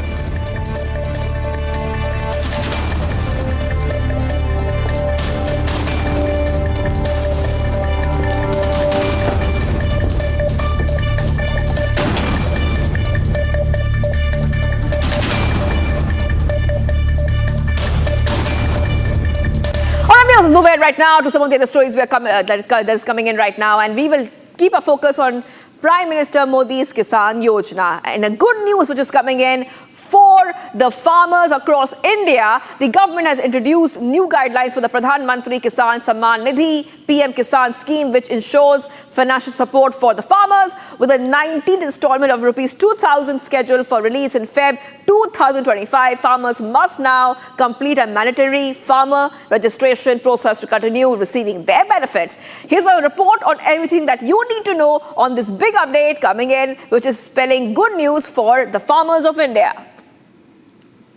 PM किसान सम्मान निधि भारत के किसानों का बहुत बड़ा संबल बनी। The Pradhan Mantri Kisan Samman Nidhi scheme, which provides 6,000 rupees annually to farmers in 3 installments, has announced new updates. To ensure continued benefits, farmers must now complete a mandatory farmer registration process. This new requirement must be fulfilled in order to receive the upcoming 19th installment of 2,000 rupees, scheduled for release in February next year. Previously, simple registration on the Agriculture Department's website was sufficient. However, the update mandate requires registration as an essential step to avoid ineligibility for the upcoming payment. For easing the process, farmers can now register through Jan Suvidha Kendras or village panchayat camps. On completing the registration, beneficiaries will not only secure the PM Kisan benefits, but also become eligible for several other government welfare schemes. In order to check eligibility, farmers must visit the official PM Kisan website and check the beneficiary list. Farmers have been advised to complete this process in due time to avoid disruptions in receiving their sum. A flagship direct benefit transfer scheme, PM Kisan caters to 9.21 crore beneficiaries at present. Alright viewers, let's move ahead right now. We'll get you the big story coming in from sports. For all our sports lovers, Australia defeated India by 10 wickets in the Adelaide Test match, the infamous pink ball Test match. This was India's second consecutive day-night Test match defeat at the Adelaide Oval. Now, both India and Australia have managed to secure victory in one match each in the ongoing Border Gavaskar Trophy. Here's the full report. Watch it. India have been humbled at the Adelaide Oval, and there is no better way to put this fact across. The Australians are still undefeated at Adelaide in a pink ball Test match, and they were nothing but clinical in every aspect of the Test match. The Border Gavaskar Trophy series currently hangs in balance, now with both the teams winning one match each. India did register an emphatic win at the Optus Stadium, Perth, but as of now it accounts for nothing. The defeat in Adelaide can be termed as a complete team failure. The batting was dismal, the bowling was lackluster. India did not find the way to lose this game, but let's just say that they never were in the game right from the word go. India never looked like having any answers to the brilliance of Travis Head and Mitchell Starc. Head in particular has been tormenting India for some time now, and India never seemed to have cracked an answer to his brilliance. Surprisingly, nobody has been questioning India's decision to bat first with the pink ball darting around and the clouds hovering around the Adelaide Oval on the first day of the pink ball Test match. Starc, living up to his stature, made the most of these conditions, just grinded India to dirt. The big lefty registered a 6-wicket haul, and it pushed India way far in the game. The Asian cricketing juggernauts were bolstered by the return of their regular Test skipper Rohit Sharma and Shubman Gill, but they failed to deliver. Let's just call a spade a spade. Rohit never looked like getting into the fight. The batting prowess of all the big names such as Virat Kohli, Yashasvi Jaiswal, KL Rahul, Rishabh Pant and Ravichandran Ashwin resulted to nothing as India were bundles out for 180 runs in the first innings. Making things worse, Travis Head did what he does the best, tormented India. The left-handed batter scored a stellar 140 runs, which literally pushed India out of the game. India batted in the twilight period of the day too, and they lost 5 wickets overnight. The Indian batting continued to remain far from good, even on the second day. The Perth Test match was special, and every sense and the loss in Adelaide is equally disappointing and raises big questions about India's future in Test match cricket. The batters just don't hold up.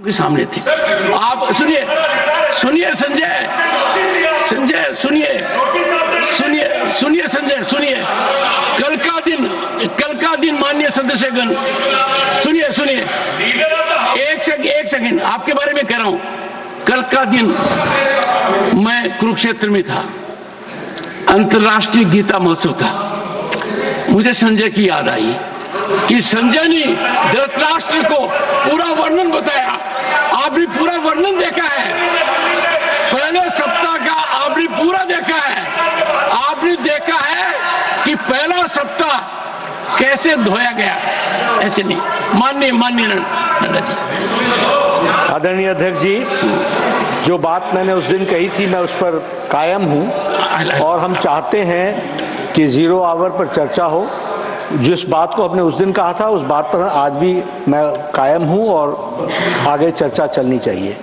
Sanjay ji से मैं यही कहूंगा कि विषय व्यक्ति का नहीं होता विषय व्यवस्था का होता है और आपने जो प्रश्न उठाया वो बहुत सही था कि पहले सप्ताह में उस प्रस्ताव के बारे में क्यों नहीं सोचा गया जिसको सारे हाउस ने कबूल किया था।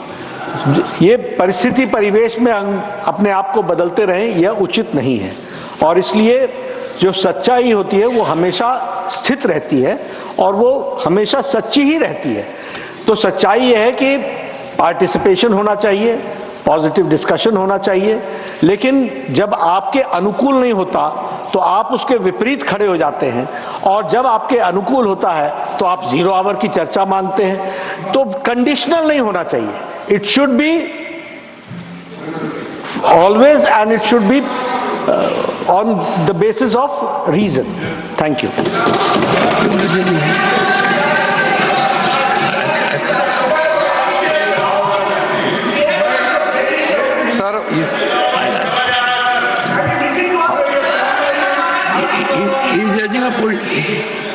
चेयरमैन महोदय जी, आपने चेयर से जो भी रूलिंग दिया है ये तो सबको मानना है, हाउस का गरिमा को सबको ध्यान में रखते हुए उसमें कोई विवाद का विषय नहीं है। एक पॉइंट तो प्रमोद तिवारी जी ने रूल 235 बोला,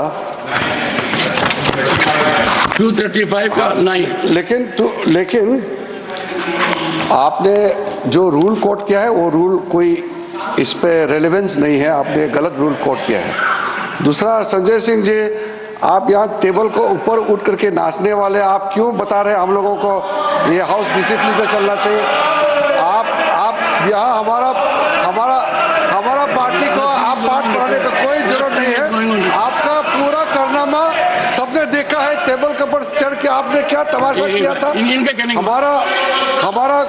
हमारा कोई हम तो हाउस चलाना चाहते हैं, लेकिन आप एक समय आपका सुविधा का अनुसार कुछ और बोलेगा यही, और फिर यहाँ आप दूसरे काम करेंगे। लीडर ऑफ द हाउस ने यही बात को कहा है, मैं लीडर ऑफ द हाउस ने जो कहा है उससे सहमत हूँ।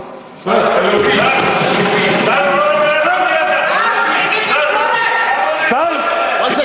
एक केंद्रीय मंत्री ऐसी भाषा कैसे बोल सकते हैं? मुझे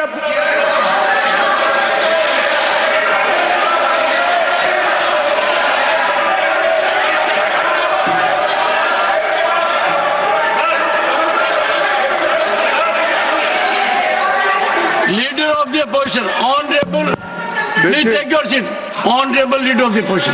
देखिए साहब, मैं बहुत देर से अपना हाथ उठा के रखा था, लेकिन जब लीडर ऑफ द हाउस कुछ बात बोले तो उससे मेरी सहमति नहीं थी, इसीलिए मैंने उंगली उठा के आपका ध्यान आकर्षण करने की कोशिश की, लेकिन आपने मुझे मौका नहीं दिया। आप मंत्री को बुला लिए, तो ये अच्छा नहीं।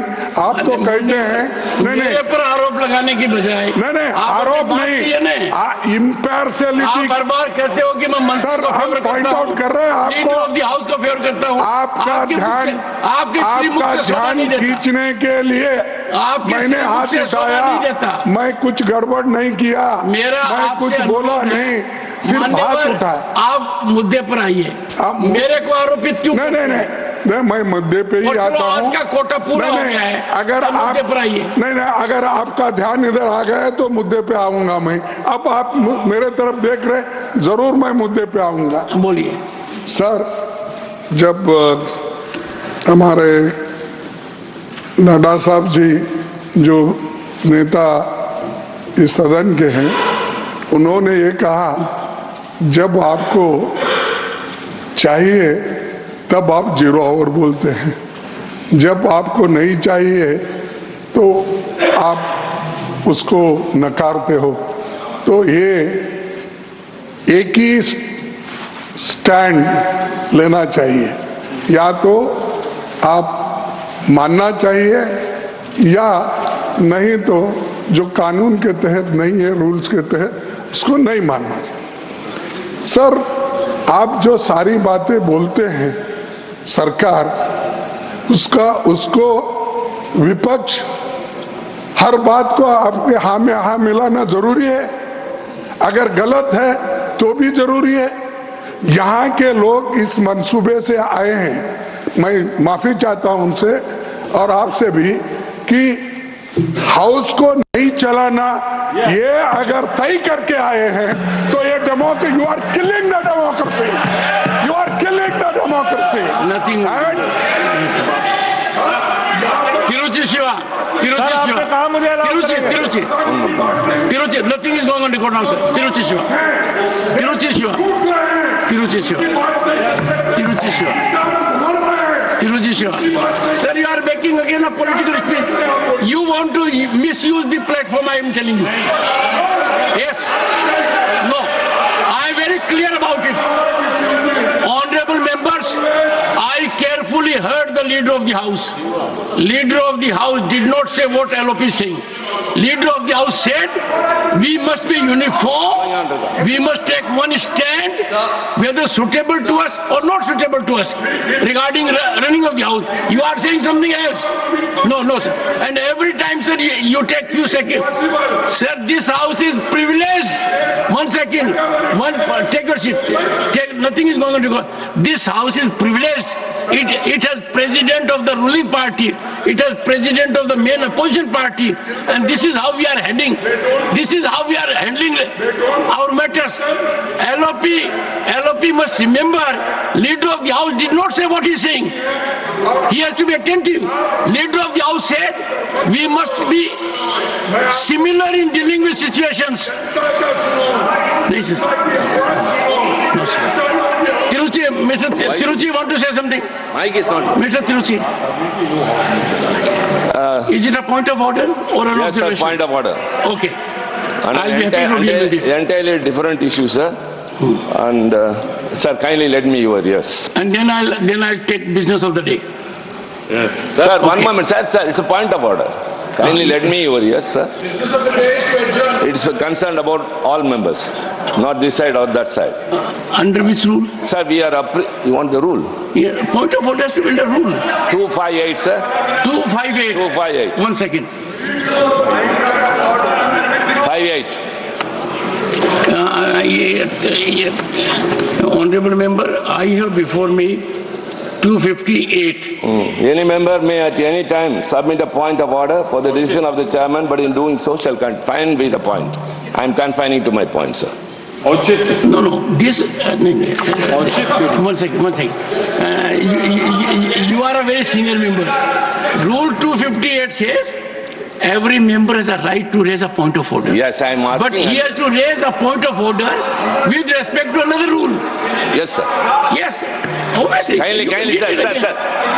Sir, it's an issue, sir. Please, kindly pay. No, under which rule? Sir, I know. Sir, every member has a right to raise point of order under Rule 258.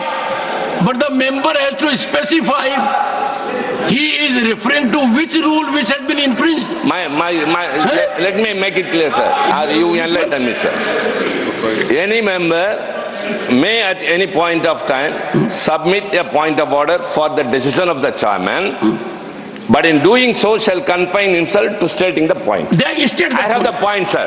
Rule is only this. Rule is this. My point, please, it's very serious, please. Sir, we appreciate that you take so much of efforts to uphold the dignity and decorum of this house, sir. But our dignity is at stake. Sir, reposing our confidence upon you, we are very much agonized to raise this, sir. One of the members of this house, my party colleague, Mr. Abdullah, when he went to the center hall, he was stopped there asking whether he is an MP. Number two, sir, this is not the first. Please, sir. Sir, I said, lend me your ears. Number second, sir. Sir, number second. I was with him. The other day I forgot a paper of mine. My PS climbed the step and handed it over to me. Later, after I have come into the house, he was called by the security, and I warned him that his ID card will be cancelled. Sir, who gave that? These are all we are experiencing only. Sir, I am more than for 2 decades here, sir. We have never experienced I have taken note of it. Kindly see to it, sir. And we need a decent treatment in the parliament premises, sir.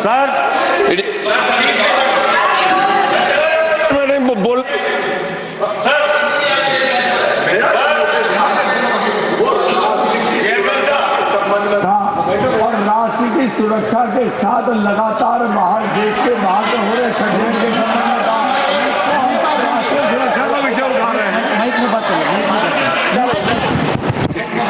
राष्ट्र की सुरक्षा के संबंध में जो विषय उठा रहे हैं मान्यवर, लगातार देश की सीमा के बाहर से भारत की सुरक्षा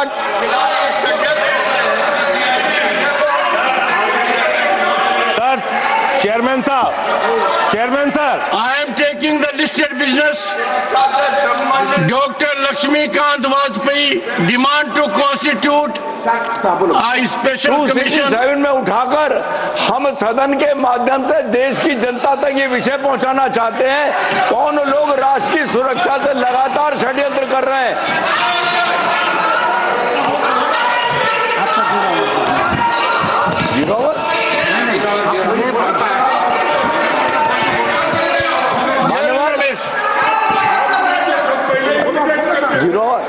मानवर, यह 700 मेरा विषय है। रोगियों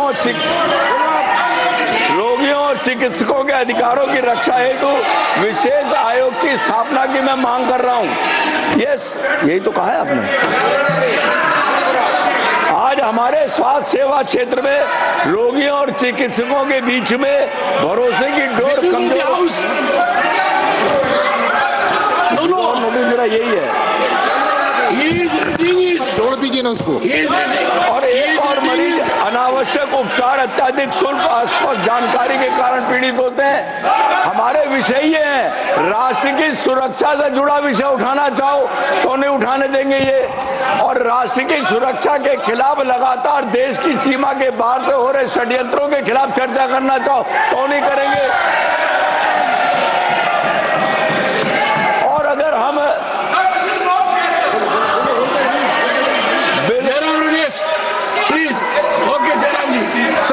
Jairam Ramesh, I have given floor to Jairam Ramesh. Sir, this is most unfair. I have given. Sir, this is most unfair. Jairam Ramesh, nothing else to go and record, Jairam. Sir, this is most unfair. You have rejected the notice, all notices. You want the business of the house. He is raising an issue which you have rejected, and it is very clear. It's very clear. This is all part of a game plan to raise this issue and have this entire house adjourned. Sir, please don't be party to this. Sir, you are the chairman. Don't be party to this. Sir, don't be party to this. You are the chairman. You are the protector. Don't become party to this. The house stands. Yes. Yes, Mr. Vasan. Yes. Mr. Vasan. Sir, rule 258. 40 minutes, Mr. Vasan. Since 40 minutes, we have not been able to utilize the time of the House. I only wanted you to request, sir, that the House should function as the leader of the Treasury benches told now.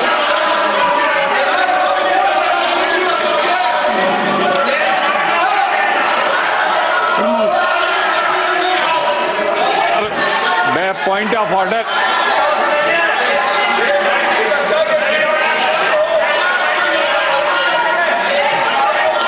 Permitted you. Shri Pramod Tiwari. Sir, मैं विनम्रता पूर्वक आग्रह कर रहा हूं कि सदन की परंपरा रही है, जब आप रिजेक्ट कर देते हैं और बिना आपके परमिशन के कोई बोलता है तो वो रिकॉर्ड में नहीं जाता। जो वाजपेयी ने बोला है ये रिकॉर्ड में नहीं जाना चाहिए। ये रिकॉर्ड में नहीं जाना चाहिए। सर, आपने रिकॉर्ड में नहीं जाना चाहिए।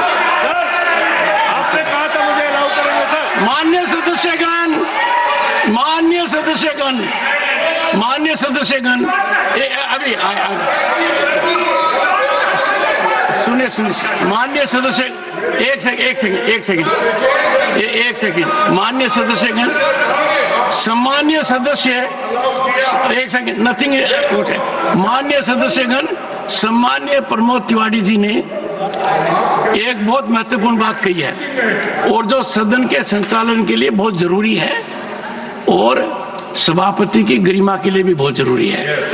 और माननीय प्रमोद तिवारी जी ने यह कहा है कि जब एक बार निर्णय हो गया तो उस निर्णय की अनुपालना होनी चाहिए। अब कहा तो प्रमोद जी आपने ठीक है, पर इसकी अवहेलना करने में कोई कसर बाकी नहीं रही है। हर बार मैं निर्णय देता रहा हूं और मेरे निर्णय को चुनौती दी जाती है। मुझे बोलिए सुधांशु, व्हाट हैव टू से?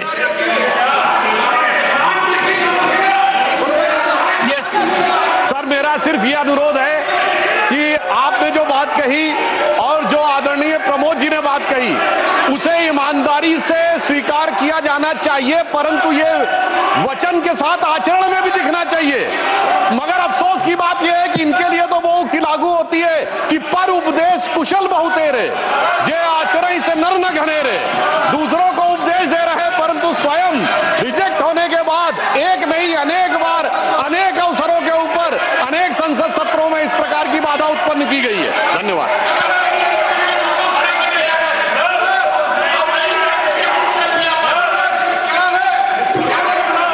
The House stands adjourned to meet at noon today.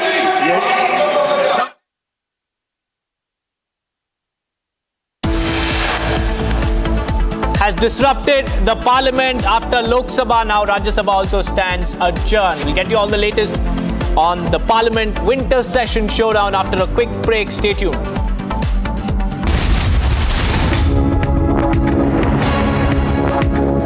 Ice बोला था लाने को, लद्दाख चला गया। पूछा फोन पे इतना बिजी क्यों है, तो क्या बोला तू? हाँ, mountains are calling. Doctor Jahangir, उस दिन सनसेट देखने छज्जे पे चढ़ा, टूट गया। हाँ, तू किसने बोला घर की दीवार पे रॉक क्लाइंबिंग करने को? सफीना बदतमीजी। समझ गया। मेरे पास आप दोनों की प्रॉब्लम की मेडिसिन है। इसको घर पे लगाओगे तो शादी का तो पता नहीं, पर घर पक्का नहीं टूटेगा। रुंगटा नहीं तो घर स्ट्रॉन्ग नहीं। रुंगटा स्टील TMT बार एकदम solid. India have been humbled at the Adelaide Oval, and there is no better way to put this fact across. The Australians are still undefeated at Adelaide in a pink ball test match, and they were nothing but clinical in every aspect of the test match. The Border Gavaskar Trophy series currently hangs in balance, now with both the teams winning one match each. India did register an emphatic win at the Optus Stadium Perth, but as of now it accounts for nothing. The defeat in Adelaide can be termed as a complete team failure. The batting was dismal, the bowling was lackluster. India did not find the way to lose this game, but let's just say that they never were in the game right from the word go. India never looked like having any answers to the brilliance of Travis Head and Mitchell Starc. Head in particular has been tormenting India for some time now, and India never seemed to have cracked an answer to his brilliance. Surprisingly, nobody has been questioning India's decision to bat first with the pink ball darting around and the clouds hovering around the Adelaide Oval on the first day of the pink ball test match. Starc, living up to his stature, made the most of these conditions, just grinded India to dirt. The big lefty registered a 6-wicket haul, and it pushed India way far in the game. The Asian cricketing juggernauts were bolstered by the return of their regular test skipper Rohit Sharma and Shubman Gill, but they failed to deliver. Let's just call a spade a spade. Rohit never looked like getting into the fight. The batting prowess of all the big names such as Virat Kohli,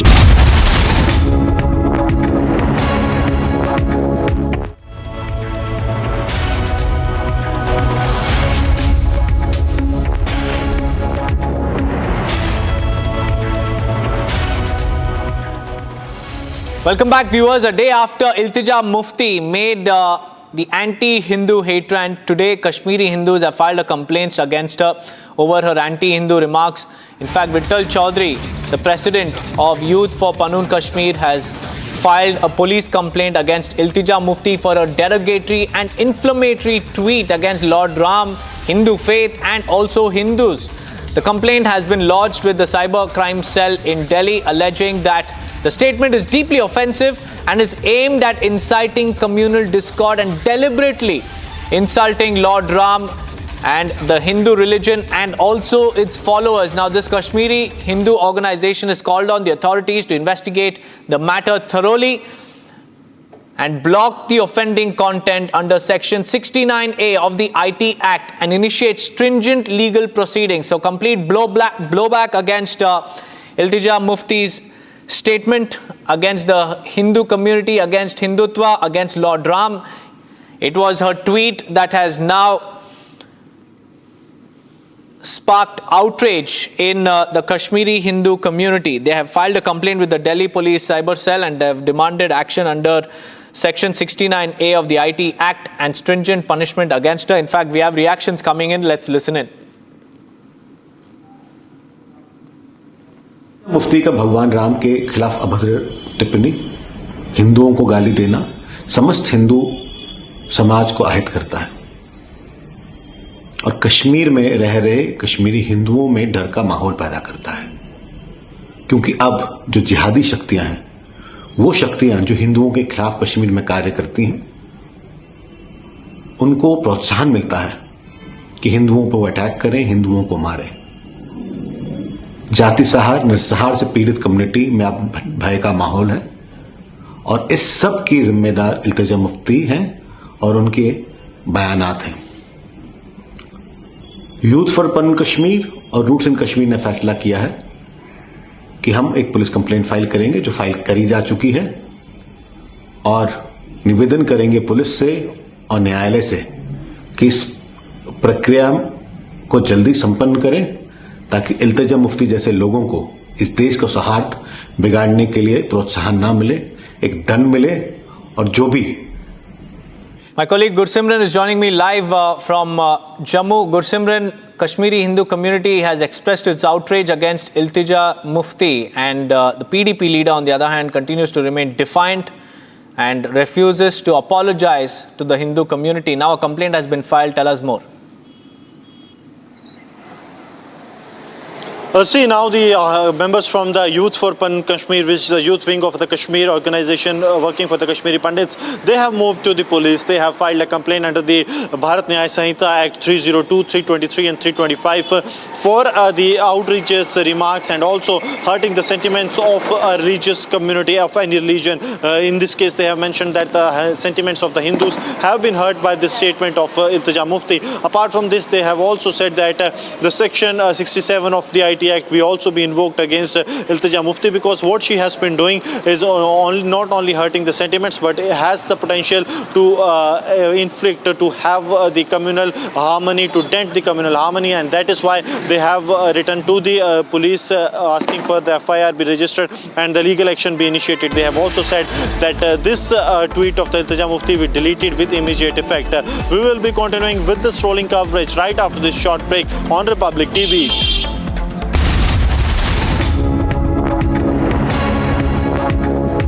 ice बोला था लाने को, लद्दाख चला गया, पूछा phone पे इतना busy क्यों है, तो क्या बोला तू? हाँ, mountains are calling. Doctor Janvi, उस दिन सनसेट देखने छज्जे पे चढ़ा, टूट गया। हाँ, तू किसने बोला घर की दीवार पे रॉक क्लाइंबिंग करने को? सफीना बदतमीजी। समझ गया। मेरे पास आप दोनों की प्रॉब्लम की मेडिसिन है।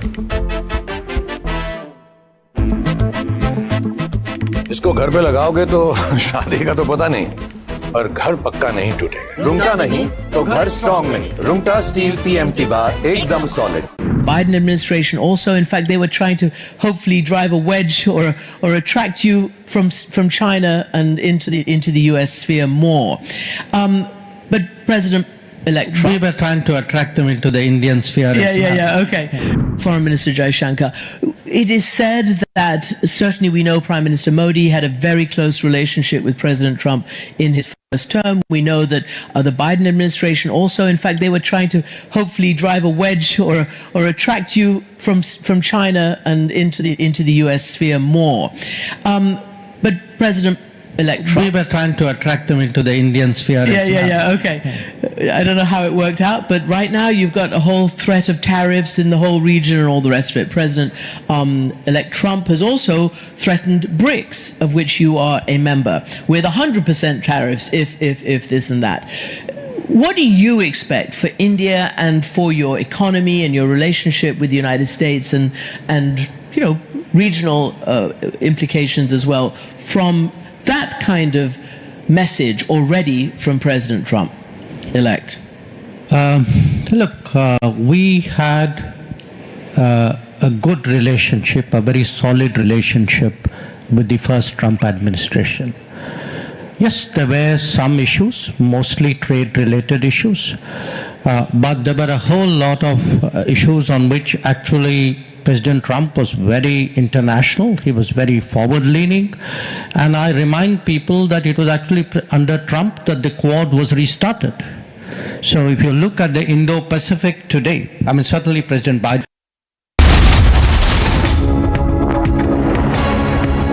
Welcome back, viewers. KT, Ramarao, Kavita and other BRS MLAs have taken into preventive custody on the first day of the assembly session in Telangana. BRS MLAs and MLCs have arrived at the state assembly wearing T-shirts reading Adani Revan Bhai Bhai. And after this, Revanth Reddy's police cracked down on BRS leaders and took them into preventive custody.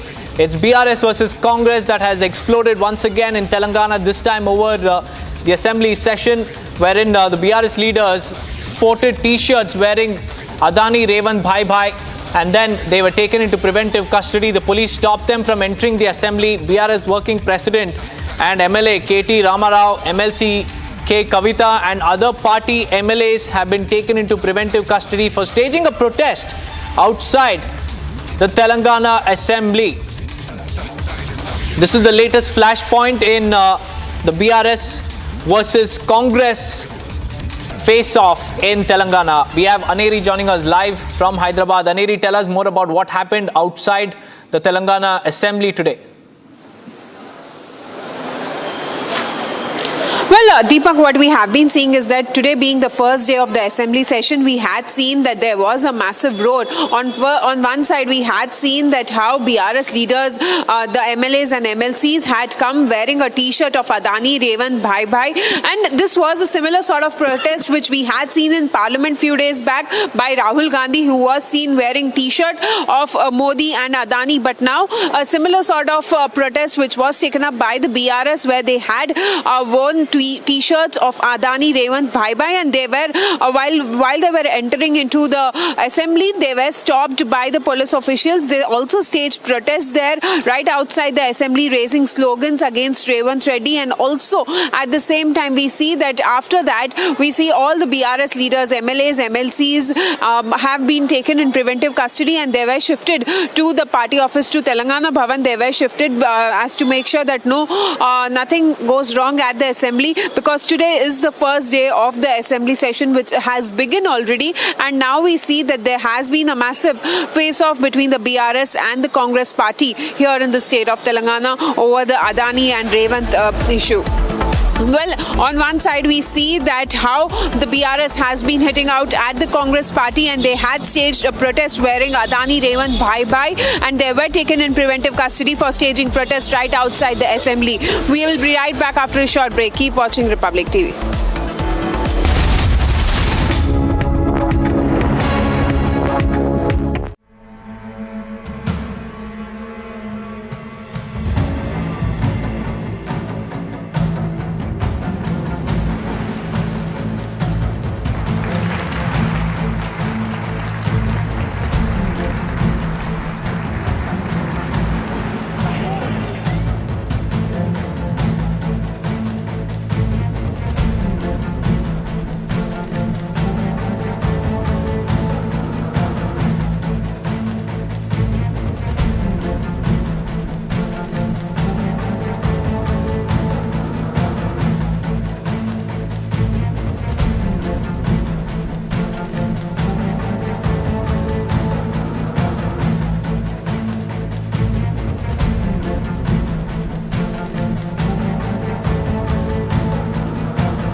Welcome back, viewers. Akhilesh Yadav's leader, IP Singh, has now hit out at Rahul Gandhi amid the leadership tussle within the Indie bloc. IP Singh, taking to his Twitter handle, has called Rahul Gandhi a 55-year-old child and a juvenile who cannot lead the Indie alliance. This amid an intense war between the TMC, RJD and the Congress to stake claim for the Indie bloc chief post. And now SP has once again targeted Rahul Gandhi, calling him a 55-year-old child. And the BJP, watching all of this from the fence, has now ridiculed the infighting within the Indie alliance. Listen in. Congress के बाद अब Samajwadi party भी उसी राह पर चल पड़ी है। राम गोपाल यादव जी ने तो कहा ही था कि राहुल गांधी हमारे नेता नहीं हो सकते, वो चुनाव हारते रहते हैं। और अब समाजवादी पार्टी के नेता IP सिंह, जो उनके मुख्य प्रवक्ताओं में से एक है, वो कहते हैं राहुल गांधी कभी नहीं सुधरेंगे। राहुल गांधी से कोई उम्मीद करना ये व्यर्थ है। राहुल गांधी की उम्र 55 पर दिल बचपन का है। राहुल गांधी से नहीं हो पाएगा, इसलिए नेता परिवर्तित करना पड़ेगा इंडिया अलायंस को। सोचिए, टीएमसी का भी ये कहना, समाजवादी पार्टी का ये कहना, आम आदमी पार्टी का कहना कि राहुल गांधी और कांग्रेस बोझ है। हर रोज कोई ना कोई उठकर कांग्रेस और राहुल गांधी को उनकी असलियत दिखाता है, कहता है कि आप परजीवी बन चुके हो, आप बोझ हो, आपसे नहीं हो पाएगा। अभी तो हर रोज हर घंटे एक ऐसा स्टेटमेंट इशू हो रहा है इंडिया अलायंस से, क्योंकि इंडिया अलायंस में मिशन नहीं है। सब लोग अपने अपने एम्बिशन और अपने अपने पोजीशन के लिए लगे हुए हैं। लेफ्ट पार्टीज ने भी बोला है। इसके अलावा JMM से लेकर जम्मू कश्मीर में उमर अब्दुल्ला, सभी लोग कांग्रेस को रियलिटी चेक दे रहे हैं, पर कांग्रेस जो है वो रियलिटी चेक लेने को तैयार नहीं है। कांग्रेस पार्टी तो अभी भी राहुल गांधी में ही एक प्रकार से इन्वेस्ट कर रही है, जो 90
From Asia's largest news headquarters,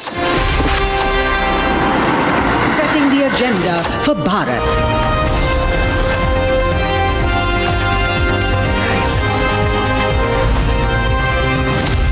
You're watching Republic.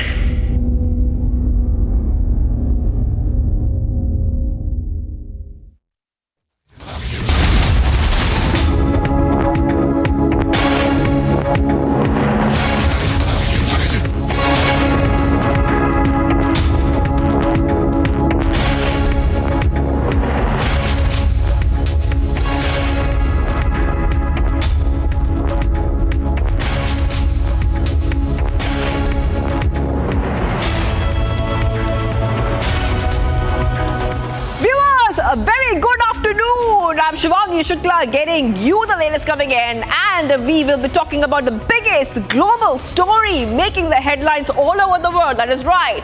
What is happening in Syria after Bashar al-Assad has now left the country? Now we are coming to know, according to reports, he's in Moscow, and it looks like Syria has now entered a new chapter. We're getting a lot of reactions coming in from experts, also from world leaders on what they have to say about the situation in Syria. But as usual, the headlines we are tracking. Let's get started.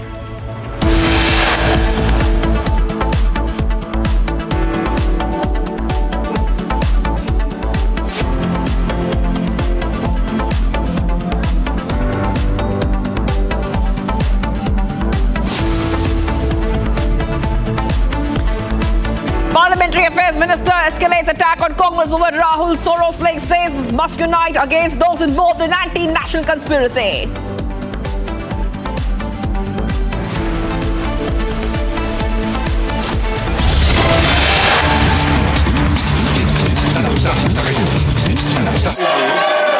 मैं आपकी अनुमति से लोकसभा की संशोधित कार्यसूची के क्रम संख्या 6 पर अंकित दस्तावेज जो श्री सुरेश ओपी जी के नाम पर अंकित है, आपकी अनुमति से सदन के पटल पर रखा।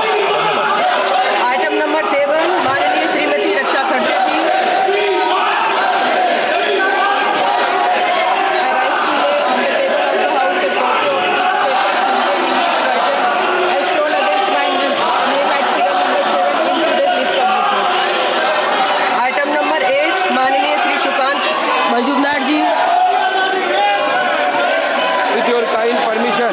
I rise to lay on the table of the House the paper mentioning my name at serial number 8 in today's list of business.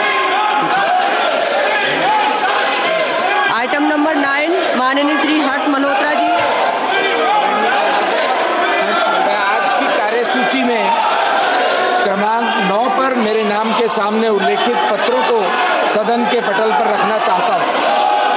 Item number 10 माननीय श्री डॉक्टर फग्गन सिंह कुलस्ते जी। महोदय, आपकी अनुमति से आज की कार्यसूची में दर्शाए अनुसार क्रम संख्या 10 अनुसूचित जातियों तथा जनजातियों के कल्याण संबंधी समिति के 28वें और 29वें प्रतिवेदन 17वीं लोकसभा में अंतर्गत सिफारिशों और टिप्पणियों पर सरकार द्वारा की गई अंतिम कार्रवाई दर्शाने वाले विवरण की एक प्रति हिंदी अंग्रेजी में सभा पटल पर रखता हूँ। आइटम नंबर 11 माननीय श्री सप्तगिरी उलाका जी। Commission, I rise to lay the action taken statement Hindi and English versions showing further follow-up action on recommendations contained in the action taken in the report of the Standing Committee on Rural Development and Panchayat Raj are listed against my name and today's list of business. माननीय श्री तनुज पुनिया जी, माननीय मणिकम टैगोर जी, माननीय सुश्री ज्योतिमती जी, माननीय सुश्री परिणति शिंदे जी, माननीय श्री गौरव गोगोई जी, माननीय श्री सुश्री शैलजा जी, आप सभी के नोटिस प्राप्त हुए हैं और विचाराधीन हैं। मैं माननीय सभी सदस्यों से आग्रह कर रही हूं कि बड़े महत्वपूर्ण सभी माननीय सदस्यों के शून्यकाल में विषय है। मैं शून्यकाल के लिए माननीय सदस्य श्री देवेश साके जी, माननीय सदस्य देवेश साके जी। अध्यक्ष जी, अध्यक्ष जी, पूरे देश का किसान परेशान है। सरकार माननीय सदस्य जो वो अपने विषय पर रखा है। देवेश साके जी, आप बोलना नहीं चाहते? नहीं, आपको अपने विषय पर तो आप बोलिए। सभा की कार्यवाही 2 बजे तक के लिए स्थगित की जाती है।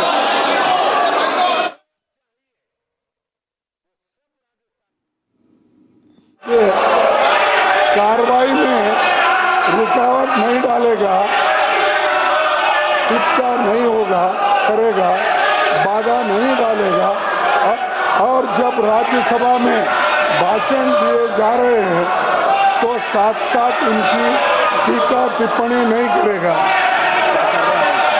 ये क्या चल रहा है? हाँ? ये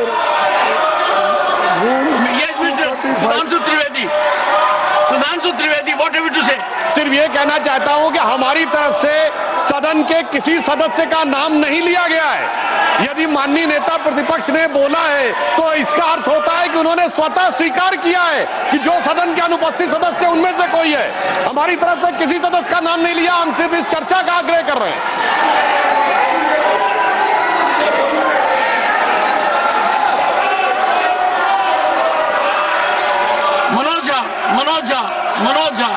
मनोज झा, आज जब मैं सदन की ओर आ रहा था माननीय सभापति महोदय, मुझे बीजेपी के साथियों ने कह दिया कि बेकार कोई फायदा नहीं है, आज हम सदन को नहीं चलने देंगे।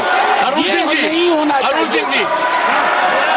अरुण सिंह जी, ये लगातार जिस प्रकार से अखबारों में और सुनने को मिल रहा है कि कांग्रेस पार्टी का लगातार कहीं न कहीं जॉर्ज सोरोस के साथ मिलीभगत है और जॉर्ज सोरोस देश की अर्थव्यवस्था को लगातार डिस्टर्ब करने की कोशिश कर रहे हैं। ये बहुत ही गंभीर विषय है। जब कांग्रेस पार्टी विदेशियों के साथ मिलकर के भारत की अर्थव्यवस्था को चौपट करना चाहती है, इस पर बहुत गंभीरता से चर्चा करना चाहिए सर। यह इससे बड़ा महत्वपूर्ण विषय कोई हो नहीं सकता। जो आज विकास भट्टाचार्य जी, Sir, if the treasury bench raises this issue, then that's their failure. What did the government do? Why can't the Prime Minister come to the House, make a statement? What they have done? This is an accusation to protect their failure. Total disruption to protect their failure. Dinesh ji, mister Dinesh Sharma ji, Dinesh Sharma ji, Dinesh Sharma ji है और अस्तित्व का प्रश्न है देश का कि यहाँ विदेशी शक्तियों का हस्तक्षेप हमारी भारत को स्थिर करने के लिए लगे और एक दल विशेष के नेता का संबंध उससे जाहिर हो, तो मैं आपसे मांग करता हूँ कि सदन में चर्चा कराया जाना चाहिए कि आगे जॉर्ज सोरोस का संबंध कांग्रेस के किन नेताओं से है।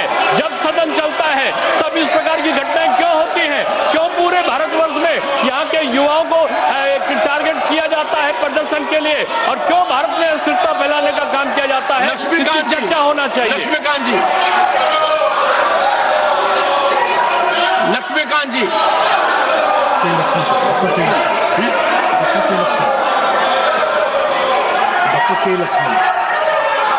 Doctor K Laxman, doctor, I am calling you Laxman ji, doctor K Laxman. It's like OCCRP, George Soros, when they are trying to destabilize the Indian economy and defame our most popular Prime Minister of the world, Narendra Modi. This Congress party has become a prey to these agencies. They are trying to disturb not only the Indian economy, even the so-called the top industries of the country. Regularly they have to run just to see that India doesn't arise a superpower in the world, sir. Let there be a discussion on this topic, sir. Shri Rajeev Shukla, Rajeev Shukla, Shri Rajeev Shukla, Rajeev Shukla, mike on नहीं है sir. एक तो sir मैं आपसे कहना चाह रहा हूँ किस रूल में इनको बोलने की इजाजत दी जा रही? ये सारी बातें अपनी कर रहे हैं, इनके माइक ऑन रहते हैं और इसके अलावा जो है इनके फोटो दिखाए जा रहे हैं। ये तो गलत है। शोरगुल का हल्ला नहीं दिखाया जाता, इनका नीरज शेखर, इनके माइक नीरज शेखर, श्री नीरज शेखर। मुझे अभी तक समझ नहीं आया कि हमारे साथियों को आपत्ति किस बात पे है। देश की सुरक्षा के बारे में हम बात करना चाहते हैं तो क्या इनको आपत्ति क्या है? कुछ लोग इस देश को डिस्टेबलाइज करना चाहते हैं। कांग्रेस पार्टी के कुछ महत्वपूर्ण सदस्य जिनका नाम आ रहा है समाचार पत्रों में, तो इस पर बात करने में इनको आपत्ति क्या है? देश की सुरक्षा की बात यहाँ नहीं होगी तो कहाँ पे होगी? मैं चाहता हूँ इस पे गंभीर चर्चा होनी चाहिए और तुरंत शुरू होनी चाहिए। John Britas. Sir, let there be a discussion on George Soros and Adani together on the floor of the House. Santosh Kumar P. Yeah. Santosh Kumar P. Calculated move to save Adani. Just to divert attention. Kalita ji, Mr. Kalita. Mr. Kalita. Sir, what we want is a discussion. Let there be a discussion in the relationship between the two. Between whom? Sir, it is all over in media that a party is fully involved in anti-India campaign. We want a discussion on that. Shri Brajlal. मसला है सभापति महोदय। जारसोरेस सोनिया गांधी जी का अखबारों में आ रहा है, French अखबार में आ रहा है। राहुल गांधी जी जब अमेरिका जाते हैं तो फंडिंग करता है जारसोरेस और एंटी इंडिया कैंपेन चलता है। सर सभापति महोदय, हम इस पर चर्चा चाहते हैं। सोनिया जारसोरेस का क्या संबंध है, राहुल गांधी का क्या संबंध है, इस पर चर्चा होनी चाहिए। ये देश की सुरक्षा का सवाल है, देश की प्रतिरक्षा का सवाल है, इस पर चर्चा होनी चाहिए। हम इसका डिमांड करते हैं सभापति महोदय। धन्यवाद। I don't. You had your say. Pramod Tiwari.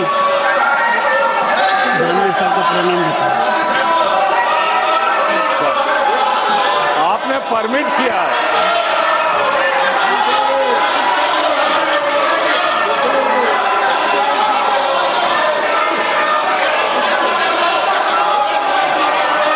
Sir आपने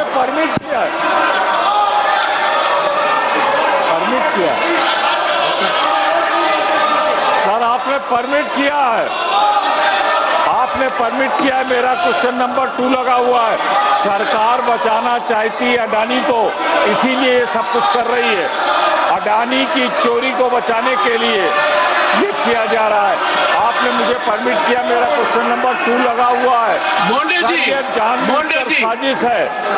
अनिल सुखराम बोंडे जी, अनिल सुखराम बोंडे जी, लगता है क्यों डिस्कशन नहीं होने देते?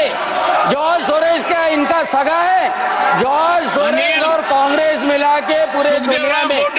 यस, जॉर्ज सभापति महोदय, जॉर्ज सोरेस कांग्रेस का कौन सगा लगता है, इसके ऊपर डिस्कशन होना बहुत जरूरी है। पूरी इंडिया। माननीय दिग्विजय सिंह जी, सर पूरे सम्मानजनक ढंग से आपसे अनुरोध करना चाहता हूं कि आपसे ये उम्मीद नहीं थी। आप पक्षपात कर रहे हैं। कौन से नियम के अंतर्गत आपने डिस्कशन चालू किया है? आपने कौन से नियम में इनको बोलने का अधिकार दिया है? हाउस ये आपका अवरोध कर रहे हैं और आप उनको अलाउ कर रहे हैं। आप उनका नाम ले लेके आप उनको अलाउ कर रहे हैं, ये क्या तरीका? Honorable members, I find functioning of the House because of disorder is not possible. The House stands urgent to meet at 2 p.m. today.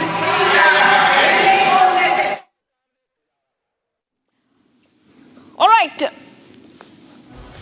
right, viewers, this is the big breaking update coming in after Lok Sabha gets adjourned. Rajya Sabha also has got adjourned. You heard that happen live in front of you right now.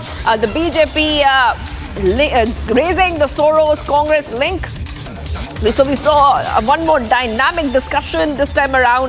A big update coming in right now on Republic TV. We saw that BJP MP Nishikant Dubey says that the entire nation has a right to know the relationship between George Soros and the Congress Party. Okay, let's go to Riyanka joining us live. Riyanka, we are seeing multiple updates coming in. BJP MP Shantanu reacting to Foreign Secretary's scheduled visit to Bangladesh. Then we saw BJP MP Nishikant Dubey speak about and ask questions on what exactly is the link between Rahul Gandhi, Sonia Gandhi and George Soros. This has been raised by the BJP earlier as well. Go ahead, Riyanka. Well, to tell our viewers firstly that both the houses of the parliament, Lok Sabha and Rajya Sabha, both have been adjourned till 2 p.m. amid ruckus and disruptions. If we talk about Lok Sabha, which got adjourned in 5 minutes of its resumption when it has started at 12, again after resuming from 11 a.m. again there were disruptions in the Lok Sabha. It got adjourned till 2 p.m. and now what we are getting to know that the Rajya Sabha has also been adjourned till 2 p.m.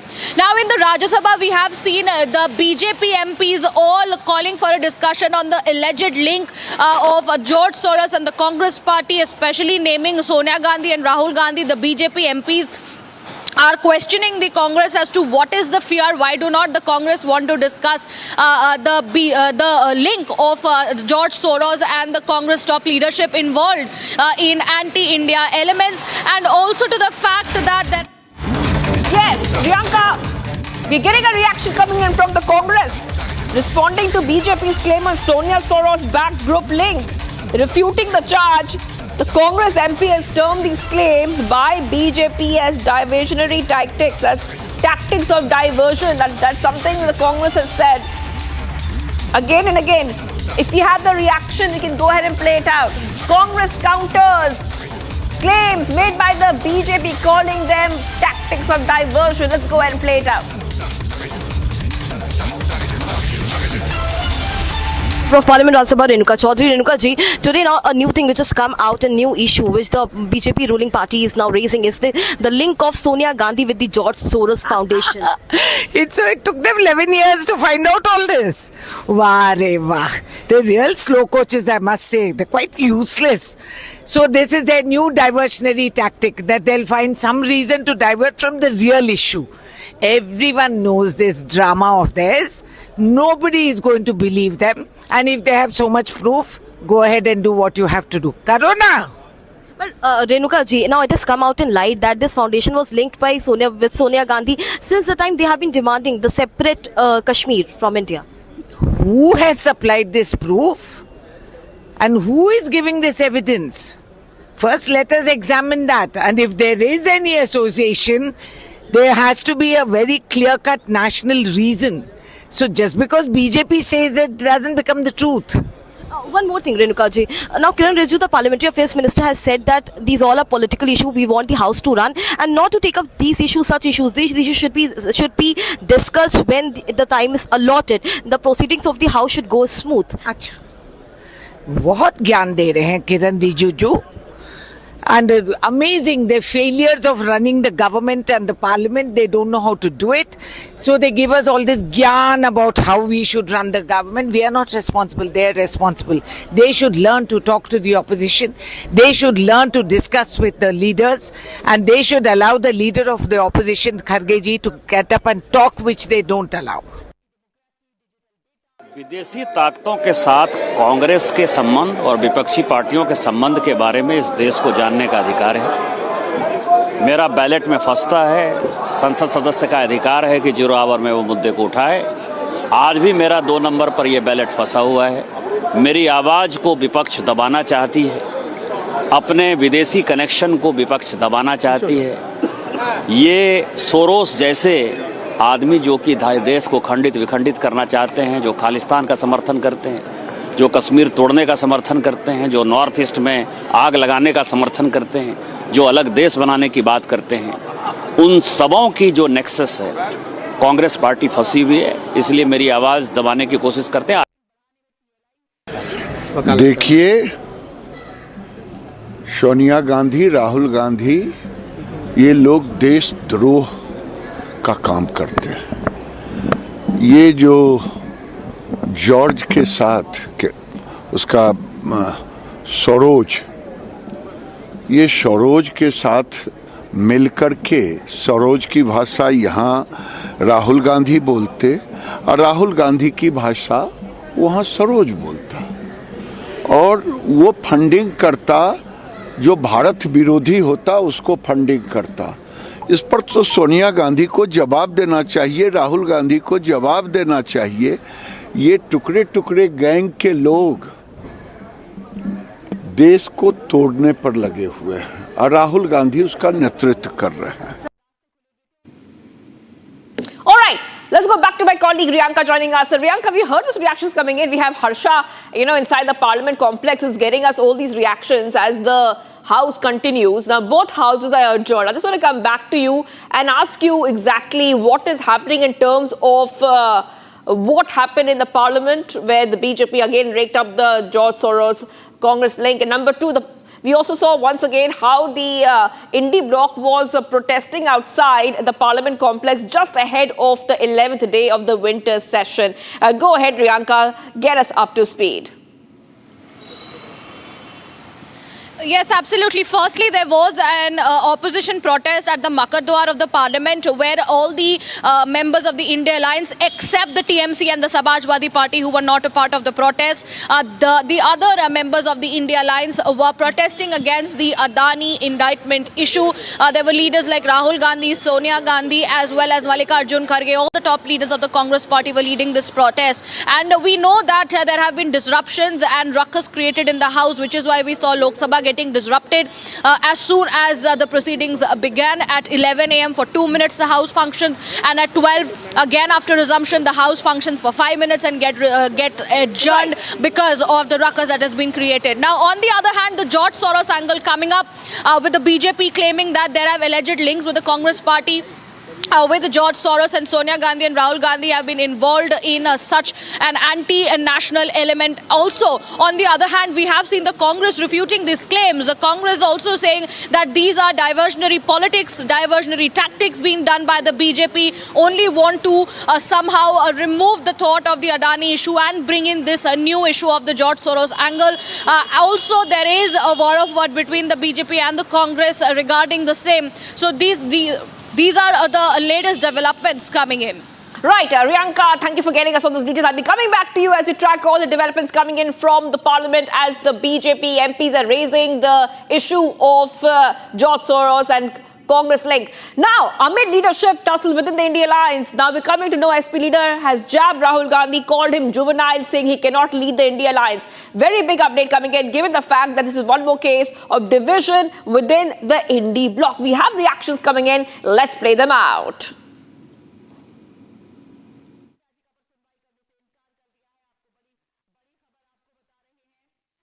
Trinamool Congress के बाद अब Samajwadi party भी उसी राह पर चल पड़ी है। राम गोपाल यादव जी ने तो कहा ही था कि राहुल गांधी हमारे नेता नहीं हो सकते, वो चुनाव हारते रहते हैं। और अब समाजवादी पार्टी के नेता आईपी सिंह, जो उनके मुख्य प्रवक्ताओं में से एक है, वो कहते हैं राहुल गांधी कभी नहीं सुधरेंगे। राहुल गांधी से कोई उम्मीद करना ये व्यर्थ है। राहुल गांधी की उम्र 55 पर दिल बचपन का है। राहुल गांधी से नहीं हो पाएगा, इसलिए नेता परिवर्तित करना पड़ेगा इंडिया अलायंस को। सोचिए, टीएमसी का भी ये कहना, समाजवादी पार्टी का ये कहना, आम आदमी पार्टी का कहना कि राहुल गांधी और कांग्रेस बोझ है।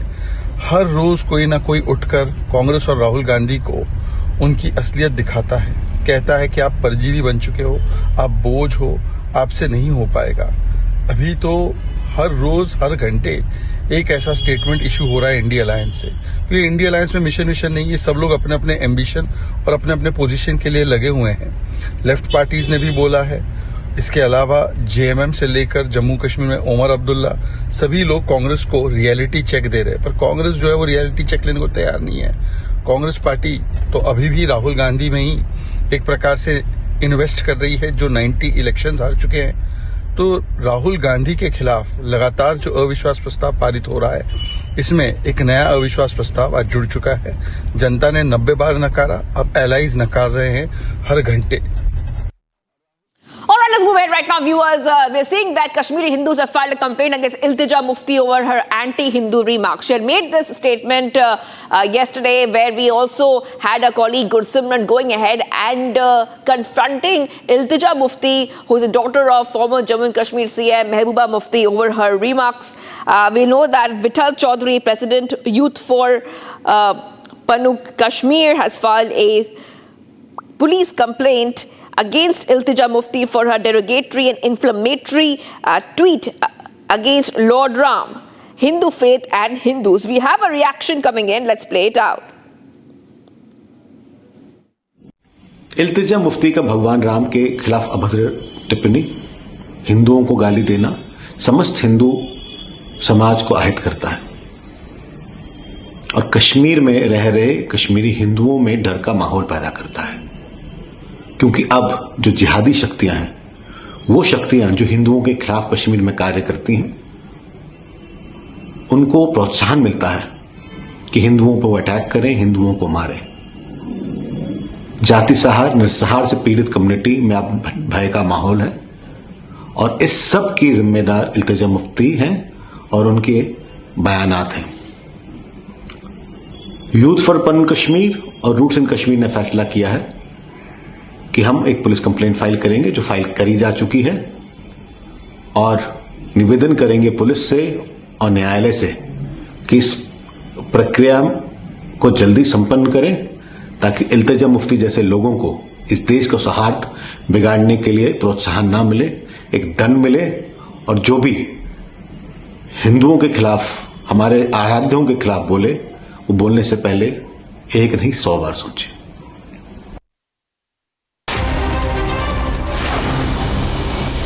Getting us some top updates coming in here on Republic TV in the next segment, Bharat in 2 minutes. Starting off with amidst the rise in violence against minorities in Bangladesh, India's Foreign Secretary Vikram Misri has arrived in Dhaka to engage in bilateral talks between the two countries.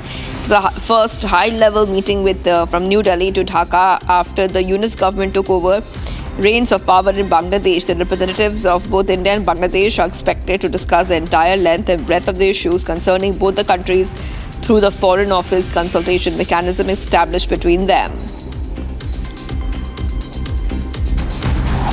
Following increase in crimes and bomb threats in Delhi, the Aam Aadmi Party leader Manish Sisodia has said that 40 schools in Delhi have received warnings against a bomb menace today.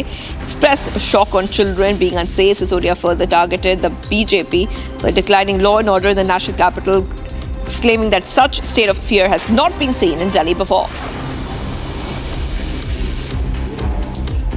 ये सारी खबरें देख के दिल दहल जाता है कि हमारे बच्चे भी सुरक्षित नहीं हैं। हम अपने बच्चों को स्कूल में पढ़ने के लिए भेजते हैं, लेकिन अब हम इस दहशत के साए में जिएं कि हमारे बच्चे जब स्कूल जाएं तो हम घर पे बैठे हुए डरें कि कहीं स्कूल में बम की खबर तो नहीं आ जाएगी, कहीं स्कूल में बम ब्लास्ट तो नहीं हो जाएगा। मैं मतलब सोच के ही हिल जाता हूँ कि उन माँ बाप पे इस वक्त क्या बीत रही होगी जिनके बच्चे स्कूलों में हैं इस खबर के आने के बाद में। The Union Minister of Parliamentary Affairs, Kiran Rijiju, has called the united fight against the anti-India forces reacting to George Soros issue. Rijiju called the charges serious and urged the Congress party and the opposition to stop seeing issues from a political lens and get together to fight against forces targeting India.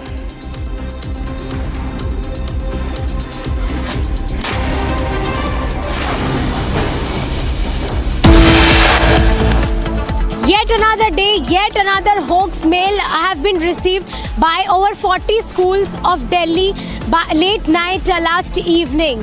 All this and much more after this short commercial break. Stay tuned with Republic TV.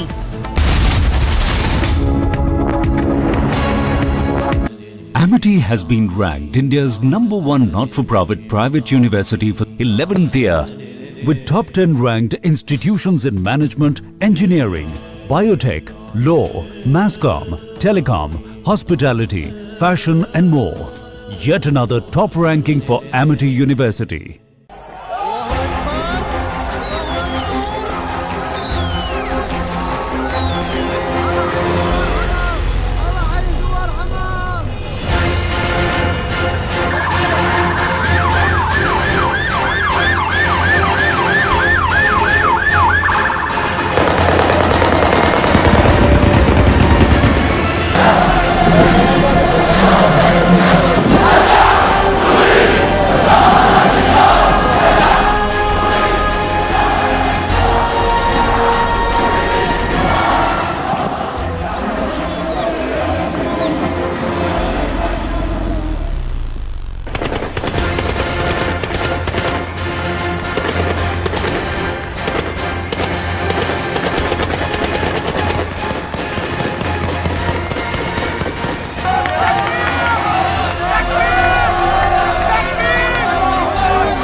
and thank you for tuning in. You're watching Live and Breaking. I'm Suesha Sound. We get you all the top stories we are tracking for you this Monday morning, including the 40 schools in the national capital that have received a bomb threat. Also, in the political arena where the BJP is mounting its attack against Rahul Gandhi. We'll get you all the details. First, a quick check of the headlines we're tracking.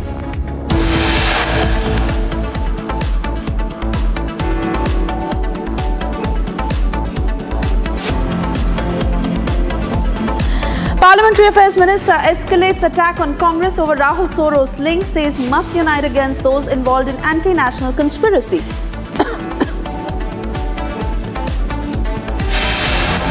After BJP alleges Soros-Sonia link, Congress calls it a diversionary tactic by the BJP. SP escalates the attack on Rahul Gandhi, calls him a 55-year-old child incapable of leading the opposition bloc.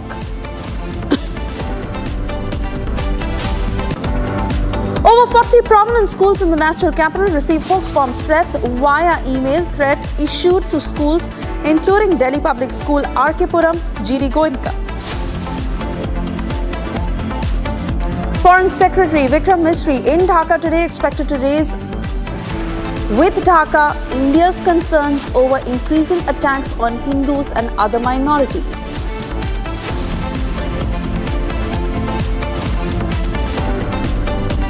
As Syrians celebrate end of 13-year-old civil war, reports suggest President Assad has taken refuge in Moscow.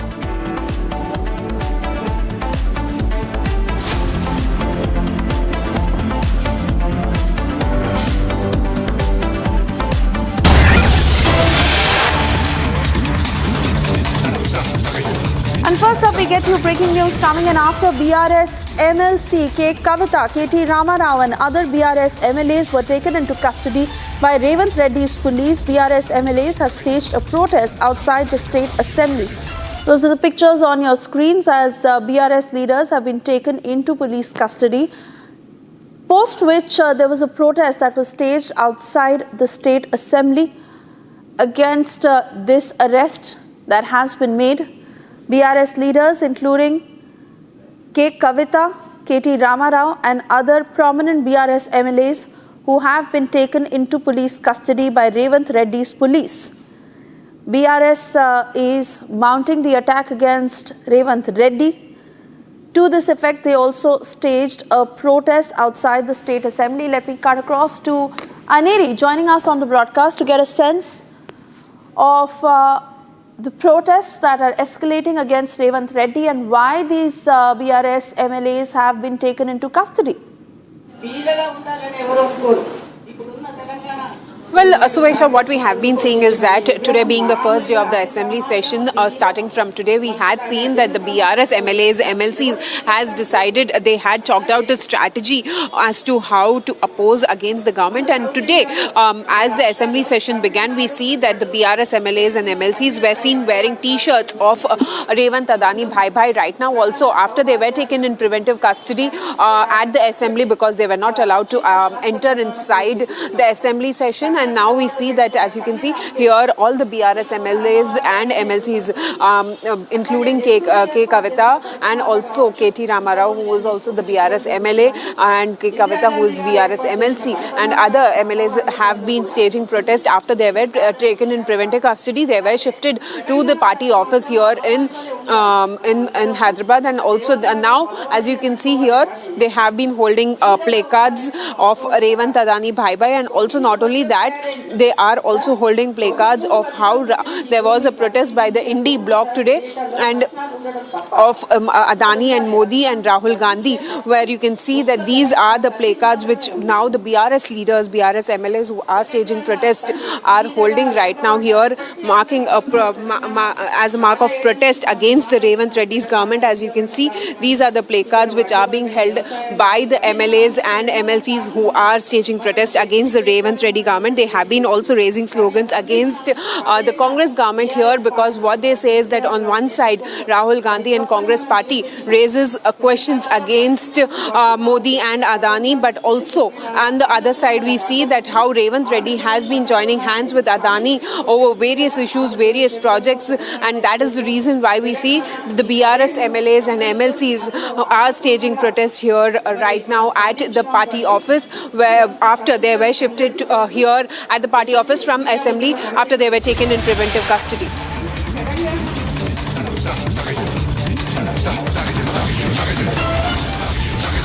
All right, we've cut across some more breaking news coming in. India has issued a fresh statement on the Syrian crisis. The MEA has said, and I quote, "We are monitoring the situation in Syria very, very closely. This is in light of the ongoing developments. We underline the need for all parties to work towards preserving the unity, sovereignty and the territorial integrity of Syria.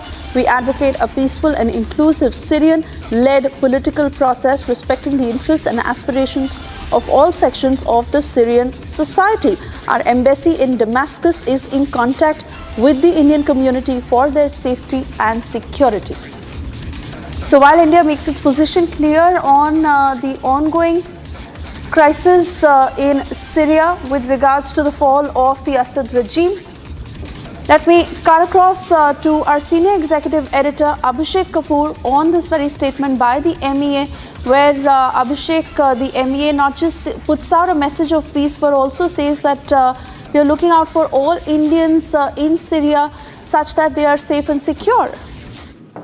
Yes, they are. In fact, I took an update apart from this statement, Suesha, and what we are told is that there are about 100 odd Indian citizens working in various towns, mainly in Damascus, but about 5 or 10 in Aleppo. Otherwise, everyone is accounted for, taken care of. They are safe and secure. They have been advised to remain where they are because there was an advisory. Indian advisory that people should not be traveling. So except for those who were working there, everyone has been evacuated. Even the mission is working at the kind of strength which is required to keep open and to keep the operations open. But every Indian citizen accounted for. They are well taken care of in the emerging security situation. We are closely watching, of course. If need be, they can be evacuated. But as of now, does not seem to be the case because while the Assad regime has collapsed, there is no particular civil war panning out. It's just that those people who have taken over